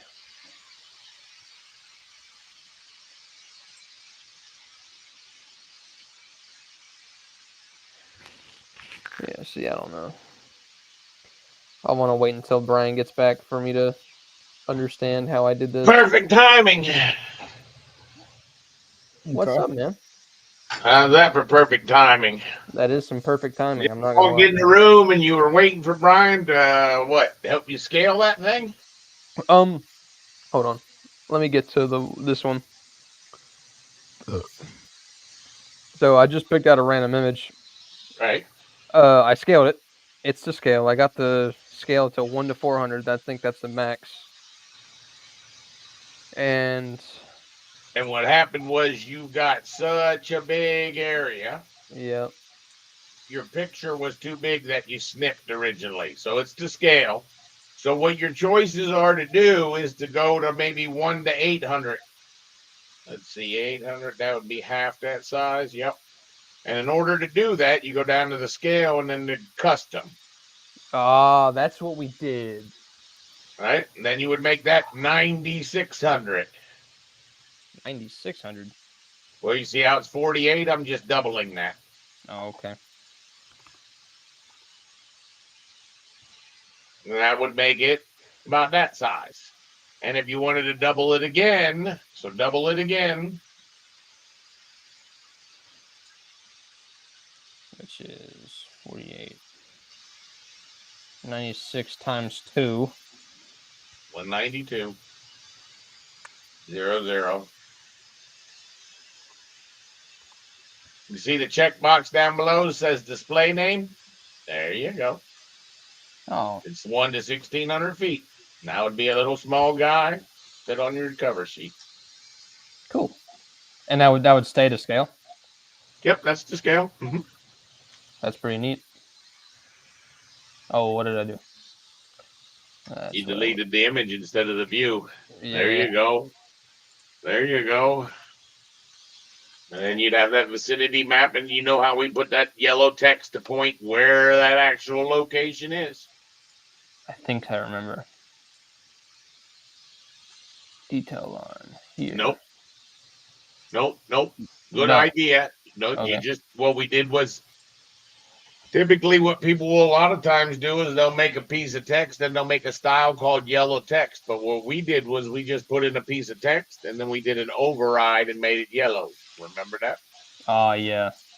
I figured it would come back to you. Yeah.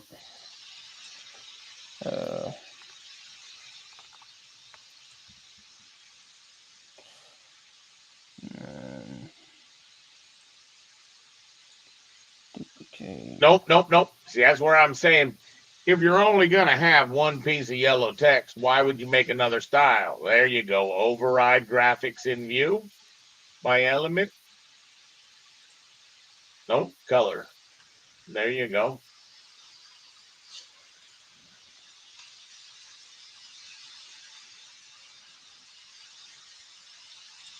Yeah, but I don't want it to be opaque. Yeah, we typically don't want any of our text to be opaque. I would just turn that all your text to not be opaque. Right? Yeah. Then you can put the leader on there and you'd find the leader would turn out yellow too.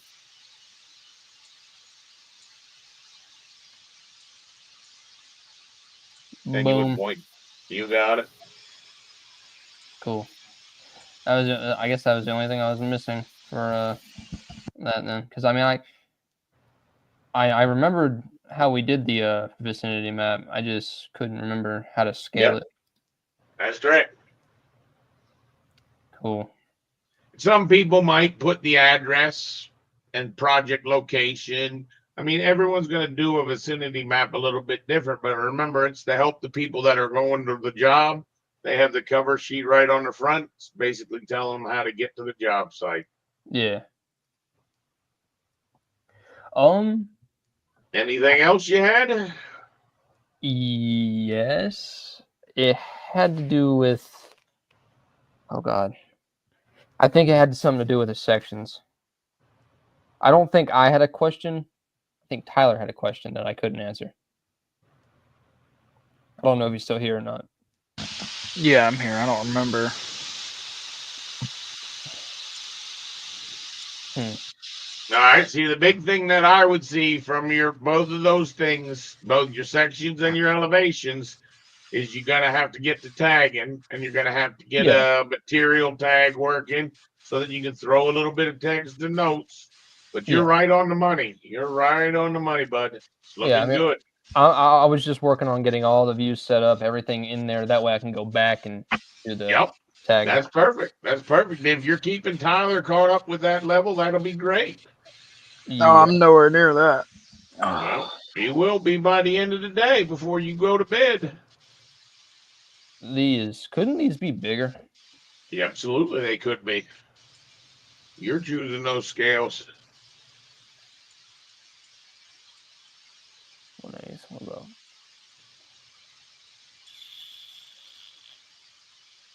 Quarter might be too big. No, quarter's probably a good size. That's probably the size of your plans, isn't it? See, it's a good idea. It's a good idea to keep everything the same scale. See, that should have been a quarter. That should fit at a quarter. See where we're going? Yeah, I see it. I got you. Now all your sheets, you were almost done. Now you got to do is do them again. Right. And the whole reason that's a little bit too big is before you drop those on your sheet, you should suck all those elevation markers closer to the building. The 4 little houses around the outside, right? Yeah. Nudge that over. If they were all closer to the building, then it would fit right on the sheet as you drop it. I did that. It's just I didn't get them close enough. Yep. Well, at 8 scale, you were fine. Right. What you got to realize is most people will do house plans at about a quarter scale. Which gives you a lot more room for your room names and your other stuff. I think that little purple circle that you got is too far to the one side. You know the alignment, the circle that you've got. I would push him further over to that edge. Yep, like that.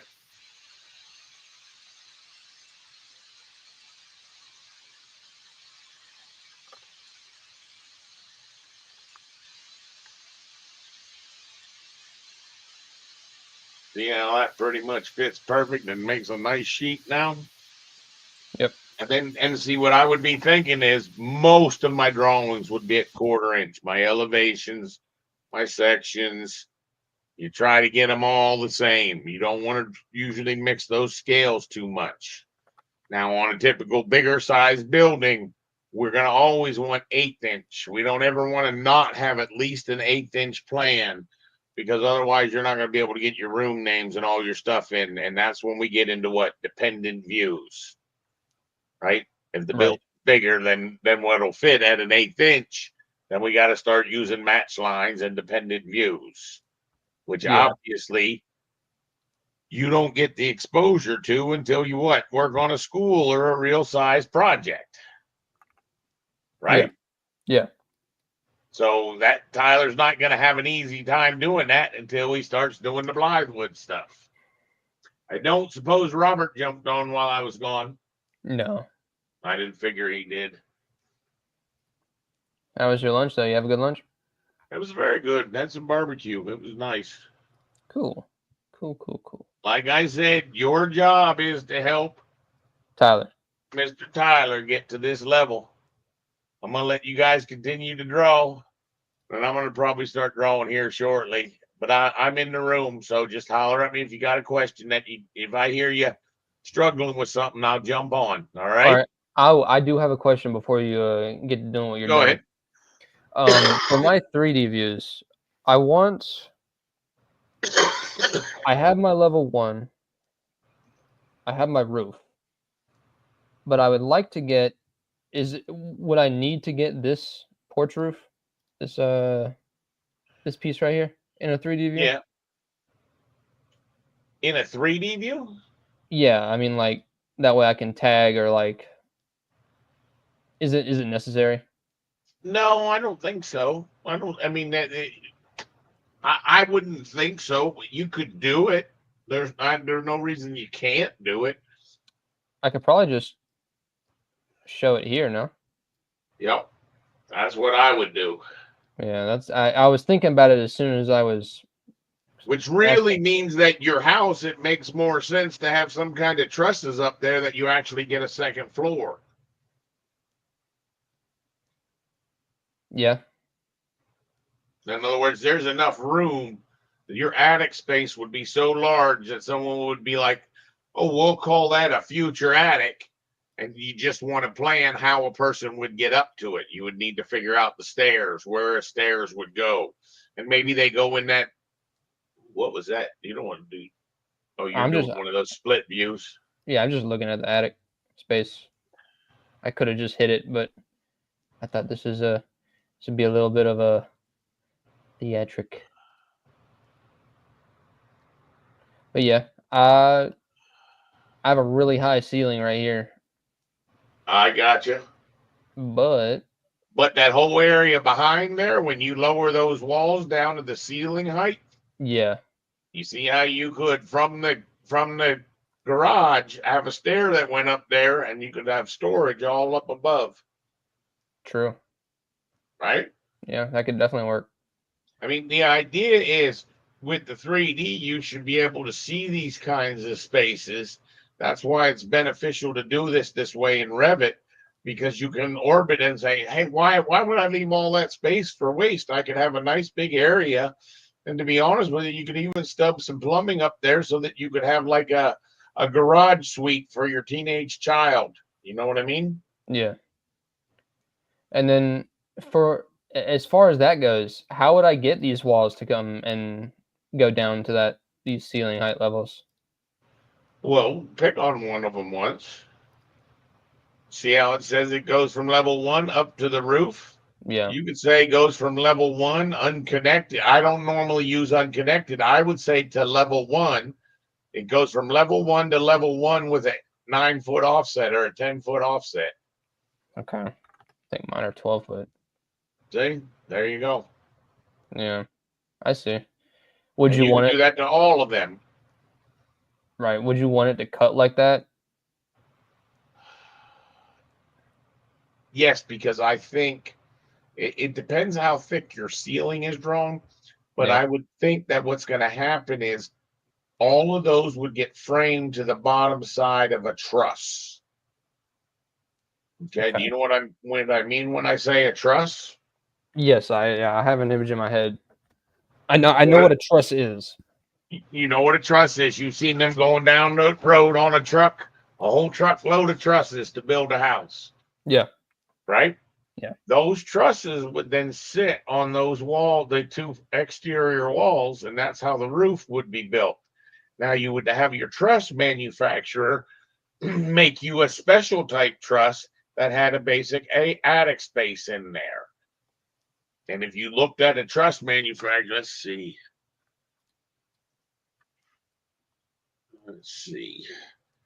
Truss.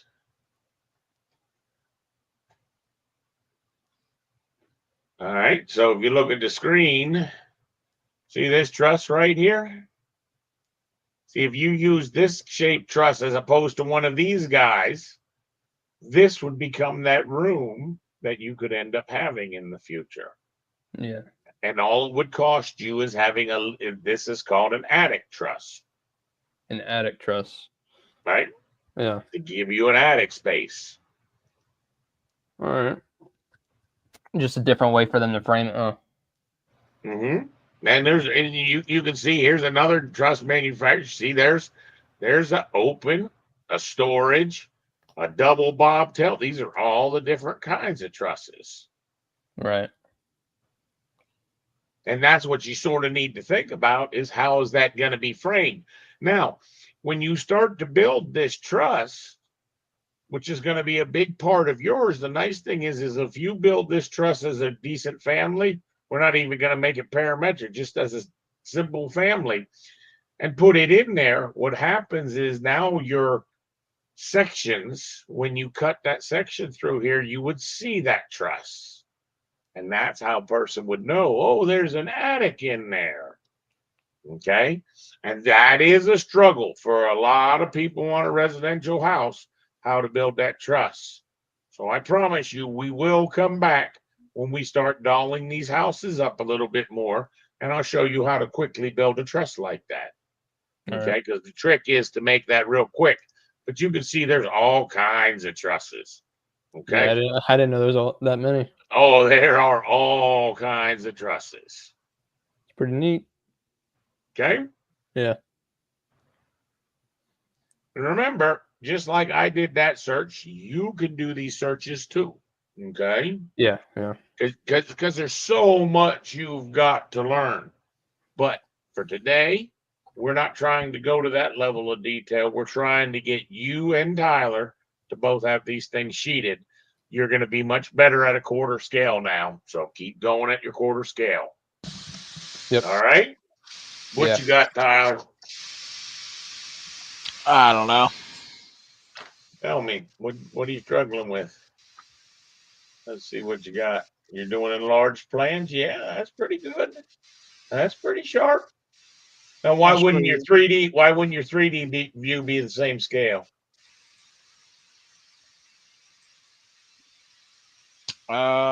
See, in other words, if you're showing a plan view, you would just want that 3D view to be at the same scale. Take on the view and yep. Are you on the 3D view? Yep. Kitchen isometric. See, you could do it right there. Yep. No, it was a 1/2 inch. The plan view that's beside it is a 1/2 inch. See, now that can sit right next to the other. And then the person can say, oh, I see what I'm looking at. Pull it up right up tight into that little notch. Keep going up.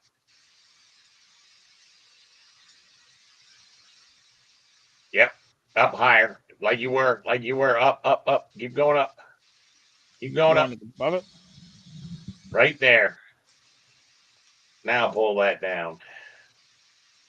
There you go.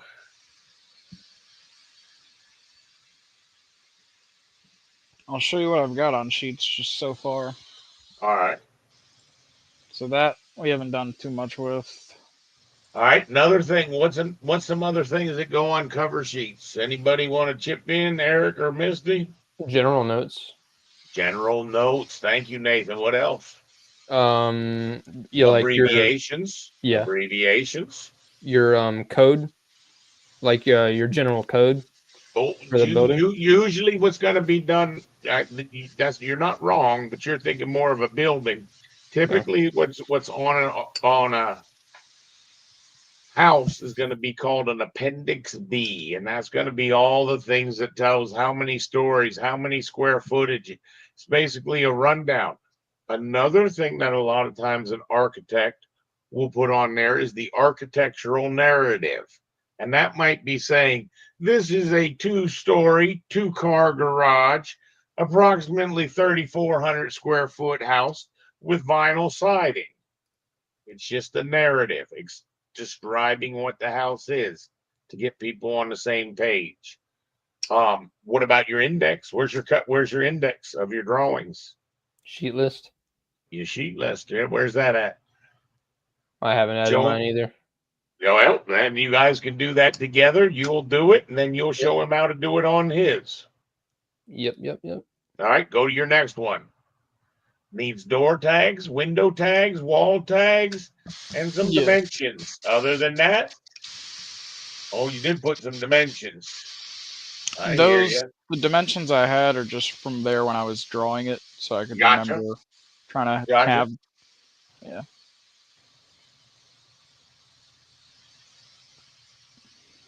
Is that your roof plan? That's your attic plan. Your roof plan. Why does your roof plan not show the whole damn roof?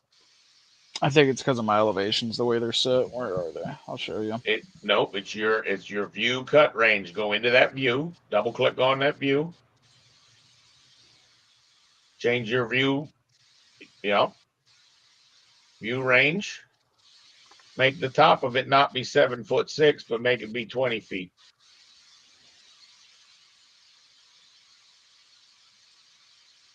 All right. Now change the cut plane to 15 feet. And that will fix it. Okay. I'm not even sure if it's getting all of it because the way it hangs down. And you should have, if you got, it looks like you got 2 sections, but both of them are going in the same direction.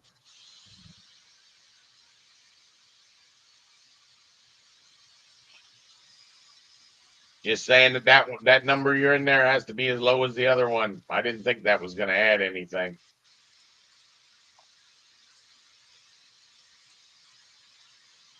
He was talking about your 2 section lines.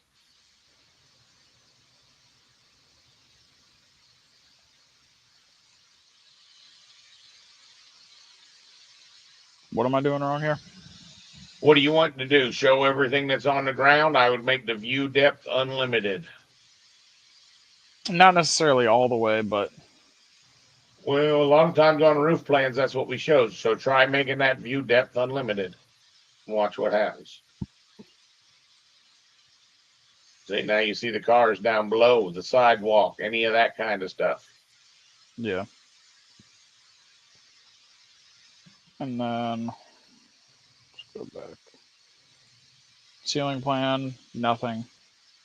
Second ceiling plan, nothing.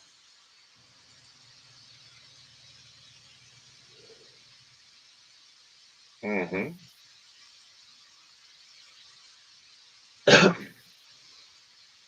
Yeah, that's great. Now, typically, all your sections would be cut in the same direction. That's number 1 rule.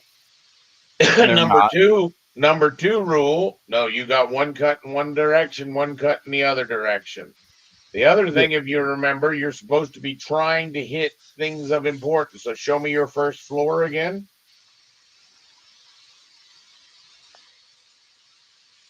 All right. So that one there cuts through a door on the backside. That's good. And the other one cuts through a garage door. So I can see you needing both of those. Zoom out just a little bit.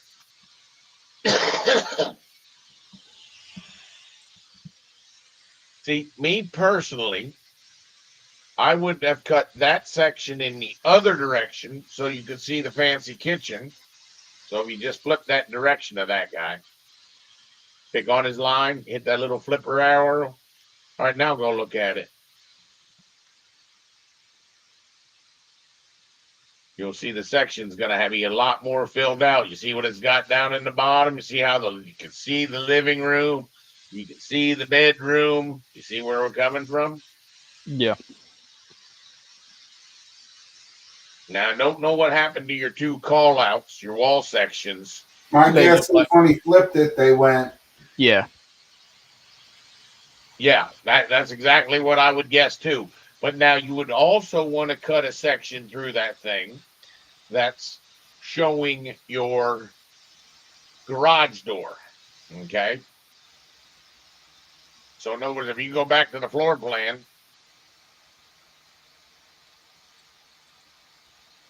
so right? Oh. All right, I see what you did. You flipped those arrows. That's what got you. Yeah. So you do have that second section. And that's where I'm saying is we typically want those section heads to line up on the same. See how you have the one section head on the top and one section head on the bottom? That's simply because of the direction you drew them. But what I'm saying is you don't have a section going through your building in the other direction. You're talking about north to south instead? Yeah, I'm talking about side to side. You got the ones going up and down, but you don't have any side to sides.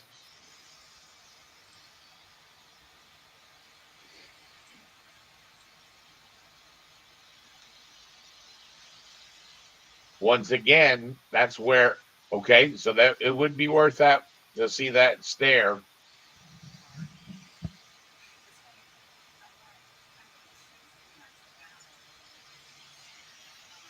See?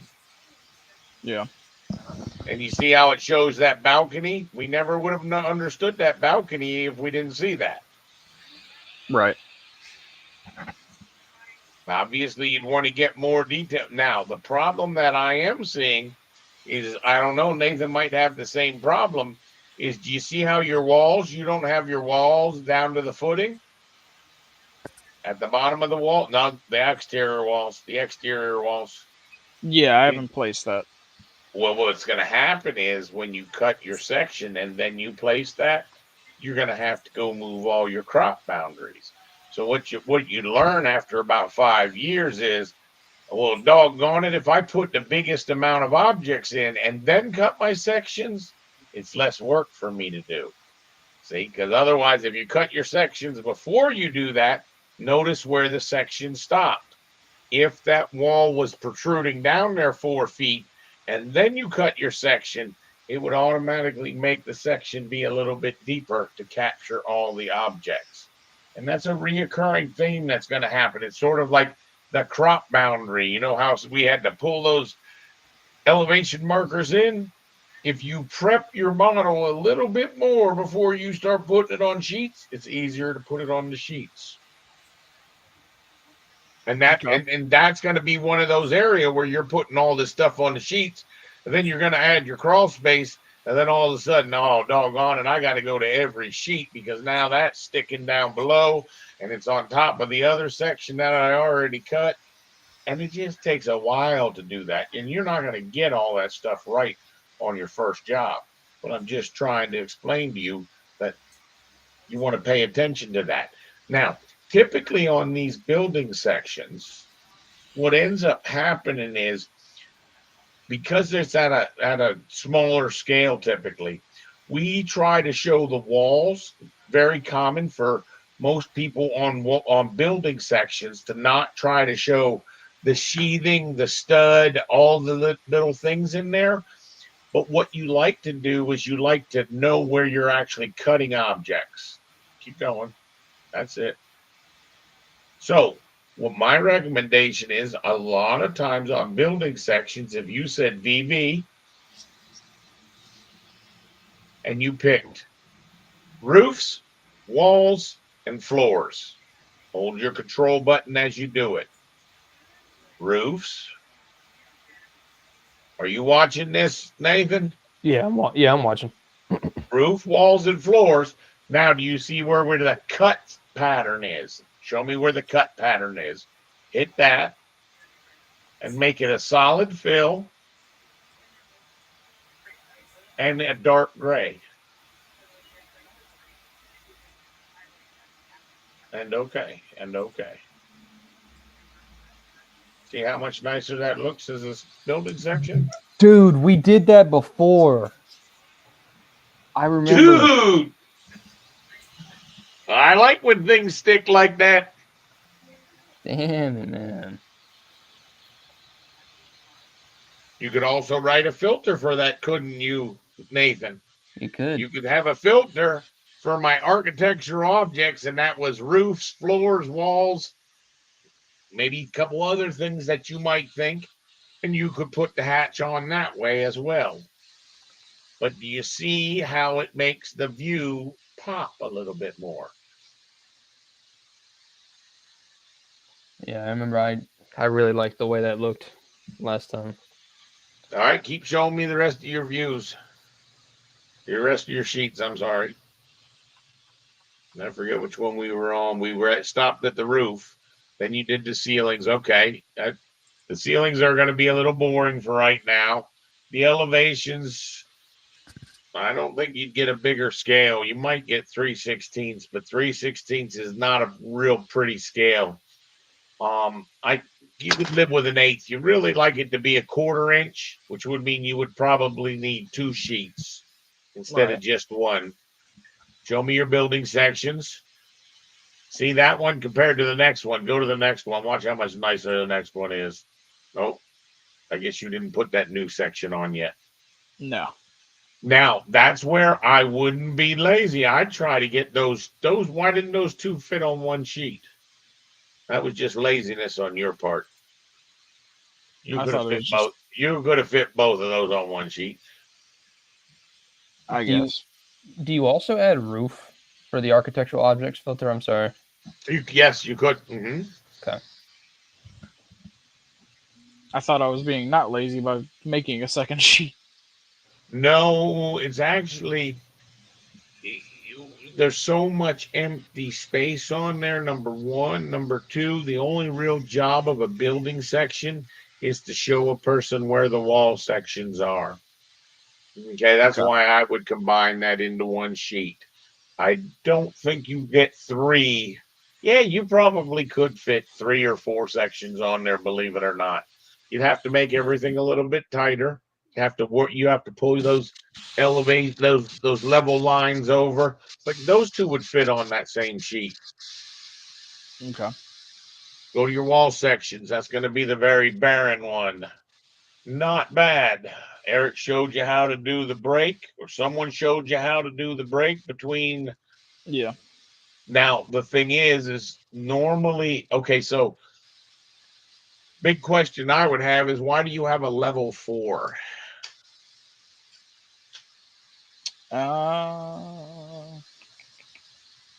Let me go back to. I kind of just set this in general when I was starting. Do you have a floor on level floor? No, but You I should. was thinking lower each of these down one, so 2 would become 1 for the underground. Since it's a concrete slab, I'm assuming you need to have underground for plumbing. No, I don't. Levels are things you can walk on. And I don't see anything that you can walk on level 4. And I don't see anything as a if it's just slab on grade. I don't think you would have. People make footing levels. I don't typically recommend that. That level should mean that you have a floor plan, a floor that you can walk on. And what I'm trying to tell you is there's no reason for that level 4 to be in there. Okay. Now it's telling you that you had a ceiling plan and a structural plan. So you've already duplicated a bunch of plans. They can all be deleted.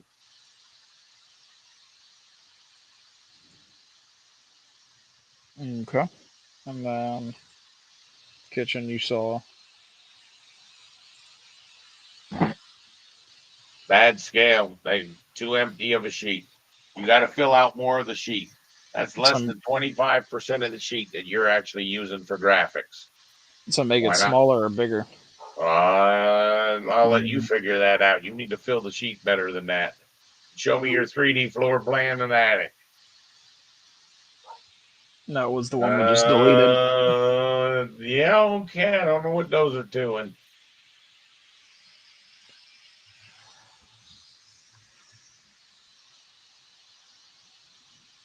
I think that sheet right there, I don't think there's a need for, and the one before it, I think you need to get the scales right.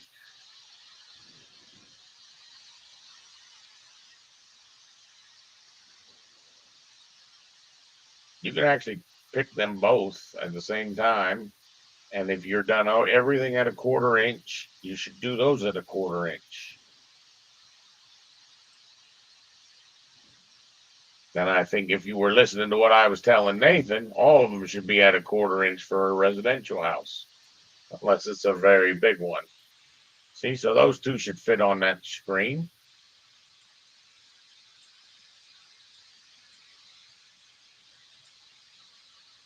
Did you see where it snapped before? It would made sense because it showed you the green line. You see the green line? Drag that so it's just below. Drag it so it's just below. You'll see a green line appear. Yeah, it Straight was on lined up that. with it. No. It'll line up the level lines or the title heads, but it'll also line up where the floor plan is. I don't think you're on. I'm seeing that line. There's another line. Go to the right. Go to the right. That right there past it. There you go. Now the thing's in line with each other when you let that go. Okay. Now move the bottom one or the top one down. Nudge, nudge, nudge.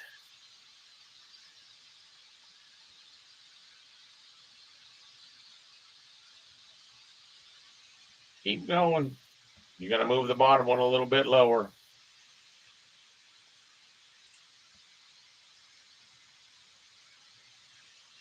Okay, because we don't really care about the cars.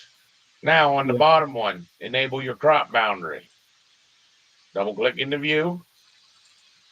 Turn your crop boundary on. That? You'd have to click 2, crop view and crop view visible. Crop region visible. That put the box on it. Now pull that box over to pull that crop boundary close to your building. No, that's the section box. Yeah. Yep. And on the bottom of it, nope, keep pulling up into the sheet. See, it's got to cut those cars off. Let it go. See how it cut the cars off? Now it fits on the sheet.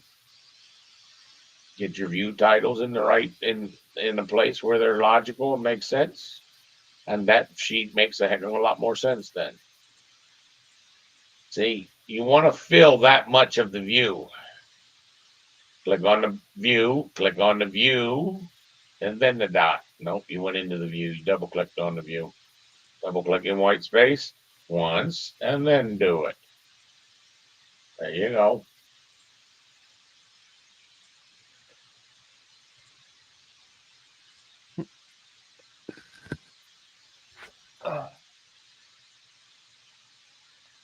You got it.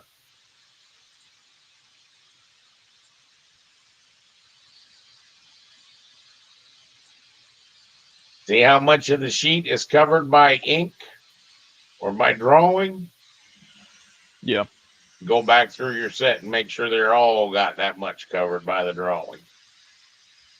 Don't leave big empty spots. We're going to need some spots to put schedules and notes and things like that. But you don't need as much as you've got. That's just you not having enough experience with drawings. Hey, Brian. Tell me. I know we've done it before. I just can't remember. How would I, on my elevation sheet, how would I flip where the actual name of the elevation is? Like flip it to the left side. Where are you talking about? These two. They would look much better on this side. The names. Oh, you can hit that little checkbox. Right here? Yep. And go hit it on the other end. See that same box? Okay. I didn't really want to click nothing because I didn't want to mess it up, but There's no messing it up, buddy. That's what we're here for. We're here to play in the mud box. cool. I know that you said this is a pretty bad scale, but it does fit. If I go any smaller or bigger, it kind of looks odd. Yeah, I hear you. I hear you. Because if I go 1/8 inch, it's too small. Yep. No, I would go 1/4 inch.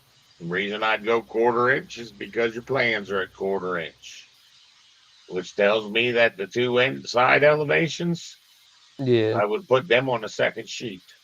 that's what I was thinking. Yeah, there you go. All right. We're just trying to get you to thinking along those frame of lines, that frame of mind. We want you to understand that what makes a good drawing is when you've used most of the space, right? Yeah.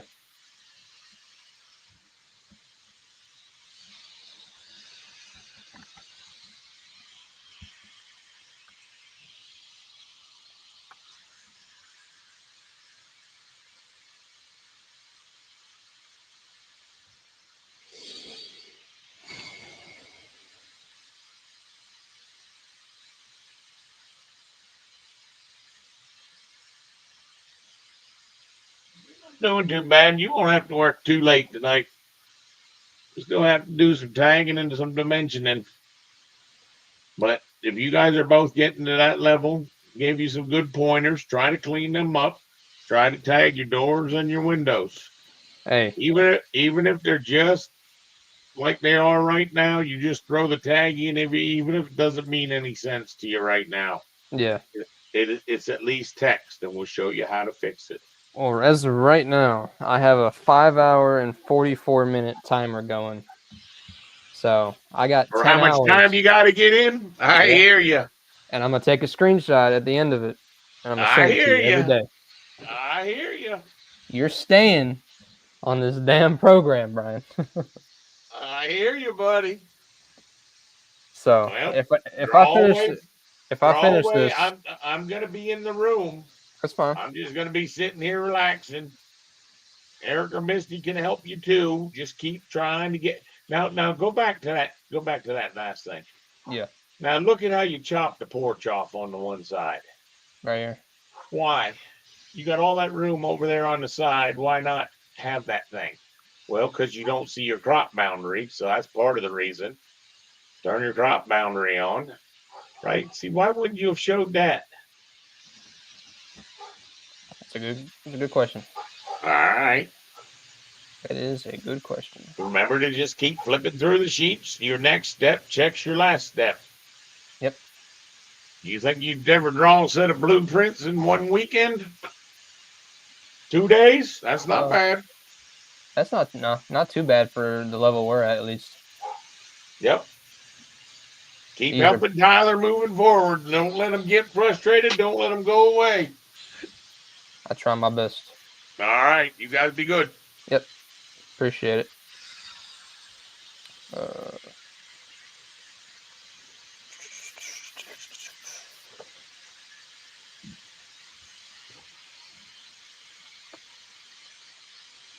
I'm not sure.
Annotation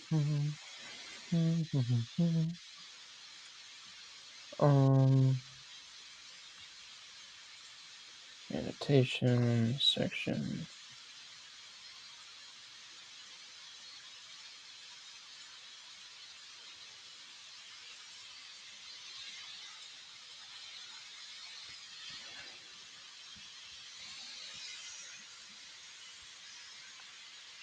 And create view template.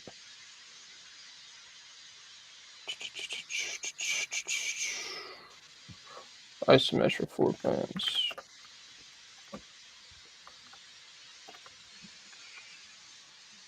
If you need anything, Tyler, just let me know.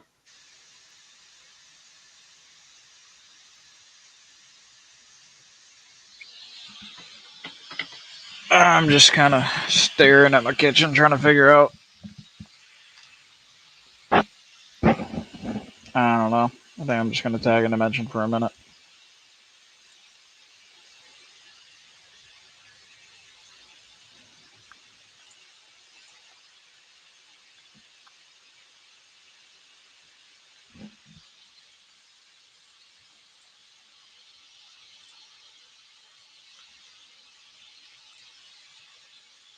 Woohoo!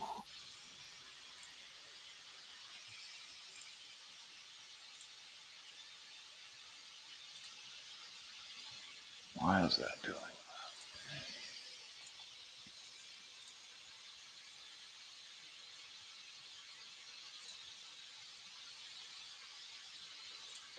Oh God.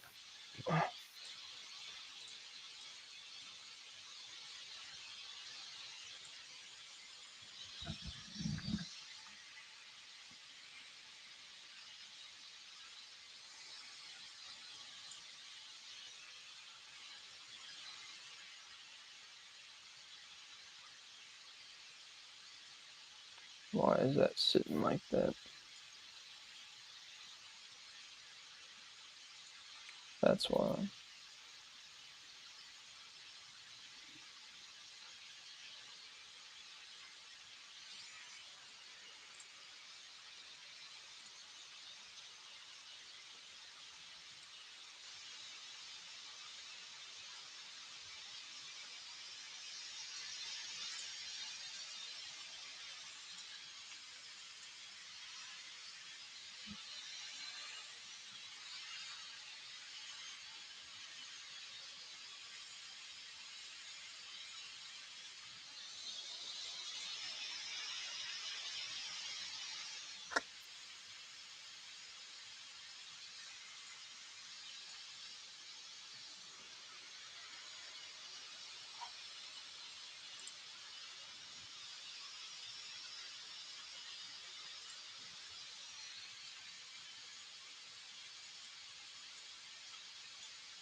Mm.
It's not doing what I wanted.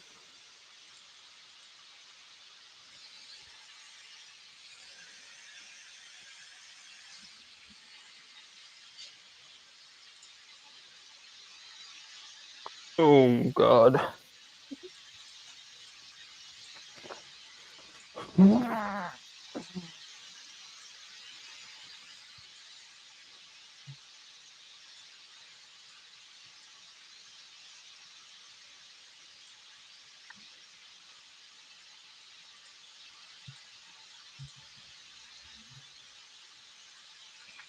How do I get rid of that stupid number? Let me see. What stupid number? I'm trying to just get that to 5 and that to 6. Or 7, rather. That won't be If that you click easy. on your window, Huh? click on your window. Say activate dimension. Up in the speedometer thing. And then adjust one of those numbers to a whole number. There we go. That's what I needed. Thank you. And 4'7" is not a great number. I would have done 4'8". You want to work in even inches as much as you can.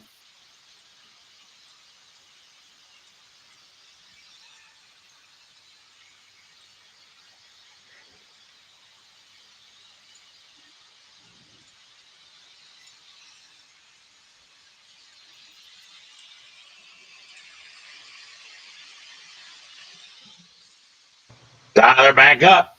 There you go. That's what you wanted to do.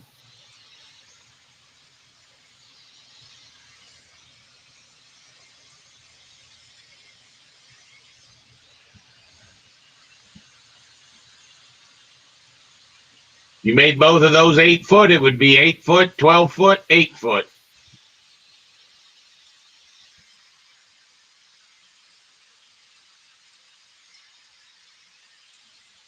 Okay. And that's how we try to dimension. Don't forget to dimension all the interior walls too. You got all the exterior, you did pretty good. You missed that one man door into the garage, but you got the idea. Keep cleaning it up.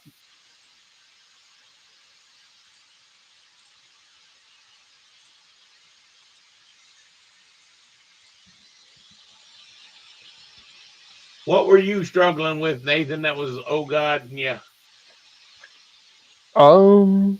What did I struggle with? No, not that. I think it might have been in the elevations. Let me see.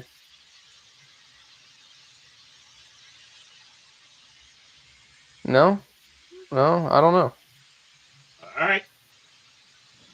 Keep Oh, grinding. it was this.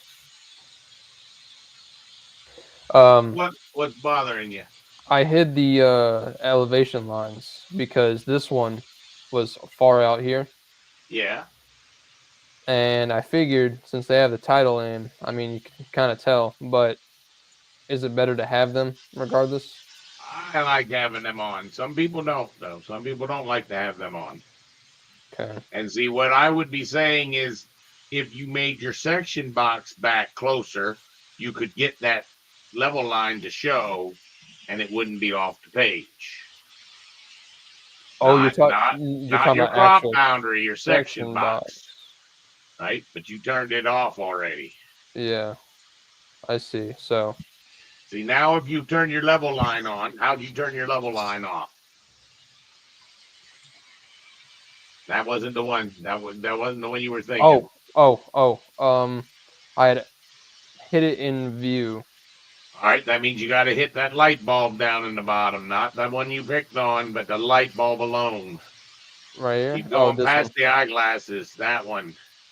See, that's the one that hid that. So unhide that element. Up at the top, it says unhide element too. Oh, I see. Okay, cool. Okay, then turn your light bulb off. Nope, you got to get off. Turn your light bulb off on that guy. All right. See, now if you pull your section box, and then you could probably pull the back edge of your section box, right? Watch how it brings that in. Oh, See okay. how that works? Yeah. All right. That makes a lot more sense. Does that hit all my interiors, Brian? No, I wasn't watching your. We were watching Nathan's. What you got now? Does that hit all of my interiors?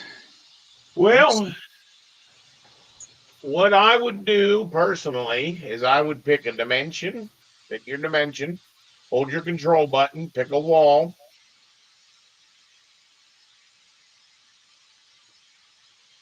Hold your control button, pick a door, and now a window. Control and oh, there you go. Now, down at the eyeglasses, say isolate category. See all the dimensions that disappeared? Yeah. Those were dimensions that weren't going to walls. They were going to furniture. Huh? In other words, when you dimensioned that thing, you thought you were hitting a wall, but you were hitting the back of a sink or a back of an object. See all the dimensions that disappeared? See that one there? Mike, that's because those two dimensions you were hitting the room separation line, maybe, or something like that. The idea is if you're not careful when you start dimensioning, and I know we went over this with you and Ginger a long time ago. When you're dimensioning, you shouldn't have your floors and your furniture and your dishwashers and your cars and all that stuff on. You should have just walls, doors, windows, and dimensions. And then you should do all your dimensioning.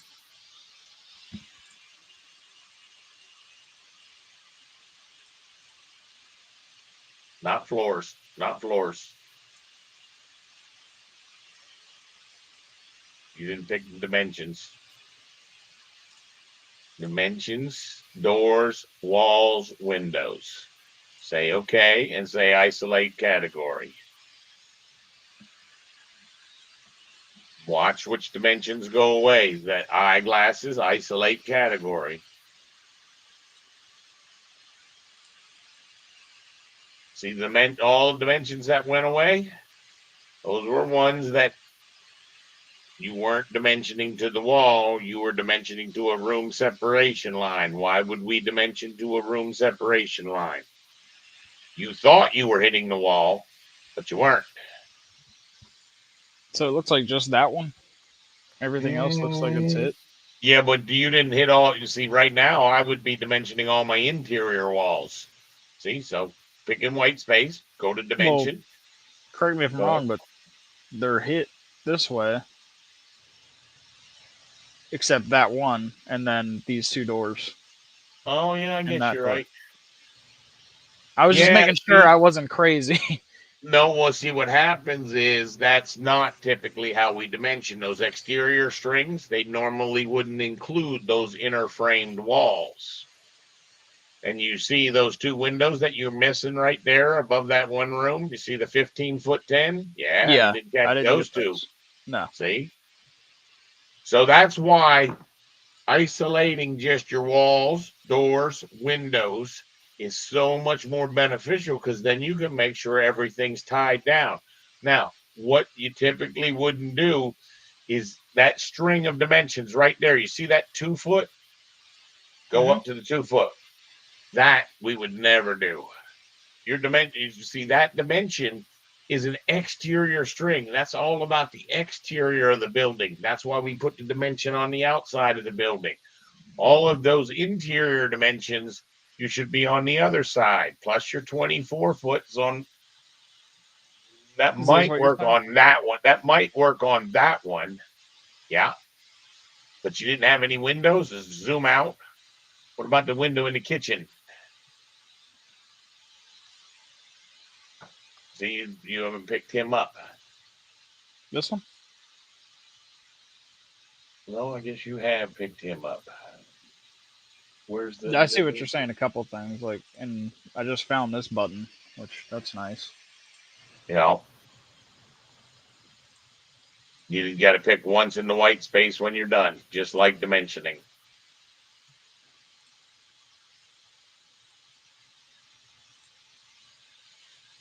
Right? Eric said 2'8". Mm-hmm.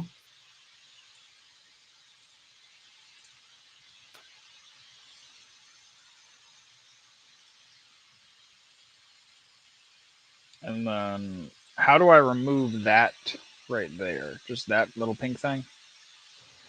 When you say edit witness line, if you pick that object again, that would be one way to do it.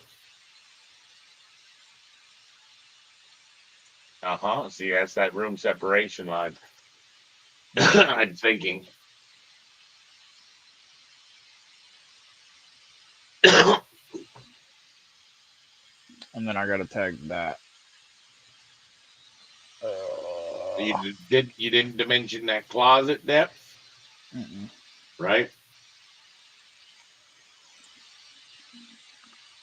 And I would probably swing the door into the bathroom, out of the toilet room.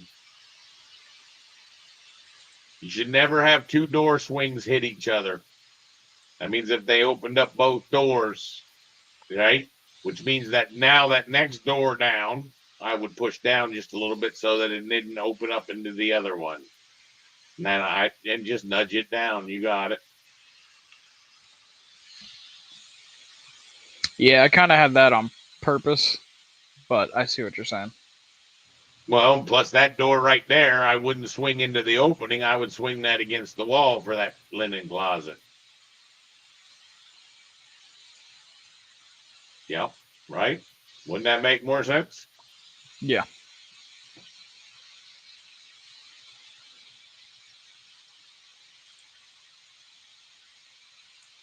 What happens if you try to tag a window with a tag by category? And Should not be a that it window. matters, but that linen closet door would be probably narrower. Remember to turn your leader off. Up at the top speedometer area, there's a leader button. Right? Right?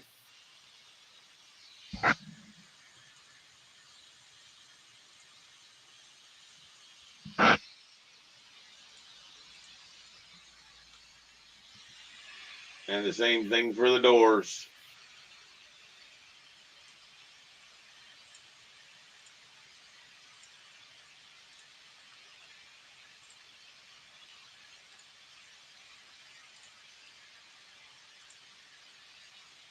Now, it numbered those in the order that you put those doors in.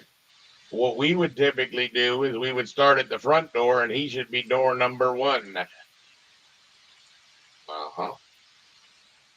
So if you hit escape 2 times, you would find if you pick the door, then the number. Nope, you don't have to pick it there. You got to pick it. You can pick it on the floor plan as well. Pick the door, then the number. There you go. Then you can put in a 1. Right? And then we normally walk through the house and go 2, 3, 4, 5, 6, 7, 8.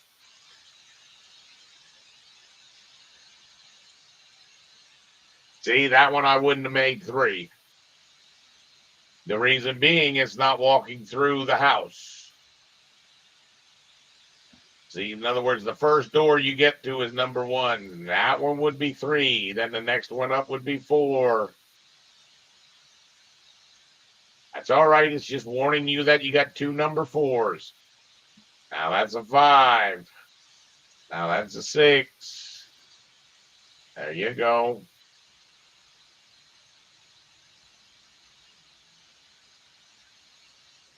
And now you should have 7, 8, and 9 are in the garage.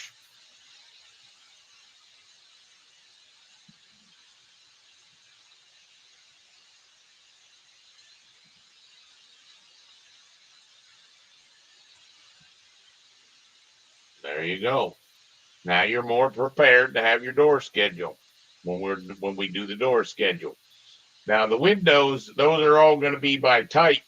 So you're going to find that you can't fill that in the same way. I don't believe you might be able to. Try clicking on that window, then on the window tag. Window first. Okay. So now it's going to warn you. It's going to say you're doing this to this type of window. And you're going to say, yeah, I know this type of window is going to be a number 1. So now you see you only have one type of window in your whole house. Right?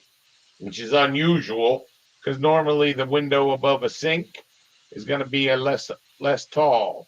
Now that's going to give you your second type window. Yeah, you were right. Window tag. There you go. That would be your number 2 type window.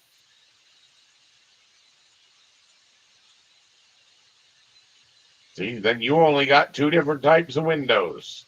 And those would be your door tags, picking up where you left off from down below. I think it was at 11.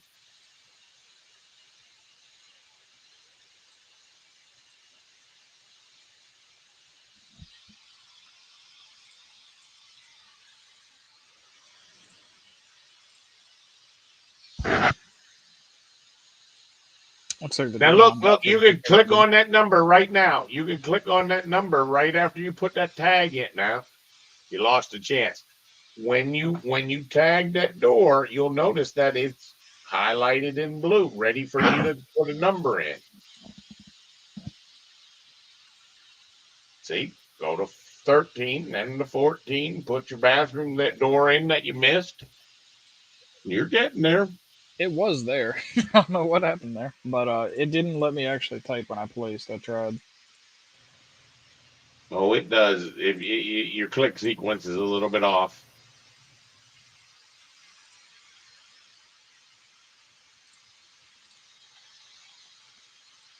Well, it automatically caught that one.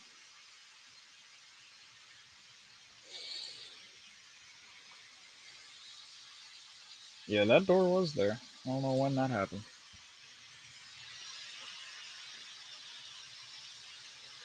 Now you still need to dimension this guy. And then Yeah. the only notes that I would put is, if you see where it says garage, I would say open to below to let a person know that there's a balcony.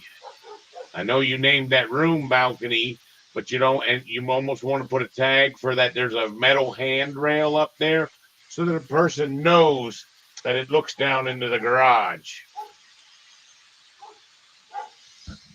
You haven't created a railing tag yet.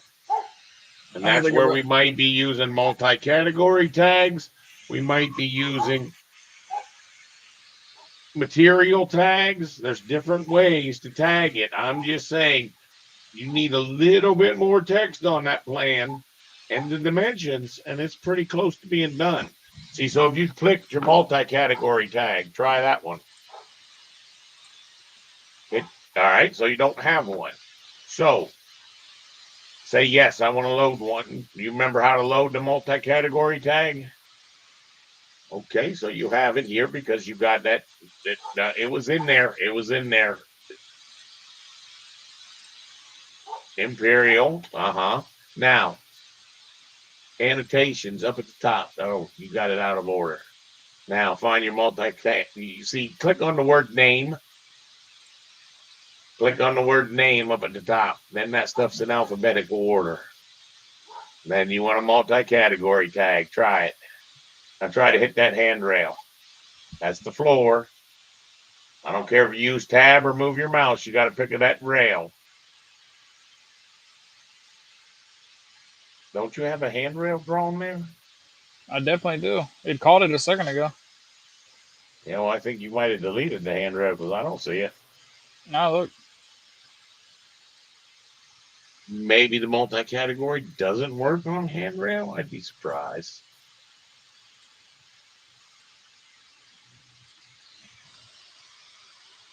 So you could say railing tag. You're going to look for one. There's probably not going to be one in there. I don't believe that, though. You might be right. Let me check. You can go to one of my floor plans, level 2.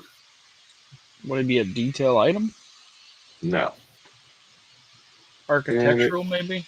Annotate. Hold There on. is. I want to.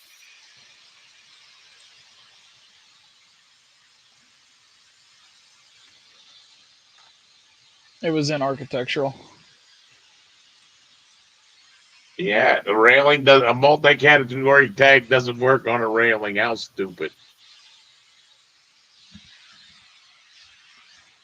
Now, let's edit that tag. Oh, well, I don't know. Maybe you can't do that. Edit. What is description? Baluster offset. Yep. So if you edited that tag, no, edit the tag, edit the family, I'm gonna get it tight. edit family at the top. Okay. Delete that. Delete the box. Delete that thing. Delete the box. Nope, that was the text.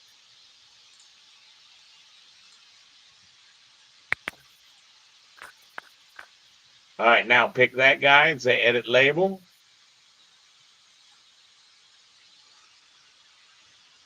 Remove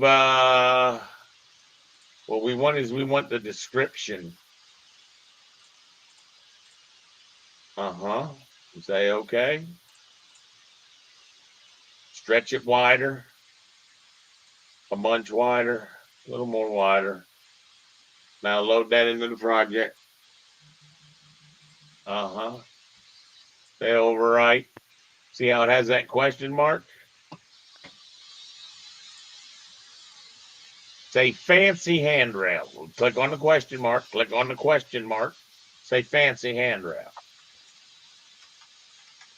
You didn't like dank ass handrail? Yeah, that'd be fine. But go ahead and say yes. Now, here's the benefit of doing that.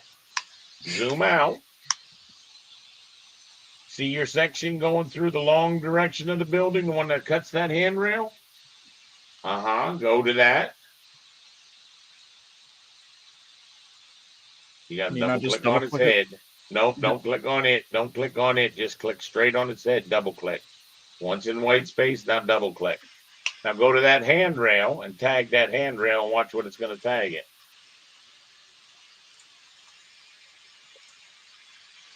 Fancy handrail. See, now if they decide they don't want to call it the fancy handrail, they want to call it a wrought iron handrail or a wooden handrail. If you change it in this section, it changes it in the plan. That's why we don't use text. That's why we use tags. Does that make sense? I got you. Yeah, this is something that I definitely needed to learn.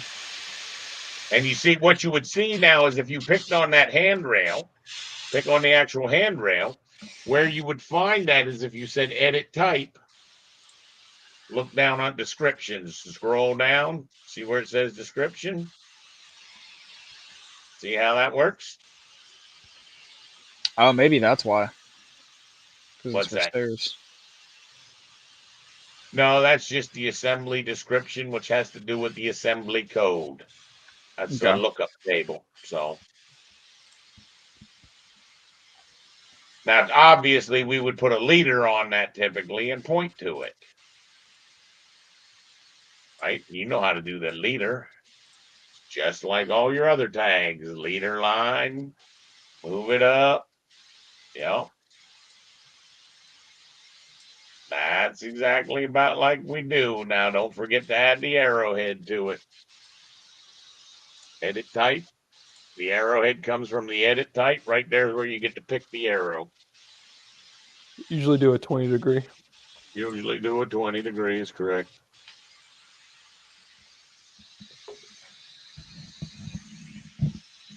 That makes sense? Yeah. Sorry, I was mid yawn. You're fine. All right. Keep going then. Any questions from you, Nathan? Maybe it could be a pretty quick fix. I'm trying to weed out this this little issue I have.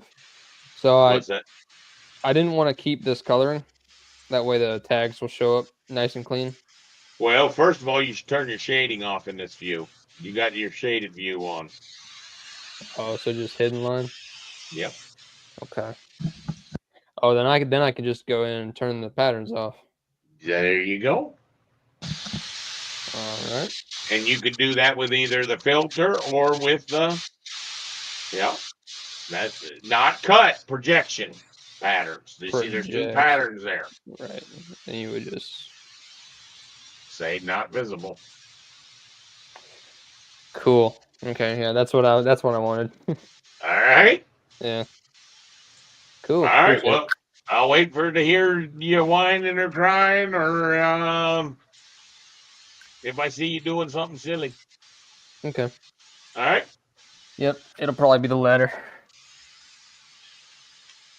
Come on, have a little faith. Oh, I know my dimensioning is still pretty awful, so that's you're gonna love this one. Do I want to center line? Yes.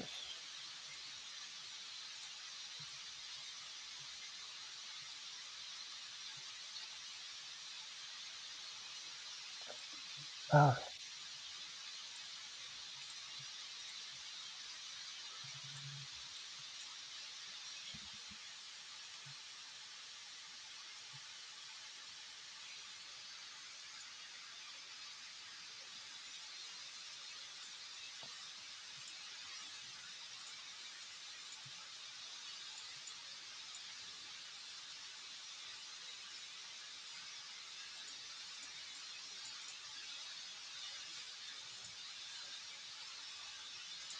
Ooh.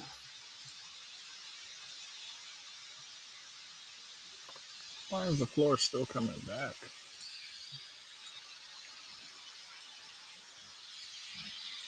What am I doing?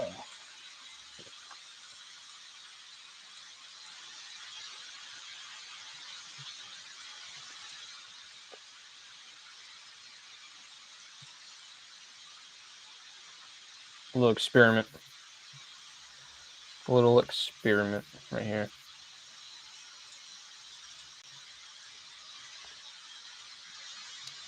Yep.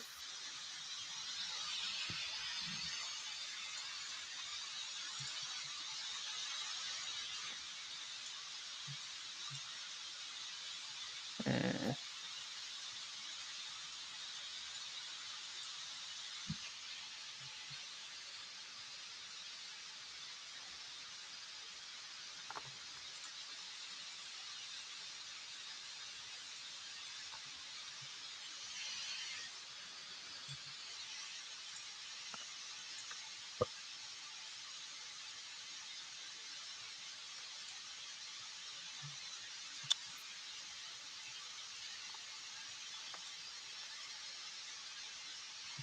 Might not be that serious, but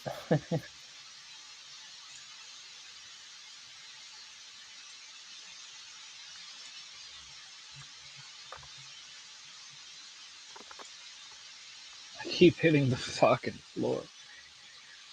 Ugh. you keep hitting the floor.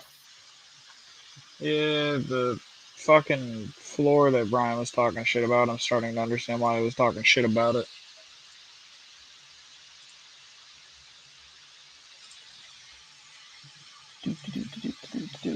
Doesn't matter what you do, you're gonna try and accidentally hit that damn thing.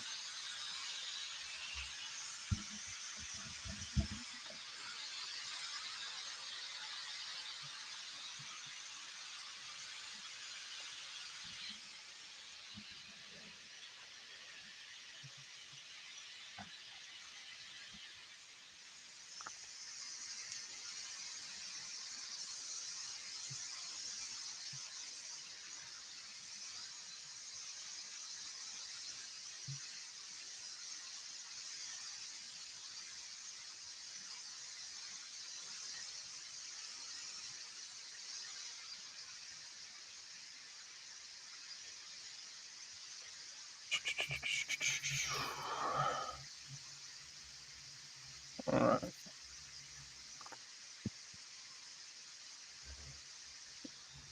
This right here is gonna, dude. I don't know dimensioning.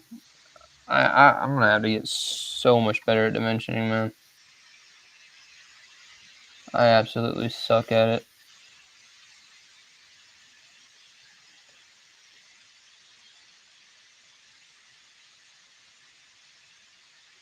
I just don't know what I'm looking for, unfortunately.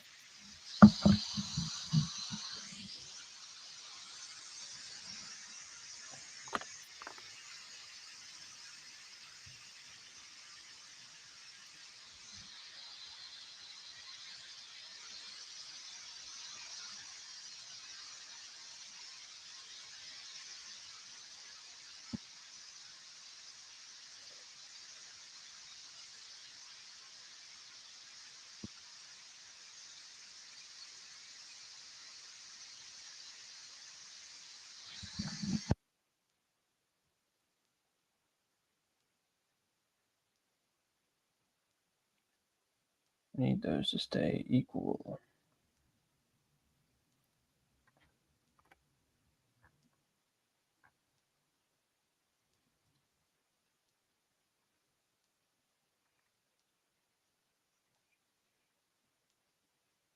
Block that one. Then I do this.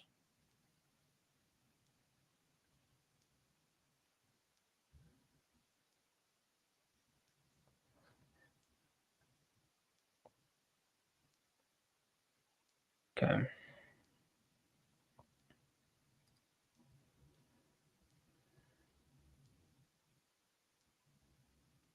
But now I need them to show.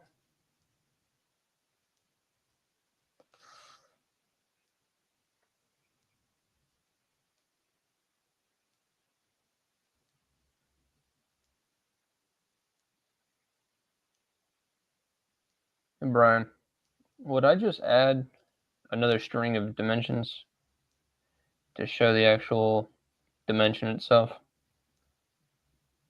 Or would I not? What's that? So if I wanted to make all these equal, I know I could throw the string of dimensions and then press the equal sign. But if I wanted to actually show the dimension, would I Go look just... into properties. Look into properties. Down, right there. What's that say? Okay. Damn it, man. Now, do a dimension from the first one to the last one. Oh.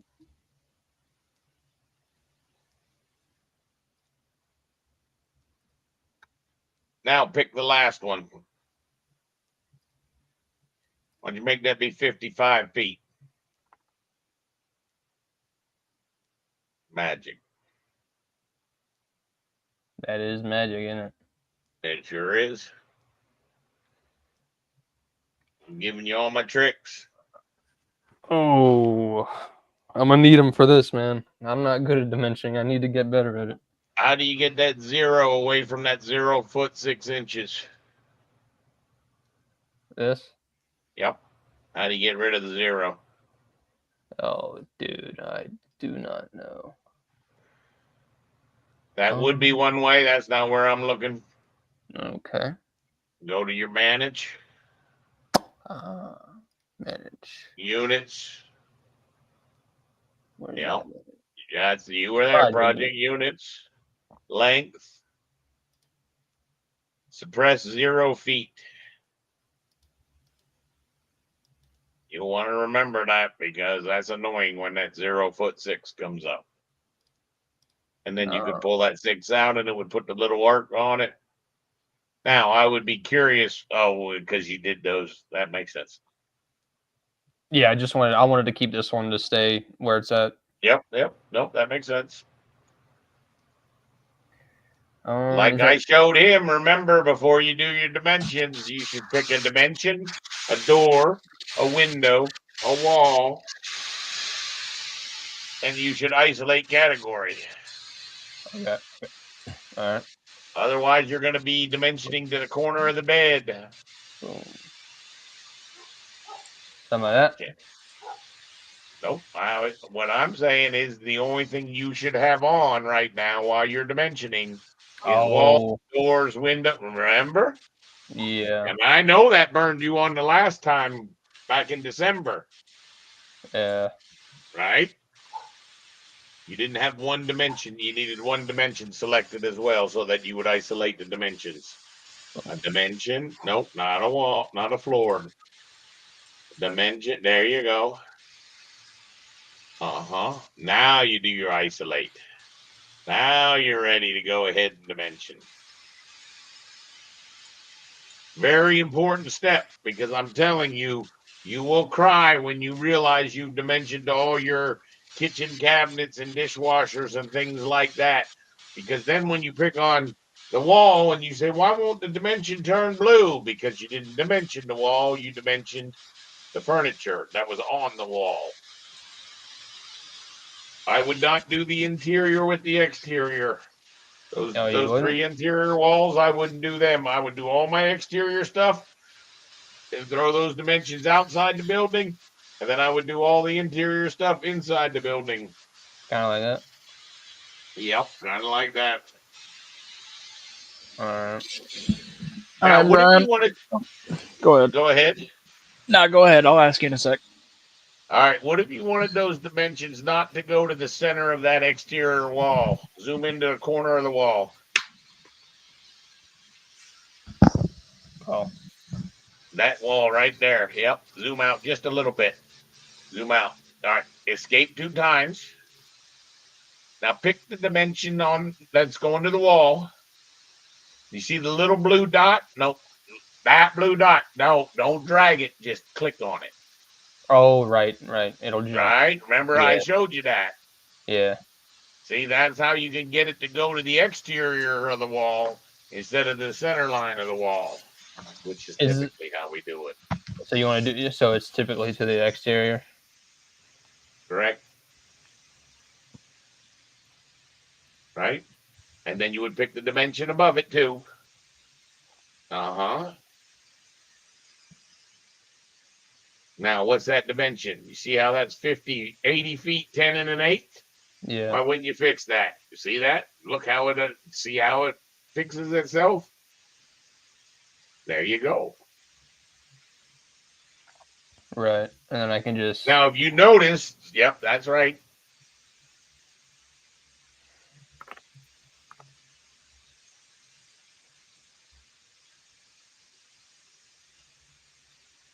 You got it.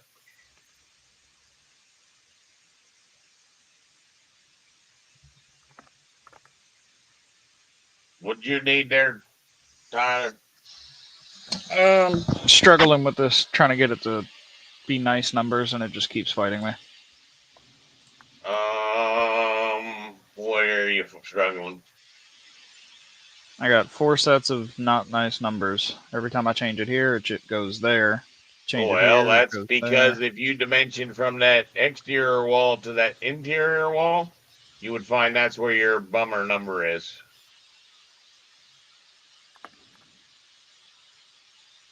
Is this the second floor? So you didn't fix the second floor like we did the other. This is why I tell you. This is why I tell you to dimension the exterior objects separate from the interior objects. Because what's happening is you move the window. Nope. Put that dimension back real quick. Undo. Now pick the interior wall and make that 3'8". Nope, the other dimension. That's right beside I see what that. you're saying. So you got to walk the whole doggone building. Now you go to the next one, the next wall, and you turn that back to 8 foot and watch what happens. See, now that bad number went away, didn't it? Oh. That's because your handrail's a little weird. All right, I'm back. See? But part of the reason that problem is happening is you didn't do what we talked about in the first floor, which is dimension the exterior stuff on the outside of the building and the interior stuff on the inside of the building. So I get what you're saying, but I thought it would be good to just show where the wall starts. The problem is you're not helping out the window framers versus the stud framers. The stud framers are going to get out there. It's just harder for them to lay out that wall when you've dimensioned it the way you have. Because one's going to be those openings and one's going to be the stud framing that's inside the building. And you combining them so it's easier for you is not making it easier for the framers. So how do I just remove this? You would just you see that middle dot, drag it over and hit the window. Drag that to the window, and that'll go away. Okay. So just do that with all these. No, the window, not the line. Drag it to the window, the object that's dimensioned. Uh-huh. Now, handrail, same thing. Don't do it. The handrail, I would put that on my interior dimensions. That's what I was saying. Yeah. Yep. And you see how you got that string of dimensions? There should be another string right above it that tells me the overall length of the wall. I should probably do that here as well then, because I took that Yeah. off. Yep. We typically do all the openings, then any offsets in the building, and then the overall building. All right. Draw. Now, because it's a square, I only need to do it top and one side on each, right? Yeah, but sometimes some people do on all sides. I would say I typically wouldn't. I would, once I have that one overall dimension, that would be all I would need. Okay.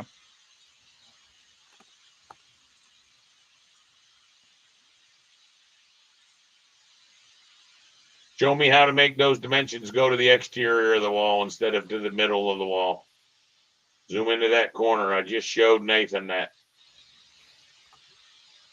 Repeat that real quick.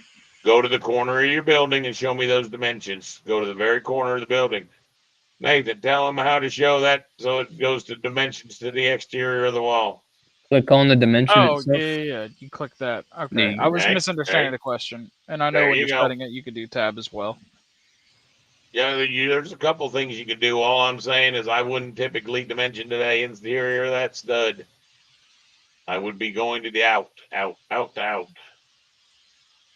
Yep. And the dimension below it. That one, yep.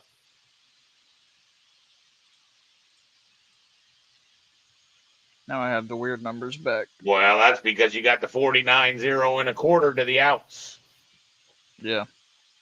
right? So pick one of those outside walls and move it a quarter inch by doing 49 foot.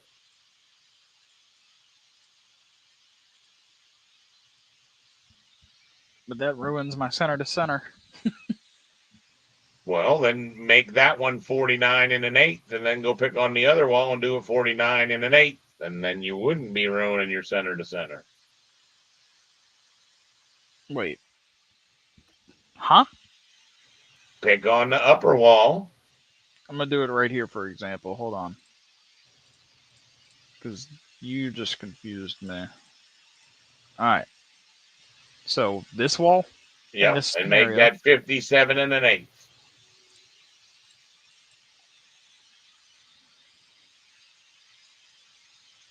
Now the other wall and make it 57. Yep, that's the one. Now you didn't ruin your center to center. Is my center to center still not 56 now? Because of wall thickness? Yeah, that's what I was saying. 56 inside it, or center to center on the inside, but I gotcha. Yeah, but you got to understand this is probably going to be sitting on either concrete or block, which means they're going to measure to the outside face of the wall. No, how's someone going to measure 56 to the inside face of the wall? What's going to be supporting it? Right? The concrete, if it's slab, wasn't your slab on grade? Yeah. If it's slab on grade, then you're going to be telling them to pour, the concrete guys, to pour a slab 57 and a quarter inches. You know what the concrete guys are going to tell you? We're going to do 57 and you're going to like it. I know concrete guys. Probably. Yeah, I know concrete guys. George is one of them. Yeah, he's a more of a half-inch accuracy kind of guy. Yeah. He can do 16ths when he wants to do it right. He can. I've seen him do it. I hear you. Get him to pour you a slab. You'll love it. Yeah. Oh, he's gonna be pouring some slab before long. All right. Now you guys got an hour. You get to work by yourselves for a little bit. I'll Nice. still be here if you need help. I know. You don't go nowhere. What is that? Okay. He likes to lurk in the background. It makes me feel safe at night. It might be a little weird. I know Brian's always watching over me. You made it a little weird. 8'4". Bubba, do not. Do not. So, Brian, you're here, obviously. What we just did on the exterior, should I do the same thing on the interior?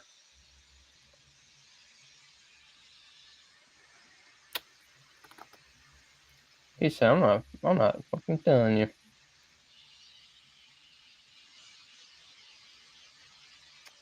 You heard what he said. An hour worth of work. Come on.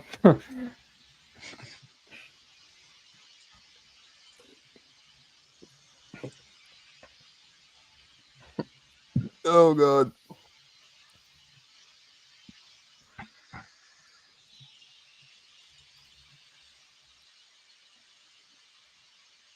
I'm just wondering. I mean, whatever. I can fix it either way. Okay. Exterior's looking pretty decent. Until I unhide everything. Oh, ho, ho. Look at that.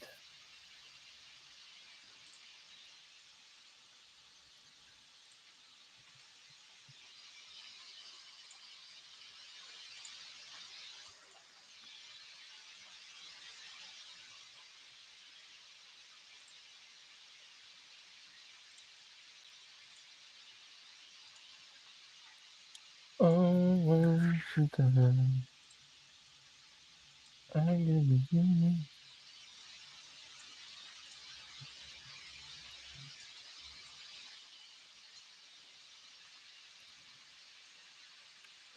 I just want the view.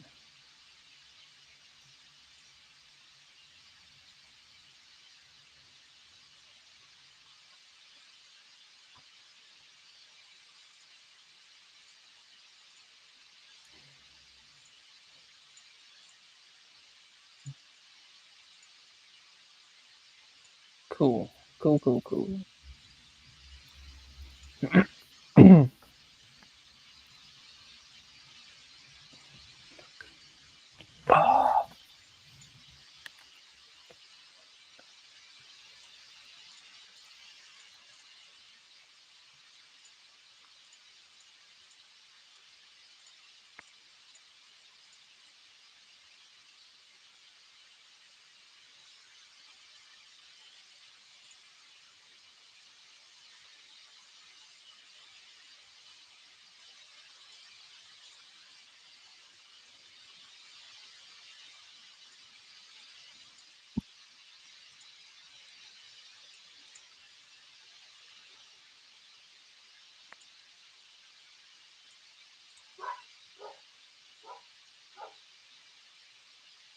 Where did the dimensions go?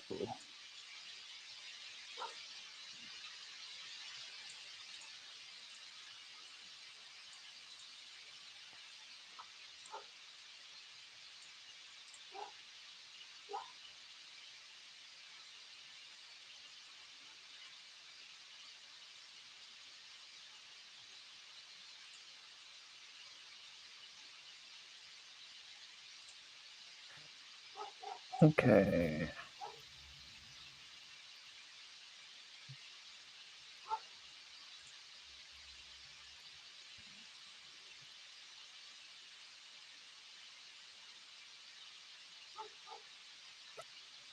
Here comes the bane of my existence. The interior walls. That's what I'm attempting right now myself.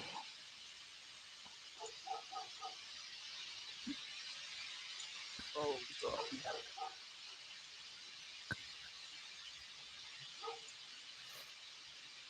Oh no, I lied. Sorry.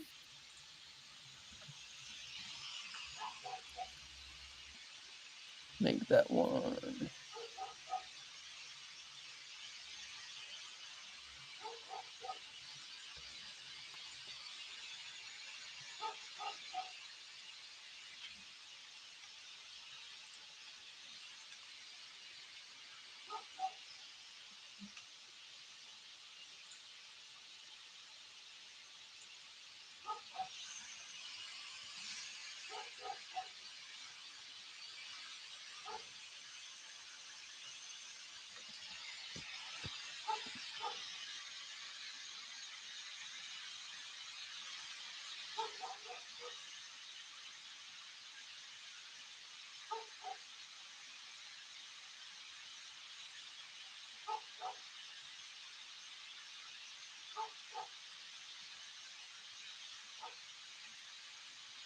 Crack out like that.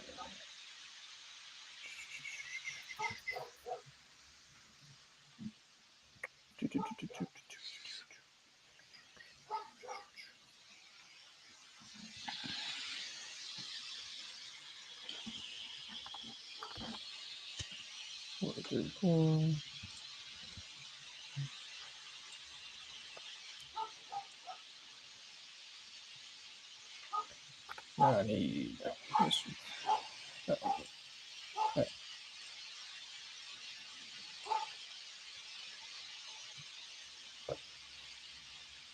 Oh.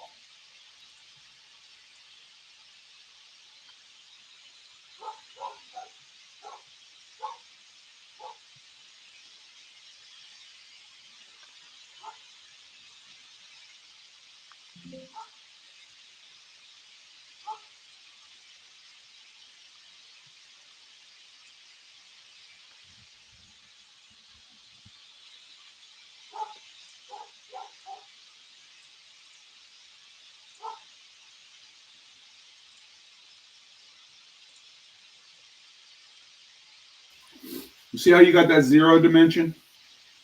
Yeah, I know what I did. That's yeah. That means you got the wall and the room separator line or something like that. Well, I think that's the room separator. That's just where I started, I think. But you 'Cause I got didn't you have this dimensioned you dimensioned to both sides of the walls would be my bet then, because you had, in order for the 0 to show up, you had to select two things. So say edit dimension. Yeah, I've got these walls, both of these. But what I'm saying is, if you only select one of them, that 0 will go away. So edit witness line, and just select the lower one. There you go. There you go.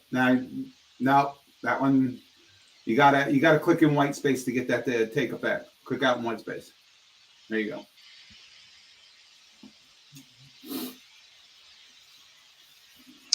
What I was gonna ask Brian, would you be tagging interior walls to the interior right here, or still center, or? Whatever you do, as long as you do the same thing for both, and you have a note saying I'm dimensioned to face a stud, I'm dimensioned to face a jip. Okay. Does that make sense? Yeah. So I would say yes, since you're only showing the wall thickness, you're not showing the jip and the stud. If you were showing the stud, a lot of times on houses they dimension to the studs. But what I'm saying is that 11, 11 and 3/4 is dimensioned to the inside face of wall, but then it's dimensioned to the center of the interior wall. You might want to dimension to the outside face of that interior wall. No, in that case, I'll go back to where I was thinking like that.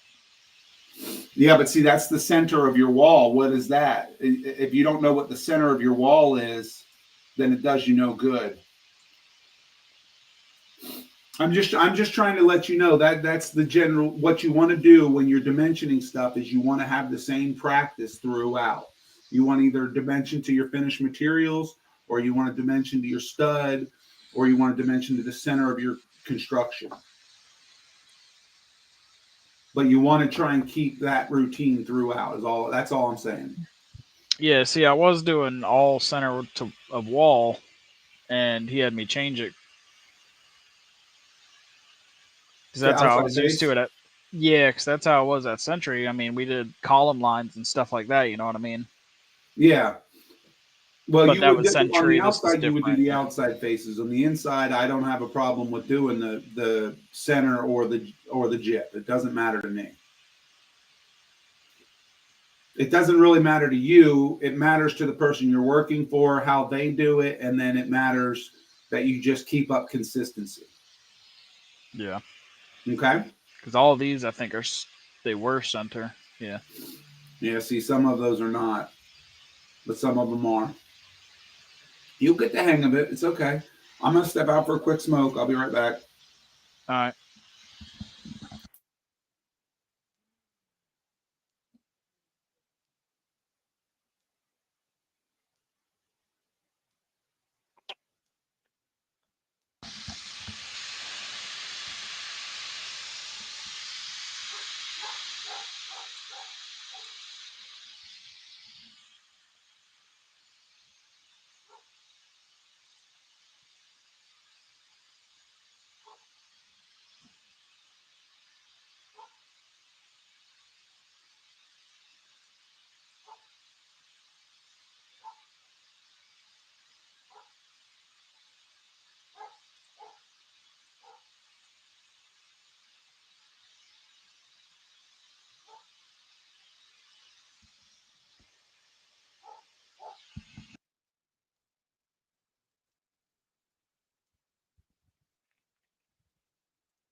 Hmm.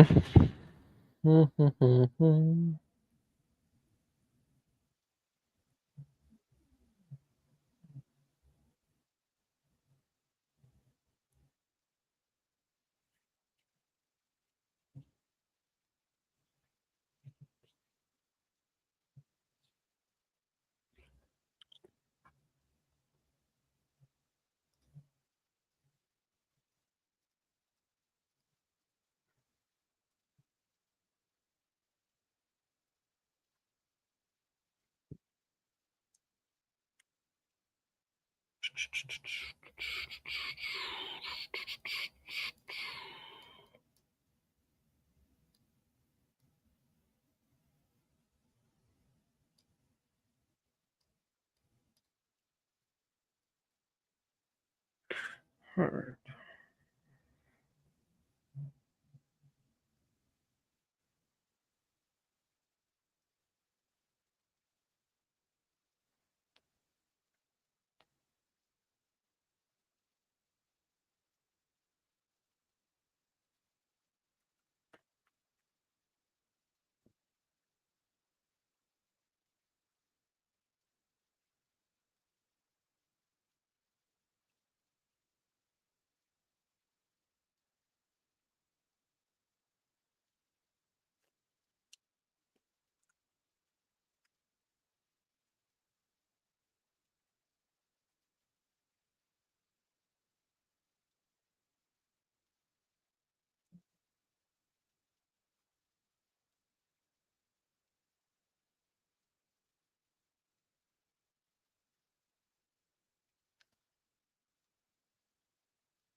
Be right back.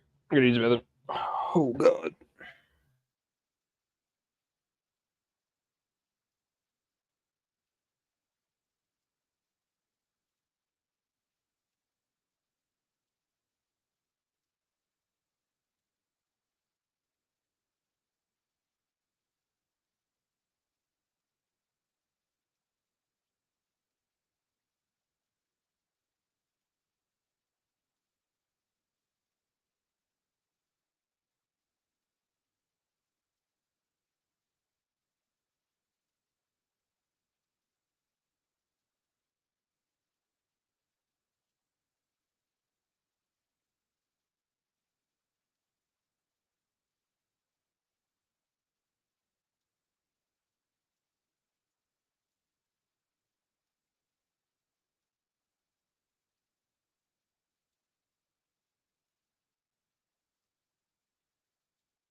All right, I'm back.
All right. So you would do from that wall.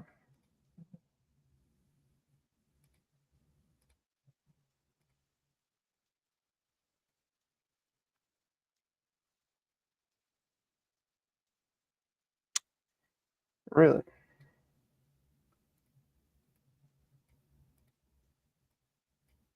All right. I didn't know here.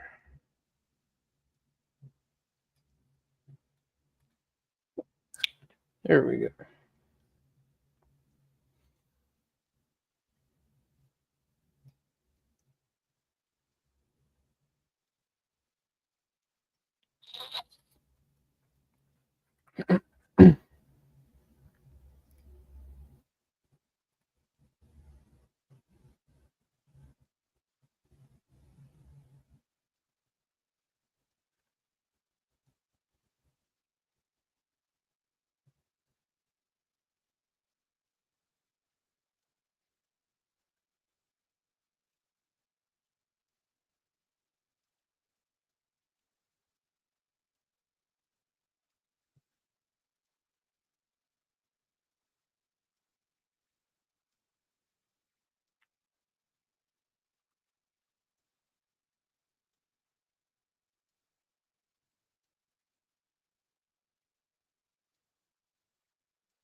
think I did that last time. And I did not like it.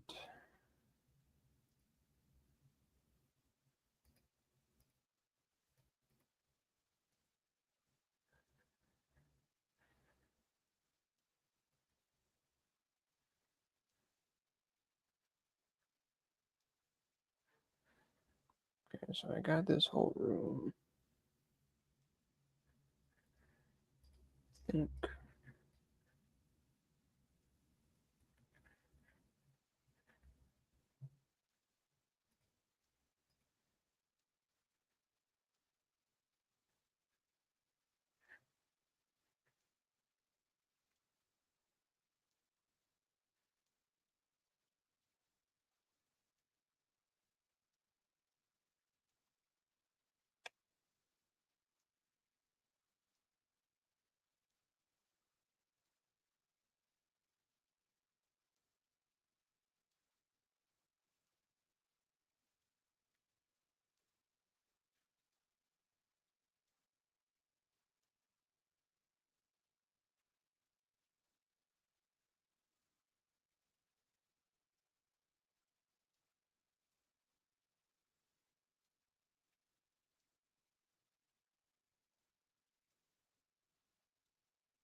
Oh, it's not good.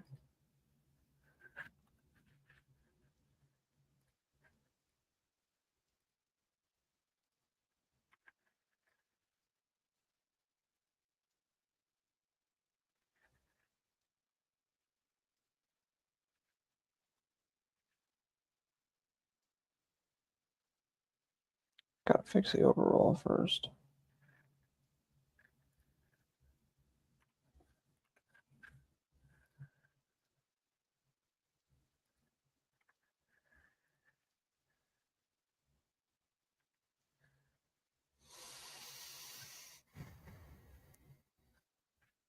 $15 zone. I like that.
So that is 15, 15.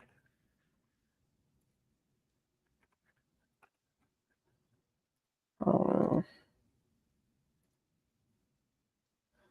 11'7".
How in the world does that work?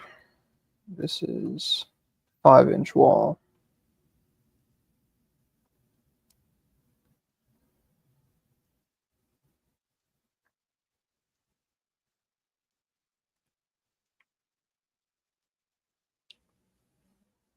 Three foot 5.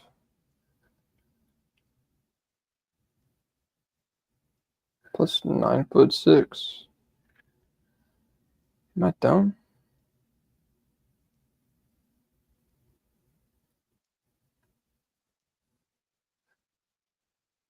Why is that not working?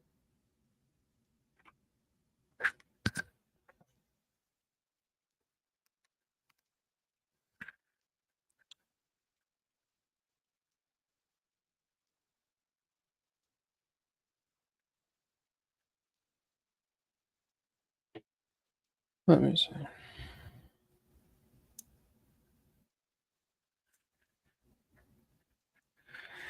Go 3 foot. What's 5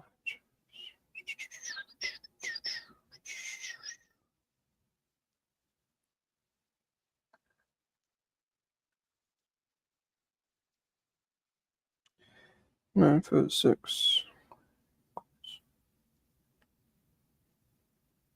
12'11". Ah.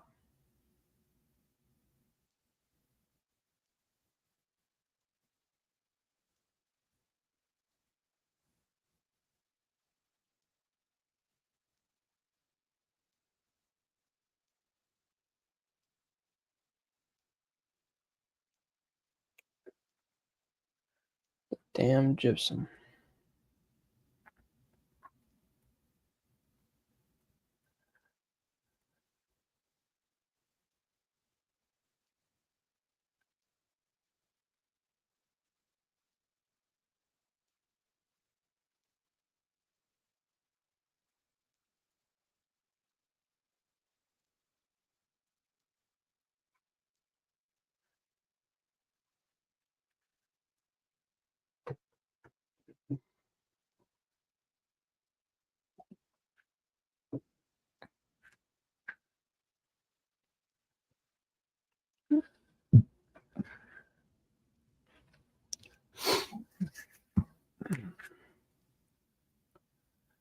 I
don't like it. I don't like it. What you looking at? I'm gonna do the stud. I'm not gonna do. So center a wall. Yeah, I'm not Yeah, doing I that. just redid the whole same thing. If I have a contractor who can't find center a wall, I'm gonna get a new contractor. That's fine. Get rid I of get that. the exterior. I get that. Yeah, exterior's fine, but like interior, it's just the I think part gypsum. of it is just because I installed stuff by finding center. I think that's why it's screwing with me putting it to the gypsum. I'm just like, nah, he's gonna screw that up in my brain. Even on the casino, I was always told to do the center line of the stud anyway. Yeah, that's what I'm saying. We did center grid lines, center of the wall.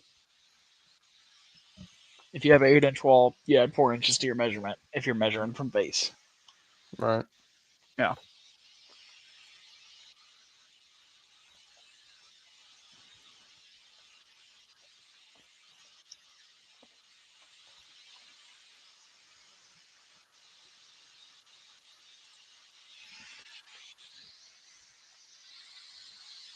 Think everything's tagged? You think everything's tagged, or I think.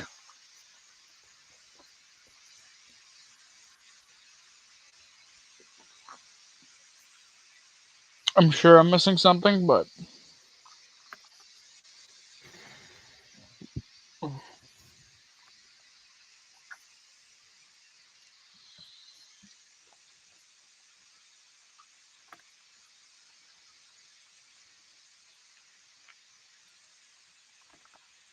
I think realistically it's easier for everyone involved if you just do this center line, the stud.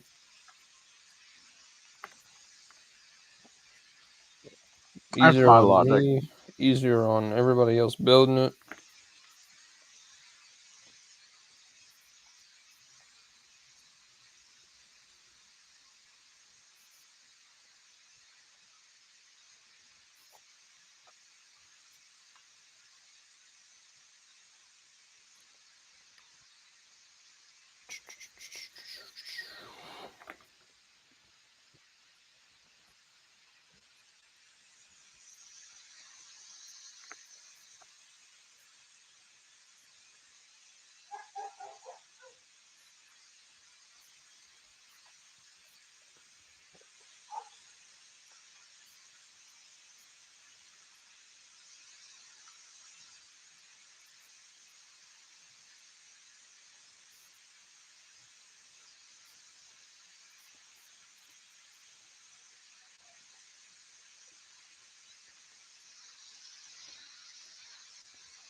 Dude, the hardest part for me is not seeing what I need to dimension, man.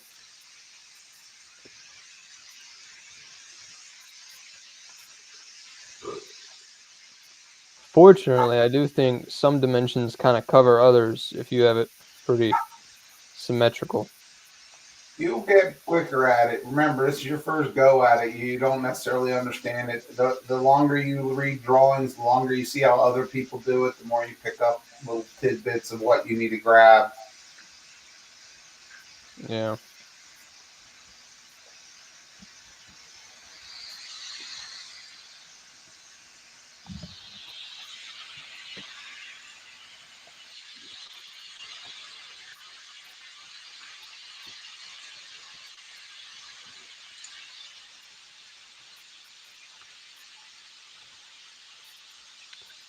I'm not really liking that though. Not at all.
Hey Eric, Yeah. is there any way that I could probably just leave this one out?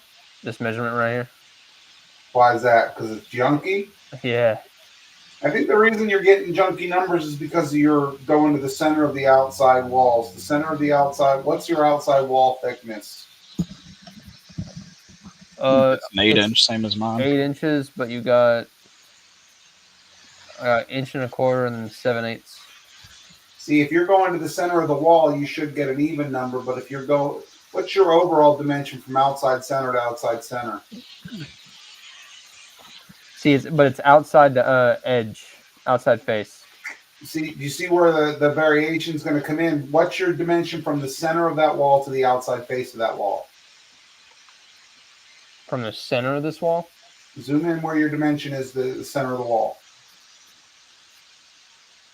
Nope. The outside thick wall, that one dimension you're trying to fix. Okay, this one. 3 and 5, that one right there. Click on that dimension and give me the dimension from to the say edit witness line or edit witness line, and then add the one to the outside. Oh, I see. I see what you're asking. See how that's a 1/16 number? Yeah. That's what's causing your problem. If you adjust that, if you move that outside wall, then your outside wall dimensions aren't going to be tallied up good. This is where I would probably say you would dimension to the inside face of the jip of your outside wall. Okay, but I can keep the center line for these? Yeah. Oh. See, I didn't think I could do that. You can do it. It's like I was telling Tyler earlier. It's about, or is this Tyler? That's not me. Yeah, you're talking to Nathan. That's fine. I just thought I was. So what I was saying is that generally you want to try and keep your dimensions the same type of thing, but you were not dimensioning to the center of the stud on the exterior wall. You're dimensioning to the center of the wall, which has a offset thickness, because the inside of that wall you have stud, and then you have jip, and then you have stud, and then you have sheathing, and then you have an outside material. Therefore, the outside of your wall from the stud is farther than the inside of your wall is from the center of stud. The only reason I'm saying all that is just to let you know that that means that your center stud dimension is going to give you a bogus number. Because it's not where the stud is. I get that. So You're gonna have roughly what 3 inches of exterior and 5 inches of interior. yeah, I Half mean, inch sheetrock and then a 2x4. yeah. So it's I get you. I do. But it's at some point we kind of got to bite the bullet. Like you're gonna have some junky numbers. You just want to keep them to a minimum. you want to Correct? keep them limited. That's all. Yeah, I get that. See, if you go down to the bottom of your page, what's your bottom dimension going to? Center wall. Center, If yeah. you made that inside face a wall and then you fix those those 2 outer dimensions to be whole numbers, I'll bet everything goes to whole numbers. So you just need to fix your walls now to whole numbers like you did before.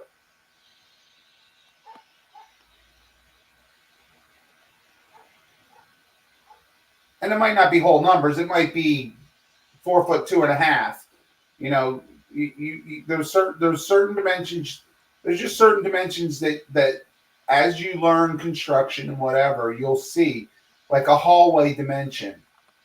Your hallway is 4'2" to the center of the studs, but I would have a hallway clear dimension in there so you know that you can get dressers and mattresses and whatever down the halls to your rooms. Like I think a hallway in a house is you really want to, but you don't want to be less than 3 feet. You probably like 3'6" if you can have it. Right. Yeah, that's all. Oh, that's a better And number. that's a fair number. That's not a great number, but that's a fair number. It's not a 16th or a whatever. Right. But now we have situations like this. You just readjust the door, boom, and that door really wants to be 6. You want it to be, yeah. You're at 6. If that's a 1'3", then you're 6 inches off the wall. You generally have 6 inches from the frame to the wall. Oh, from here to here. Yeah. I got you. Okay.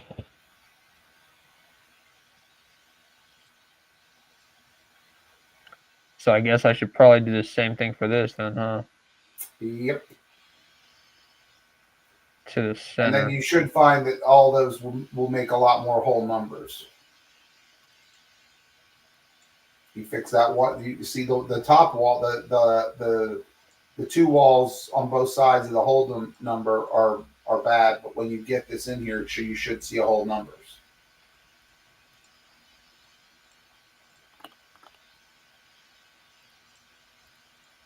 Yeah. See? I'm starting to pick up on it now. I think.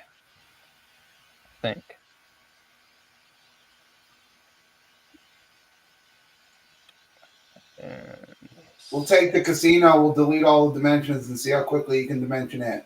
Dude, it'd take me months. Holy hell. It wouldn't take that long. You get it. You get it eventually. I'd probably get like in a groove and it wouldn't take me too long, but like, dude, if I was just thrown in blindly, absolutely. Oh.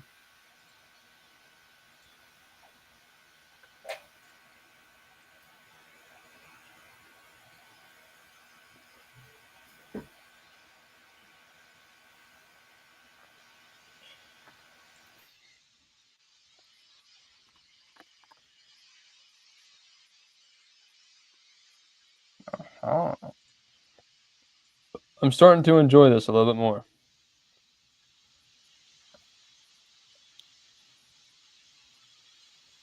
And that's that. That's good. It makes it a lot easier when you enjoy it. Yeah. Now that one's getting the bad number because you have the center of that wall has whole numbers from down below, but you have to pick up that same 3/4 inch bad number. Yeah, that's what I was just realizing. This one I can change. And like I said, depending on who you work for, or depending on what type of construction you're looking at, whether they dimension, some people dimension to the face of stud. Imagine that. You don't have your face of stud showing right now. You'd have to show it in fine mode. Pick your face of stud. Make sure you're only getting your face of stud. Whew. Yeah, no, thank you.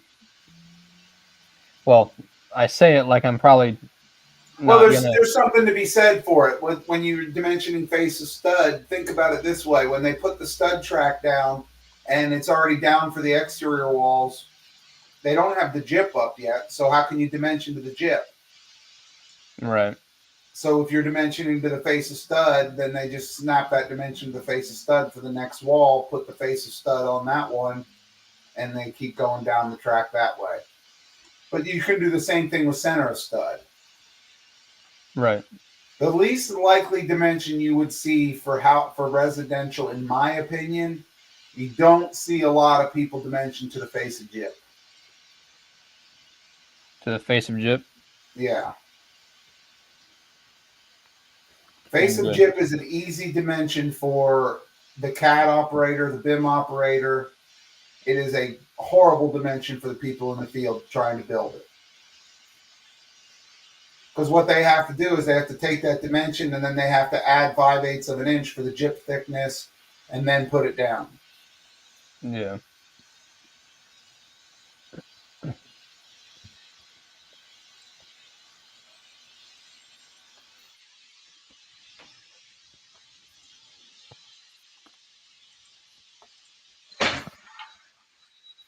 Jesus Christ.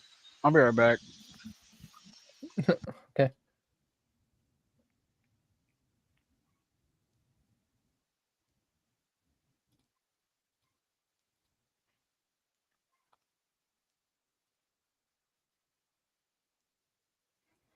These rooms should almost be mirrored. 12 foot, 12 foot, 7 foot 6, 7 foot 6, 4 foot 2, 4 foot 2. All right. 5 foot 6, 5 foot 6, and 5 foot.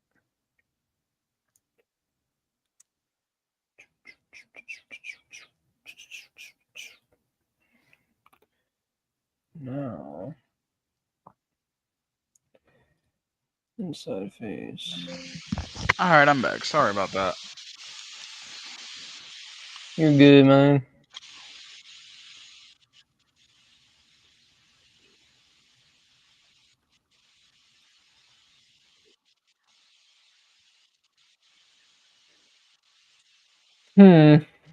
Okay. Inside face to center line.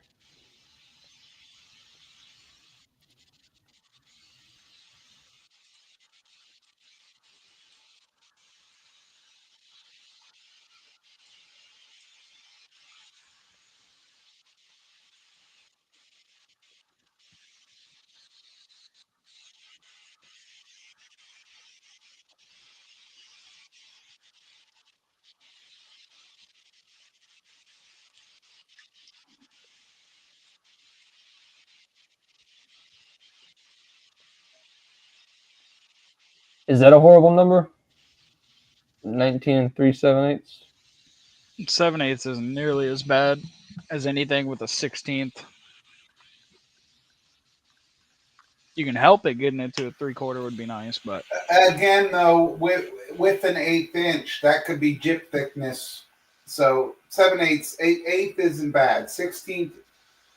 Let me put it this way: when I worked with the guys at Century in the field back in 2015 ish, it wasn't even intentional, but I had put a sheet out with dimensions on it, and actually it might not even have been my sheet. Doesn't matter, but there was like 16th inch on it, and they came in and they're like, we don't really go much past the 1/4 inch.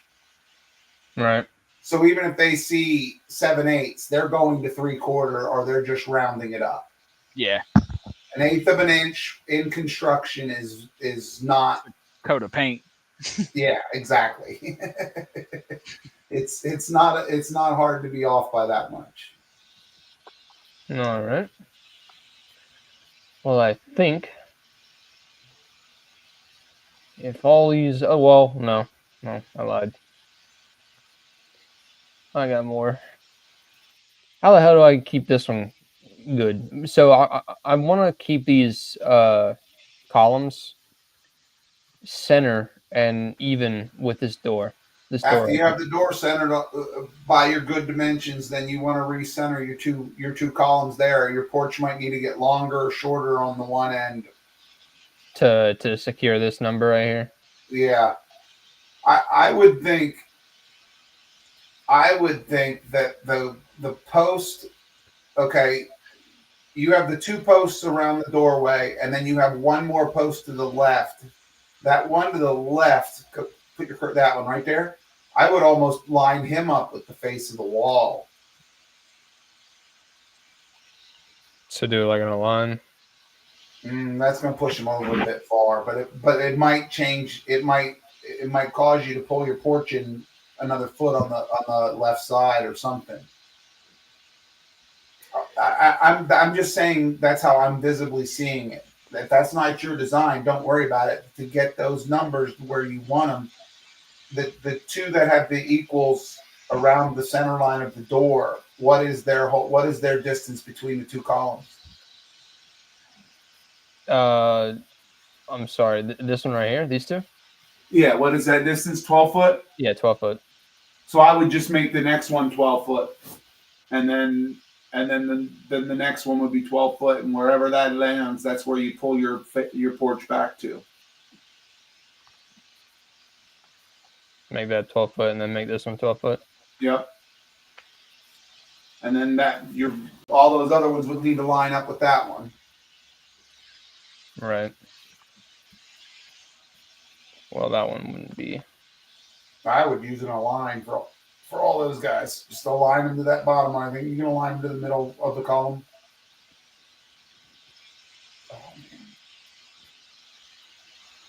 That fixes that number. And then you would want to fix your other column, the one last column to the right. Nope, on the front of the porch. The front door. The one to the right. All the way at the end. That guy's not 12 foot. Yeah. So you see how your porch will step in a little bit on both ends there.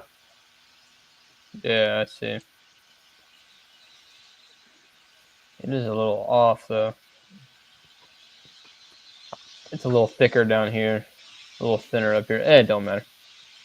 I'm not that picky of a guy.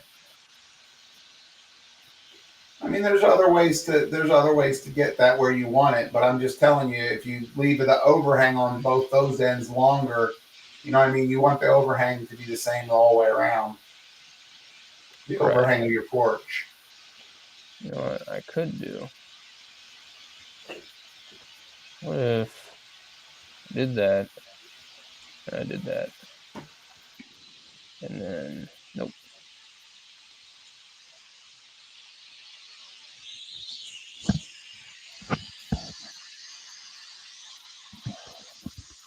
Offset of, say, 2 inches.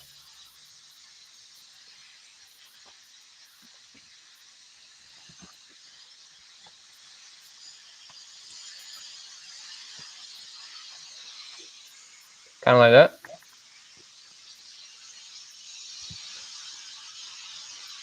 Wait, that was supposed to go 2 inches.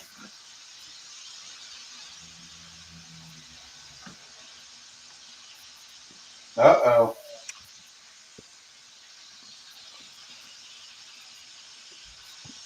Some of your columns might not be lined up. Yeah, this one's not lined up with this one. All right.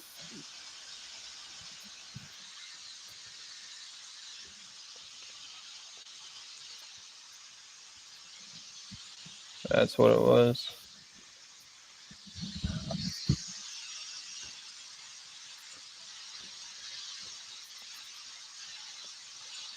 That gets those in line. 13 foot 9. 13 foot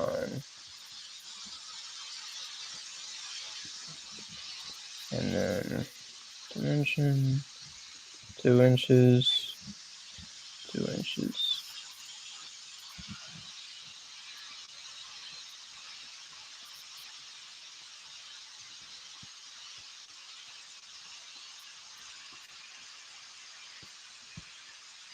Cool. Good number. Good number. Good number.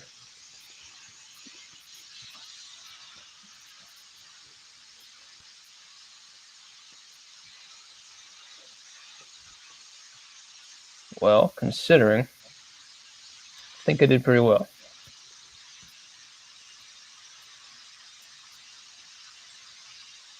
I only have a few off numbers, and that's it. I'm not too upset about that.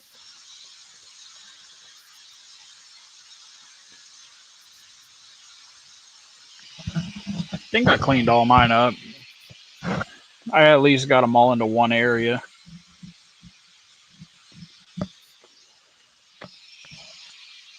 Look at my first floor. No, I got to do first floor for sure.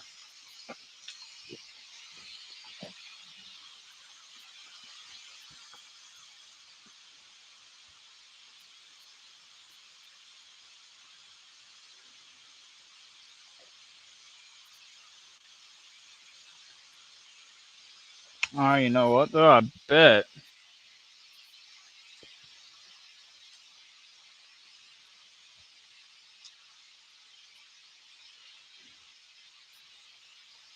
Yep, I did break a lot of stuff downstairs. I broke a lot of stuff in general.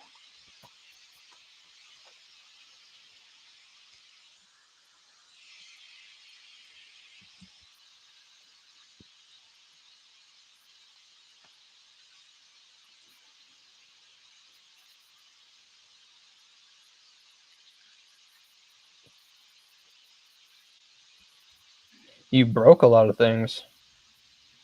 Yep. Uh-oh.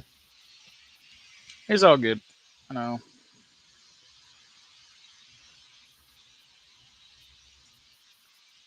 I don't think I should show furniture for my floor plan. I'll probably show furniture on like another plan. That's a good idea.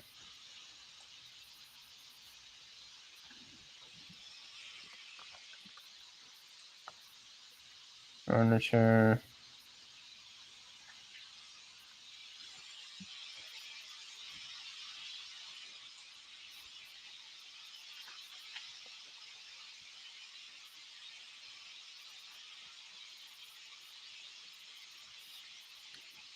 That cleans up those.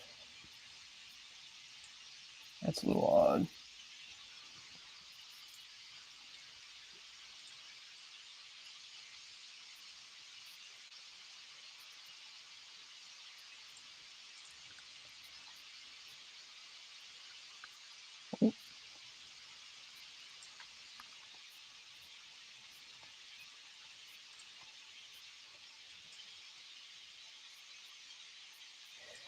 Uh-oh.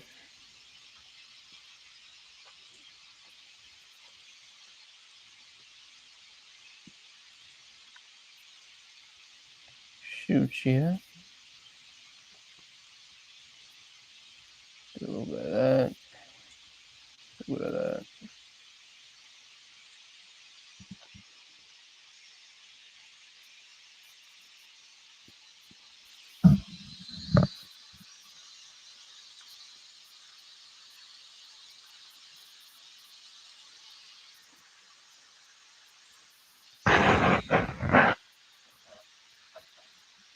Five foot 6.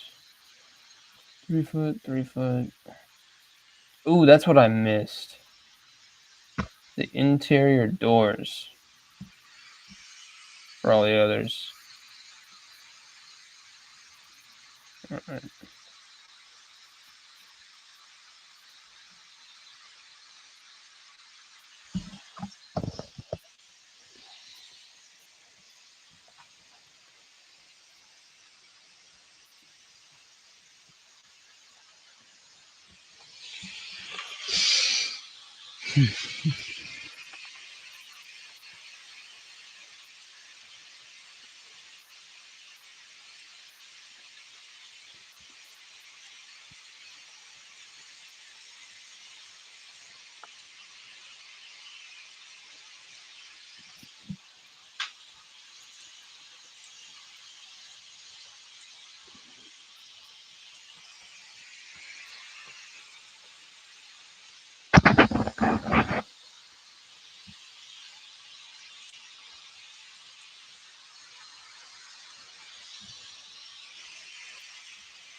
All right.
All right. I think I'm good.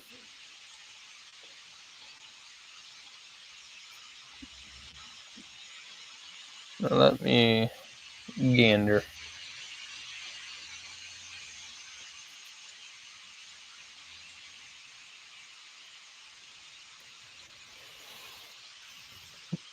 Oh.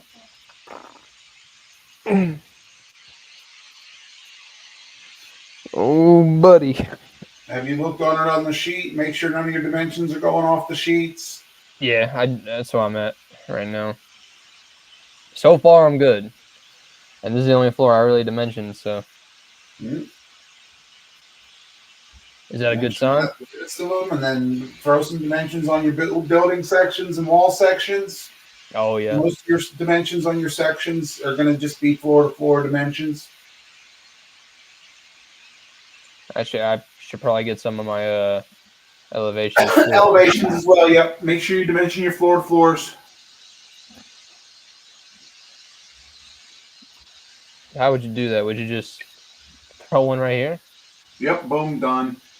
Seriously, that's it? Yeah. You might dimension. Maybe like right there. No. I mean, you can't. You could dimension to the underside of your roofs, to the eaves, to the underside of gutters. You could dimension a couple of things. Maybe you dimension your garage door heights. But those are more likely going to be in sections. Elevations don't house a lot of dimensions. All right. You want to try and keep your dimension on the end where the floor callouts are. The other end is better because then all your information, the elevations of your floors and that dimension are all on the left side. So move this over here. Yep. That would be it. I'll be right back. I'm running to the restroom. You're good.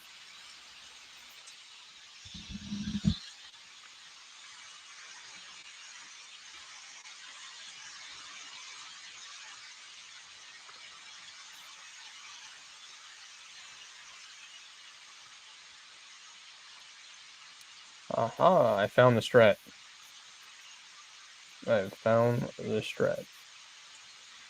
Is that right?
Whew.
I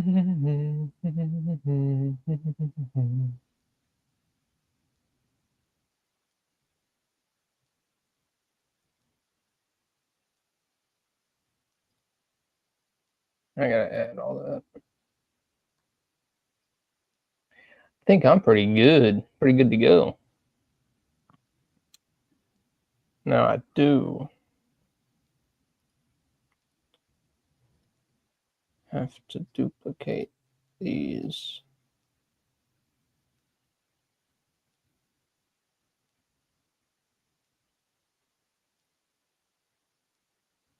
Duplicate view. Duplicate that. Furniture.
All right.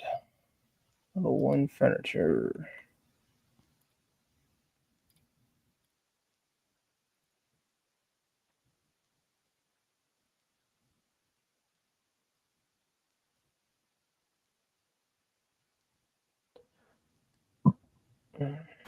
One of you said something earlier about having your furniture turned on another plan, and that's absolutely what you would probably end up doing.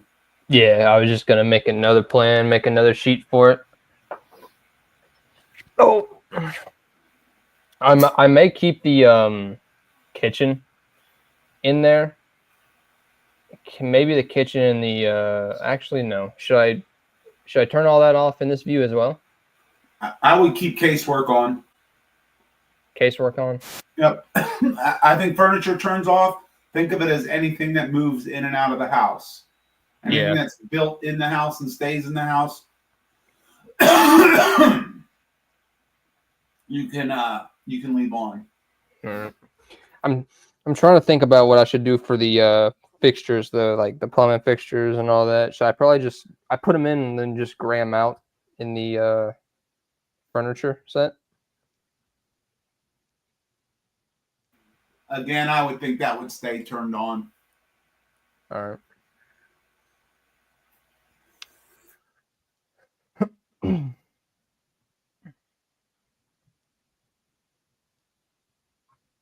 Sheet A2.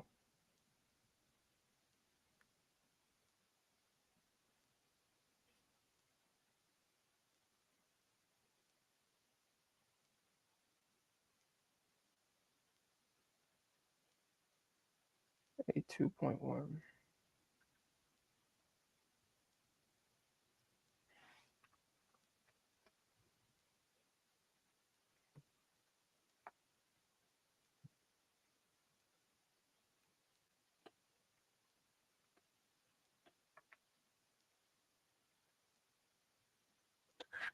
Furniture floor plan.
The pain.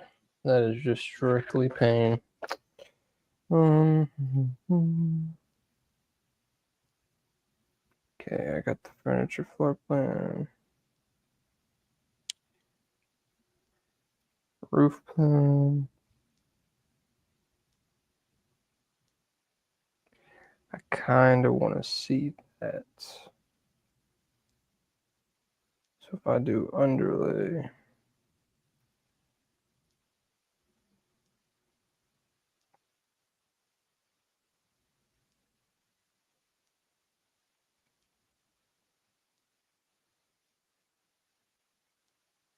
so the view range goes down 4 foot.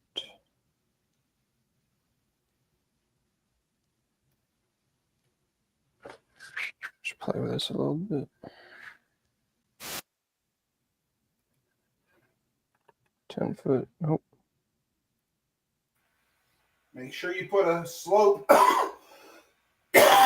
slope designation on your roof plans and a slope designation on your building sections and anything that's got the roof on it.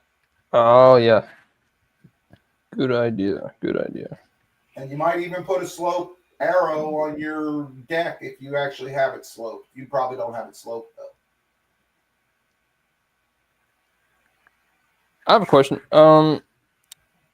So the base level is roof. Top level should be base level, level 1, then roof. Right? This is how it was before. Uh-huh. I want to show this roof, this lower roof, on the roof plan, but not necessarily the actual floor itself. Well, if you're only trying to show the roofs, you could turn off most of your walls, windows, doors, that kind of stuff. But then I wouldn't use an underlay. I would just let my cut plane look further down the sheet.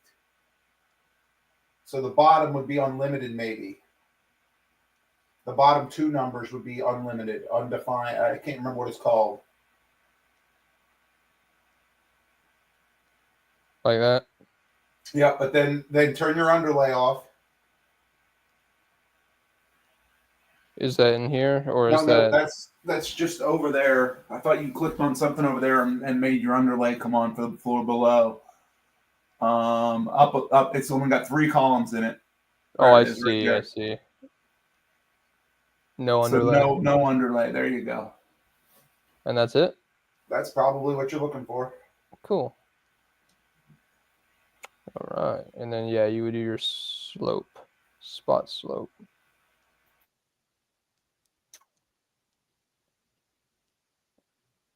Can I move it off? Probably not.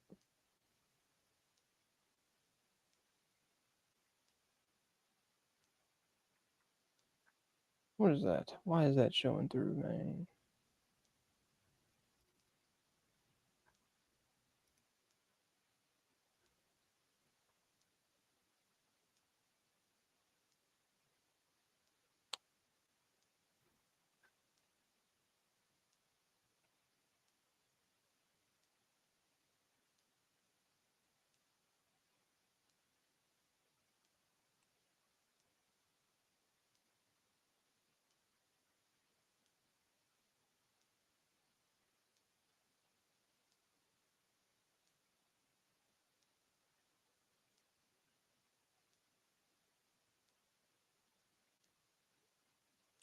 That is one way to take care of that. All right.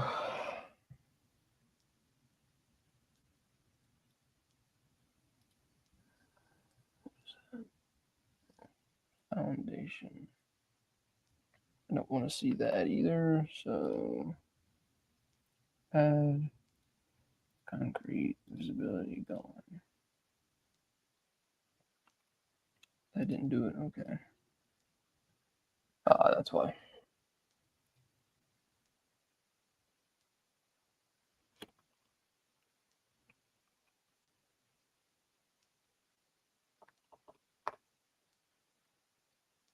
Concrete. Now you do the VV. Oh.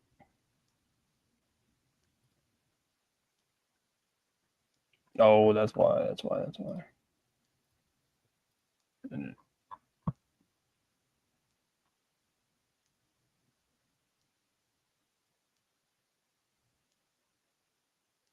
structural foundations. There we go. There we go.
Hey, real quick, what's the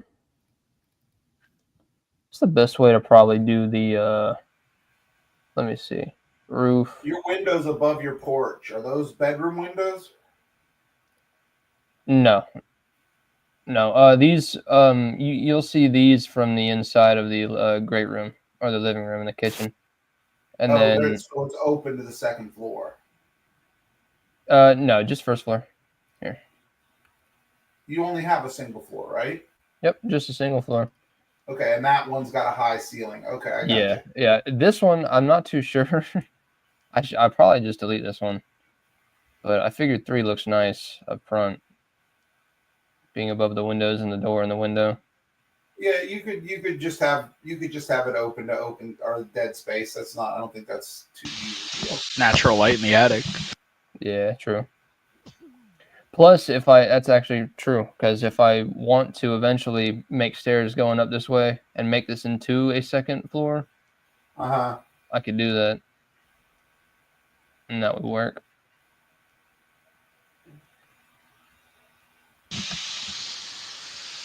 But yeah, my question I was gonna ask: what's the best way to do the soffits for the roof? What do you mean the soffit? The flat piece underneath the eave? Yeah. Because if I pick that might this, be a Brian question. If I pick this, it'll just do everything. Like it'll fill in everything underneath as well. I gotcha. I think what you could do. Let me think about it here. I was thinking maybe you add a L shape to your fascia board so that it comes down and goes back. But you wouldn't be able to do that going up the corner, up the angled portion. I think that will be a better one for Brian. All right. Yeah, originally I've seen a lot of people just draw them. Just like model in place type thing. See, you also, I think you need to have an overhang on this one right here. that should overhang as well. That being right up against the house, it just causes it causes drip issues down that wall. Yeah. So it's like you really want all the overhangs to have, you just match whatever. If you have a 1 foot on the front, just make a 1 foot there. Let me just make sure.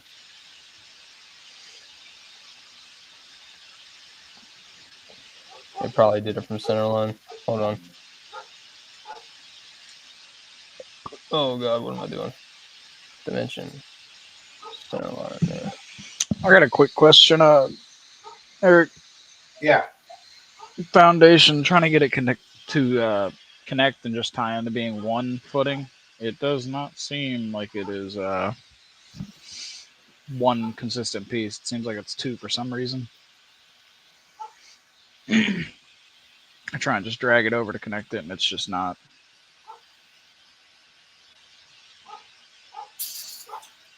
Why did it stop there? Because of the door? Yeah, it did it on all the doors. And you were able to combine it? No, you weren't able to combine it. Huh.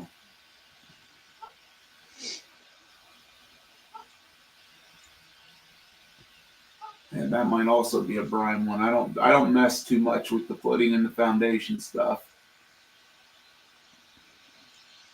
Yeah, I did it with all the doors because the doors. Now you don't have your wall. You know what? I bet you money if you took your wall and made it go down 2 or 3 feet below the door. So you know, did you remember how he was showing? If you do a tab and get all your walls, you can do them all at once, and just change that bottom offset to it's attached to level 1, but it's minus 2 feet.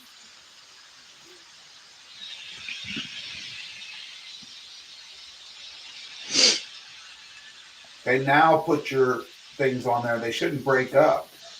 You do have a wall separation. Is that wall I'm looking at right now? Is that 2 walls? Yes. Why is that? I don't remember. I think Nathan had me do that one of you when I was having troubles with ceiling. No, all I did was attach top to base. I think you did that because you wanted to split the rooms, remember? Yeah, that's what I'm saying. You had me do that for that. Like you need to try and get those in there with one wall. I'm not sure why the second wall. You could probably just Is join. it that way on both sides? Yeah, it's like that on both sides. They're mirrored. And unfortunately, by trying, you can leave it for now, but that may be something we want to visit. And the reason I'm saying leave it for now is because that's going to cause other issues now. Because anything you dimension to the one wall that we have to delete, loses all its dimensions. Well, you could. That shouldn't be split like that. That's when we're looking at a model and we start seeing that kind of stuff. That's you'll hear us talk about bad practice on the architectural side of stuff. I don't know why that fascia got deleted either, but at some point that got deleted.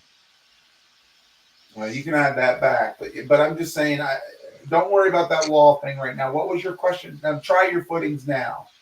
But see that one of the reasons your footings are splitting is because that wall split. Yeah, I know that, but so try it now. It should run right under the doors.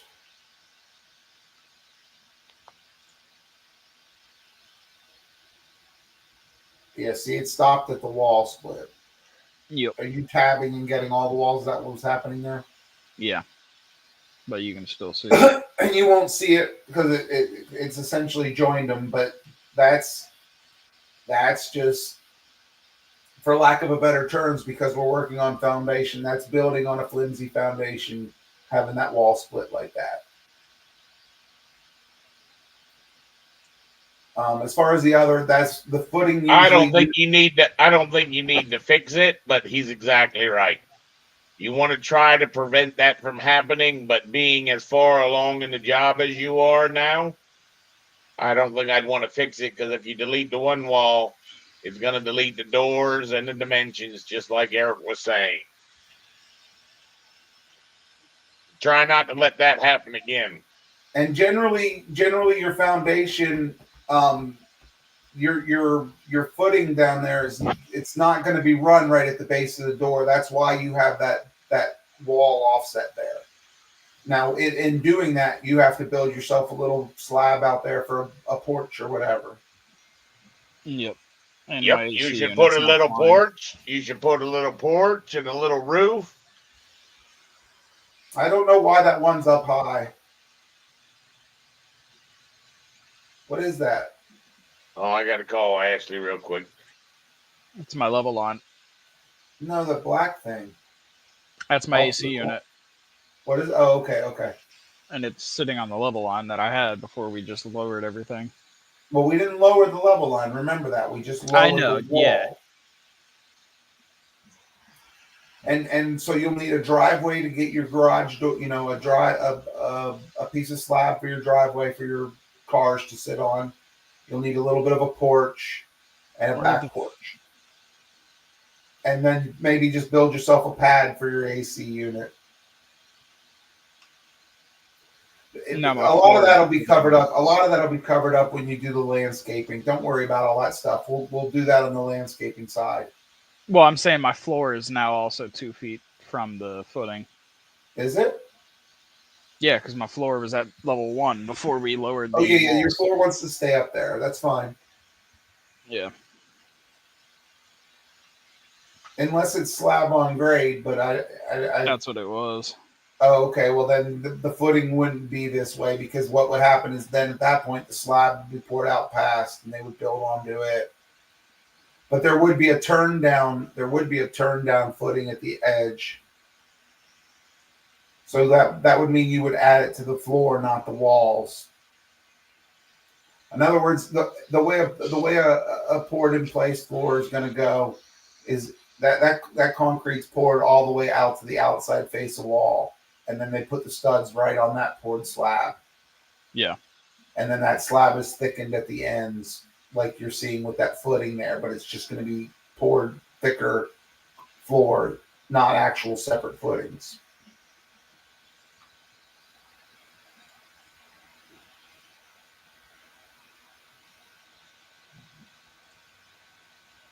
So you can take that either way. You can get rid of what you have here, take the walls back up, and make your floor boundary go to the outside face, and then put a turn down, or you can leave it like it is here and just add your porch and stuff that we discussed.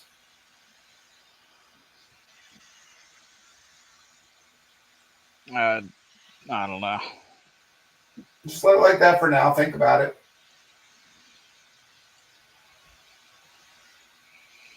I gotta add walls. Shit. Yeah, you wanna start in your plan view so you get adopted to it comes in on level 1 as your reference.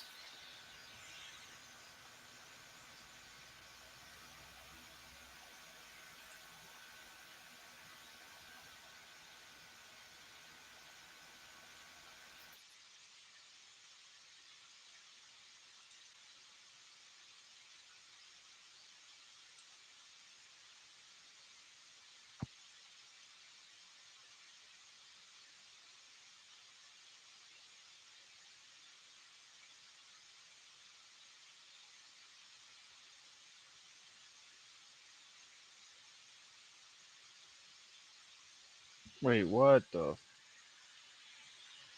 What's going on? A lot of my dimensions blew out, it looks like, at some point.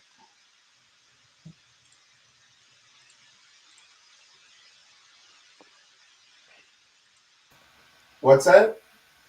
Looks like you deleted that wall. No, or you hit, no, just because. No, listen, that's because you got the walls hidden. If you turn those walls back on, those dimensions will come back. Okay.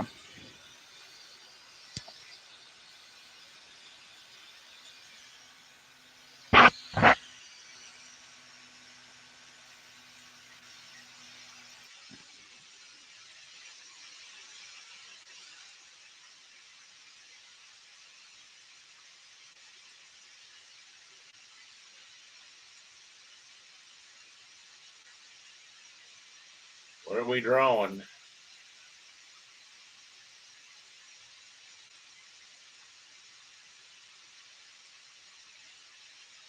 I don't know. Trying to do that porch.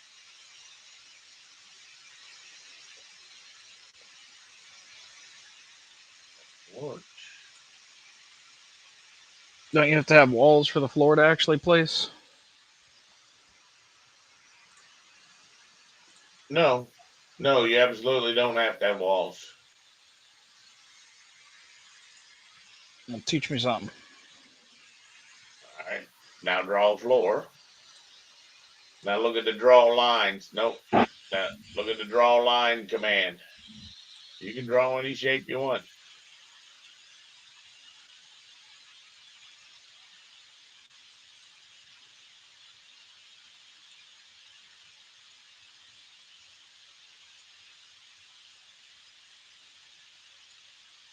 That would be bad practice right there. 2 lines end to end like that. But you can keep going. Well, the reason I did it is so I could get that 12-foot measurement. Yeah, well, it would have been just as easy to draw that line and then go up and then say 12 foot. Watch. Draw that first line. Now go out there. Keep going.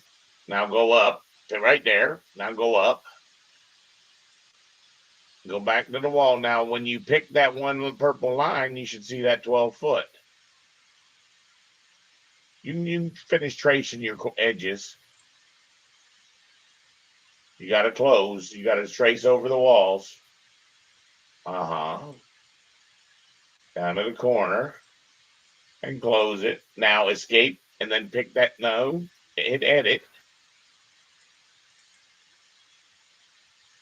Nope, not that. Pick that thing. Yep, edit that. Now pick that one line that you wanted 12 foot. There's your 12 foot right there. Right?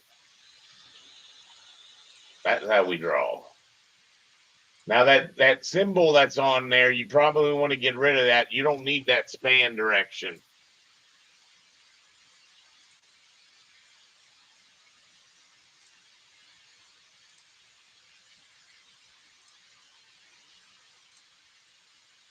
See that symbol? Yep, that thing. That, yep.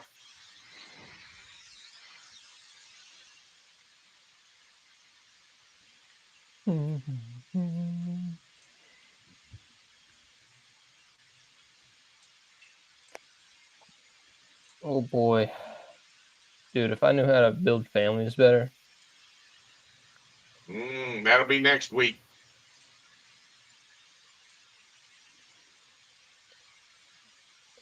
The sink is killing me, man. I can't get the sink to work. Yeah, lots of people have problems with that. I don't know whether to make my own or use one of theirs that they already have. Well, when we get to making the damn library, you're gonna have thousands of them to use. All right, Brian, how should I cut this to make it come out down here and then close them? Well, you shouldn't, because that whole garage floor, we never make the garage floor the same height as the living room floor, because then if your oil or your antifreeze starts leaking in your garage, it's going to go into your living room. So that whole floor slab in the garage should be at a minimum 4 inches lower than the floor slab in your living room. I was just going to have a floor drain with a slight slope in the floor. Okay, but that's still not typically how it's done, because a good driving rain will drive that water up under that door. Typically don't have the 2 slabs in plane. Typically the garage floor is depressed by 4 inches. Oh, you just reminded me of something. Something that is very important. So I've got to cut this floor into 2 floors. I didn't slope my patio at all. Yeah. Patio needs to be sloped. Should be sloped at least at a 1/4 inch.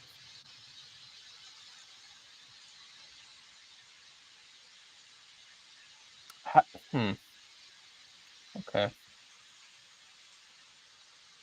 I love watching people try to select that floor, don't you, Eric?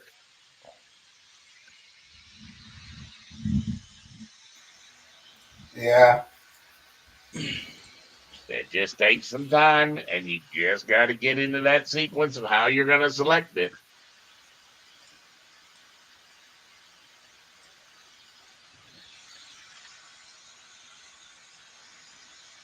Not the whole floor, just half the floor, buddy. You got to edit that floor first to make one be half for the living room and one be half for the garage. So what it was the entire thing was concrete, and then I just placed the wood on top, which I knew was bad practice in the first place. So now I got to draw a whole brand new one. Yeah, well, look at that long section. All right, that works. You see my thought process at least? Like, is this bad? No, you just got to get it to work. There's a dozen ways you could do it. How were your sheets looking, both of you? They should be looking pretty good, I would imagine. Mine are looking decent. I don't know that I would go 2 feet, but 2 feet does work. People do sometimes. Just remember, now you need to add 3 steps up into your room from your garage. And this has to get cut. And that has to be pulled back. But you see, that's just a double click on that to edit it and drag it over. Yeah, that's exactly right. All right, I'm a little stumped. I'm gonna look at Nathan's for a second. What you got, Nathan? Well, I got an L-shaped patio, and I can only draw one slope arrow. Oh, nope, you can't have an L shape. You got to draw the diagonal from the 2 corners. I got to draw a diagonal? Corner, yep, from there. A line. Nope, not a slope arrow. Oh, a line. Uh-huh. All right, now grab the 3 upper lines and cut them to the clipboard. The 3 upper, these ones? Yep, one half of that porch at that angle line you need to delete. Oh, these. I got you, because you can't have, yeah. You can't have 2 slopes. Right, and then I got to build the other side. You know what? That's a lie. That's a lie. Undo that. We're not thinking. Undo again. All right. And get rid of that diagonal I told you to draw. Okay. All right. Pick those 2 inside lines that are on the walls. Say they define the slope. And right there, you can make that say 1/4 12. 1/4 12. And it's either going to be a positive or a negative, depending on which one. You'll finish it, then you'll check it. There's what does it more say? than one slope defined. Continue. It should be able to do that. We'll just see. Oh, okay, I can't. Maybe do negative? Oh, because it's a floor, not a roof. You can't have 2 slopes. So I was right about the diagonal line. I was thinking it was a floor for a second. So you do that, you basically break that into 2 slabs right there at that angled line. Right.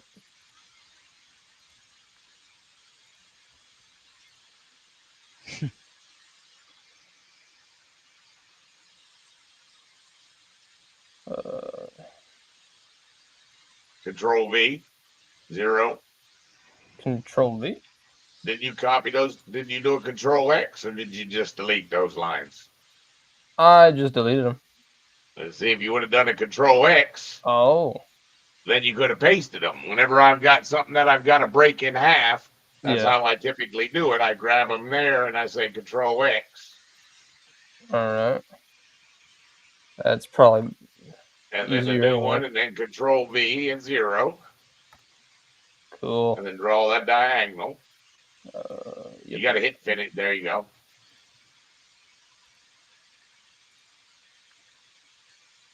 So now I can go back and do the slope arrow. Yeah. At Not height at tail. Not height at tail. Specify slope. Not specify height at tail. oh yeah, I need new specify elevation now, don't slope. I? Needs to go 0.25. Okay. Mine needs a new elevation line now, doesn't it, Brian? What's that?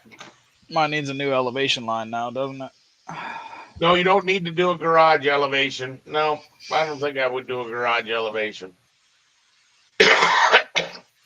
Even though I had my AC unit and everything. Nope, you can do all that as minus 2 foot if you're down 2 foot. See there, it's relate. Yep, that's what you do. The car is close minus up. 2 foot, whatever the heck that minus number is. We only make levels.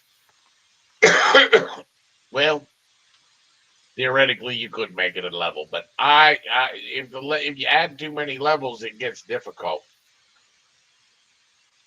Yeah. If this isn't trial and error, I don't know what is. You're just looking at it. No, I think I'm messing up here and there, but I'm getting closer at least. Well, what you do is you put your slopes on there. Put your slope arrow, your annotate slope. Yeah. Hold on 1 second. I hadn't even gotten this one on yet. Slope 0.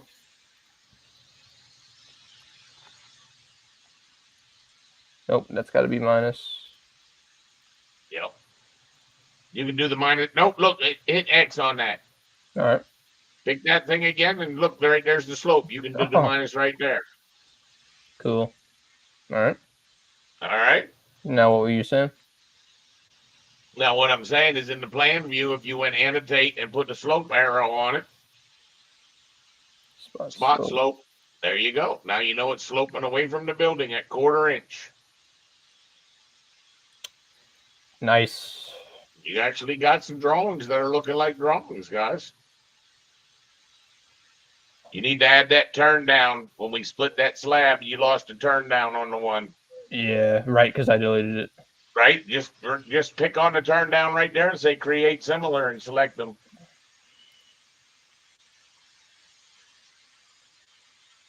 Brian, why is it when I lower my garage doors down to the wall footing, it gets mad and breaks the footing?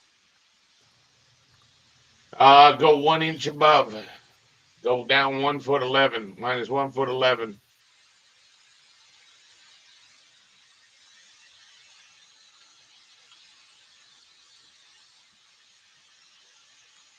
Because you're down right at, because you only made the wall minus 2 foot.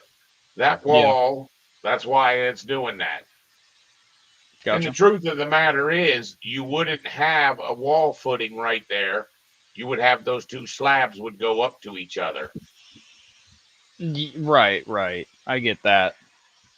It's just the way really, it's you should drawing. delete that. You should delete that one piece of wall footing. Pick on that wall footing. Or you can hide that one. Hide that. Pick on that wall footing. All right. There you go. That's how it should really be. Two different slabs that butt up against each other. just make this one longer. Yep. Make that one go up to it. Yep.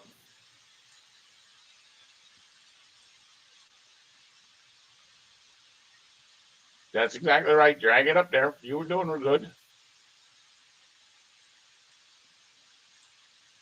You went to the inside of the door panel instead of to the outside of the door panel, so you got a little bit of an overlap, which was what it was warning you of. Did it work? Yeah, but one's overslapping the other one.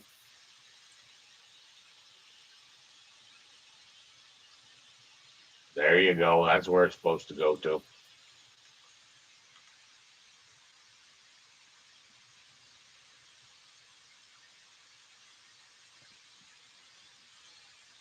Can I You just see that footing? Grab that blue dot. Grab that blue dot. You can drag that just like you did the fascias, right? because they're a little bit related to the fascias. They're a sweep.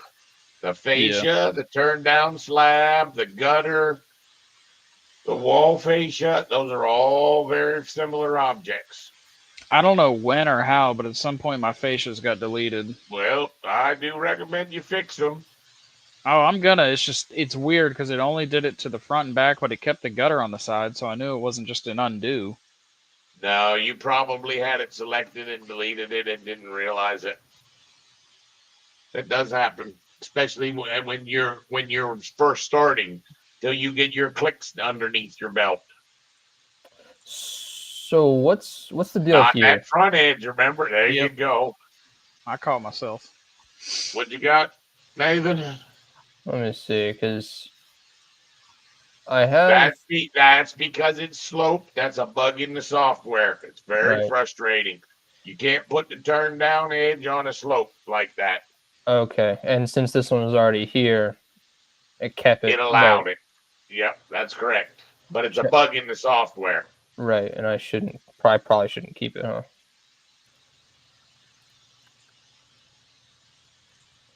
Sound like that? Yep.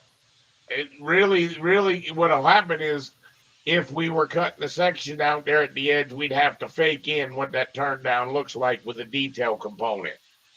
But that's a bug in the software that's probably still there. Also, notice all your columns don't go deep enough. Yeah, I'll have to. Because with that slope, yep. Base offset, maybe minus a foot. I don't know. Oh, I got to do all of them. Okay.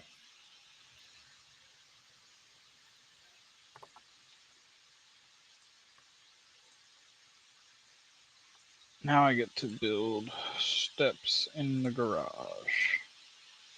And I'll be honest with you, I think I'm about to call it a day. That's got me with 12 hours right now. You been up since 5?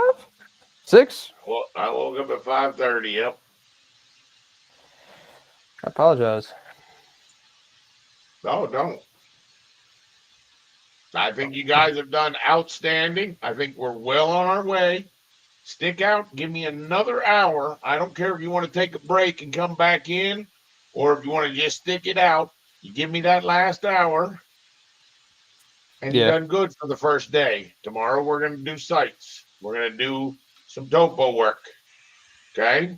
All right. I was talking to Eric. Eric said that this is a good idea. I have a furniture floor plan. Yep.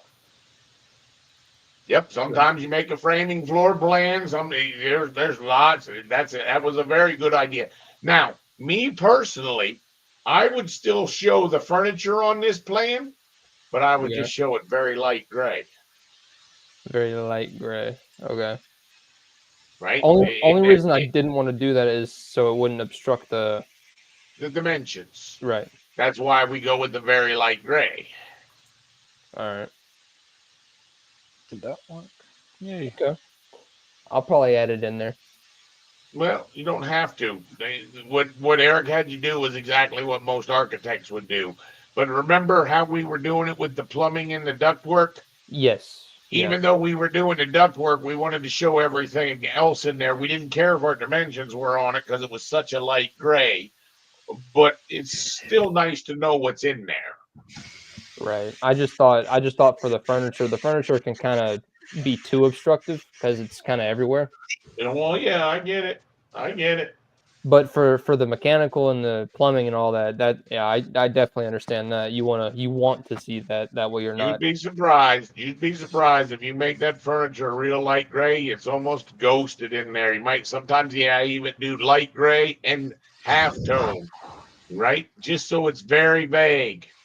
Light gray and half tone. Not in your furniture plan. Yeah, I just want furniture. Okay. In the other one where you turned it off. See? Visibility. Nope, not transparency. There you go. That one. And go with the light gray default one. Yep. And then say, okay, half tone it too. Nope. Okay. Look at the last checkbox. Oh, I see. Now say okay. See how it's barely even in there? Yeah, I see it. That would work. Yeah, that would definitely work. Okay. Yeah, I got you. Kudos. Good. Do you feel like you're learning anything, Tyler? Yeah, I'm definitely learning. All right. That's good. Then we had a good day. Tomorrow's going to be a little bit of a challenge, but a lot of fun because I'm telling you, the site is the one that most people don't think can be done. If you want to turn that halftone off, it'll give you a little bit more visibility than just like see how it's almost disappearing. Yeah. That's where you just got to play with it. See that's not bothering any of the dimensions, Yeah, the dimensions are dark enough to where it's not really bothered. right? Yeah, I got you. Kudos. You both did a great job today. I'll be honest with you, Nathan. You do a couple more houses because remember, didn't I say something like 4 or 5 houses is what you needed to do? And Yeah. then a couple jobs, and then you're officially a BIM guy, bud. Hell yeah. All right. Yeah. But tomorrow we're going to learn something that no one else knows, and I think a lot of people will be interested in, and that's going to be the topo surface. I'm gonna How to really do the enjoy that. grading. And it's going to be frustrating with you young clickers because it's tricky on how you do it, how you move those points. It'll be like sort of like playing with a spider web / cotton candy. It's going to be real sticky and hard to deal with. But once you learn to deal with it, then you'll start to get in the groove, and then you can do absolutely anything you want. Yeah, So I I'm going to remember. show you some tricks. We're gonna have a real fun lesson in the morning. I'll be looking for you guys to join whenever you want. Okay. All right. If I remember correctly, Brian, I think I did a little bit way back with Ginger whenever you were first looking at the Montana property. I think you had me tracing an old Yep, one I or did. something. I did, and that's a nice topo there. Whose is that? This is mine. I Yep. tried. This is way back when, before even Blythewood. I always tried. get one problem with that. What's You're gonna that? get a lot of water at your front door. Yeah, right. It's all gonna run down to the front door. Oh yeah, yeah, yeah. But I messed with it. It is tricky. Getting all these points. It is horrible. No, it's not that bad. Come on. Well, when I was doing this, it was. I just wasn't doing that was early on, bud. Yeah. You've come so far since that point. Hell yeah. Don't I'm think ready. everything's so terrible and so hard. No, it's All not. right. It's not. You'll get there. You've made really good grounds, and Eric, I don't know if you're in the room. Thank you so much for helping cover the other half today. Yeah, it was awesome having you here, Eric. You helped a lot. Sure. Yeah, I'll be on tomorrow early, but I'll be out from noon to 3 or something, and then I'll get back on. That sounds great. We're gonna have a good day tomorrow. You guys did All right, awesome today. Look forward to working tomorrow. All right. I'm hopping off too, guys. Yeah, no problem. All right. All right, later, guys. All right, y'all Later, take care. Later.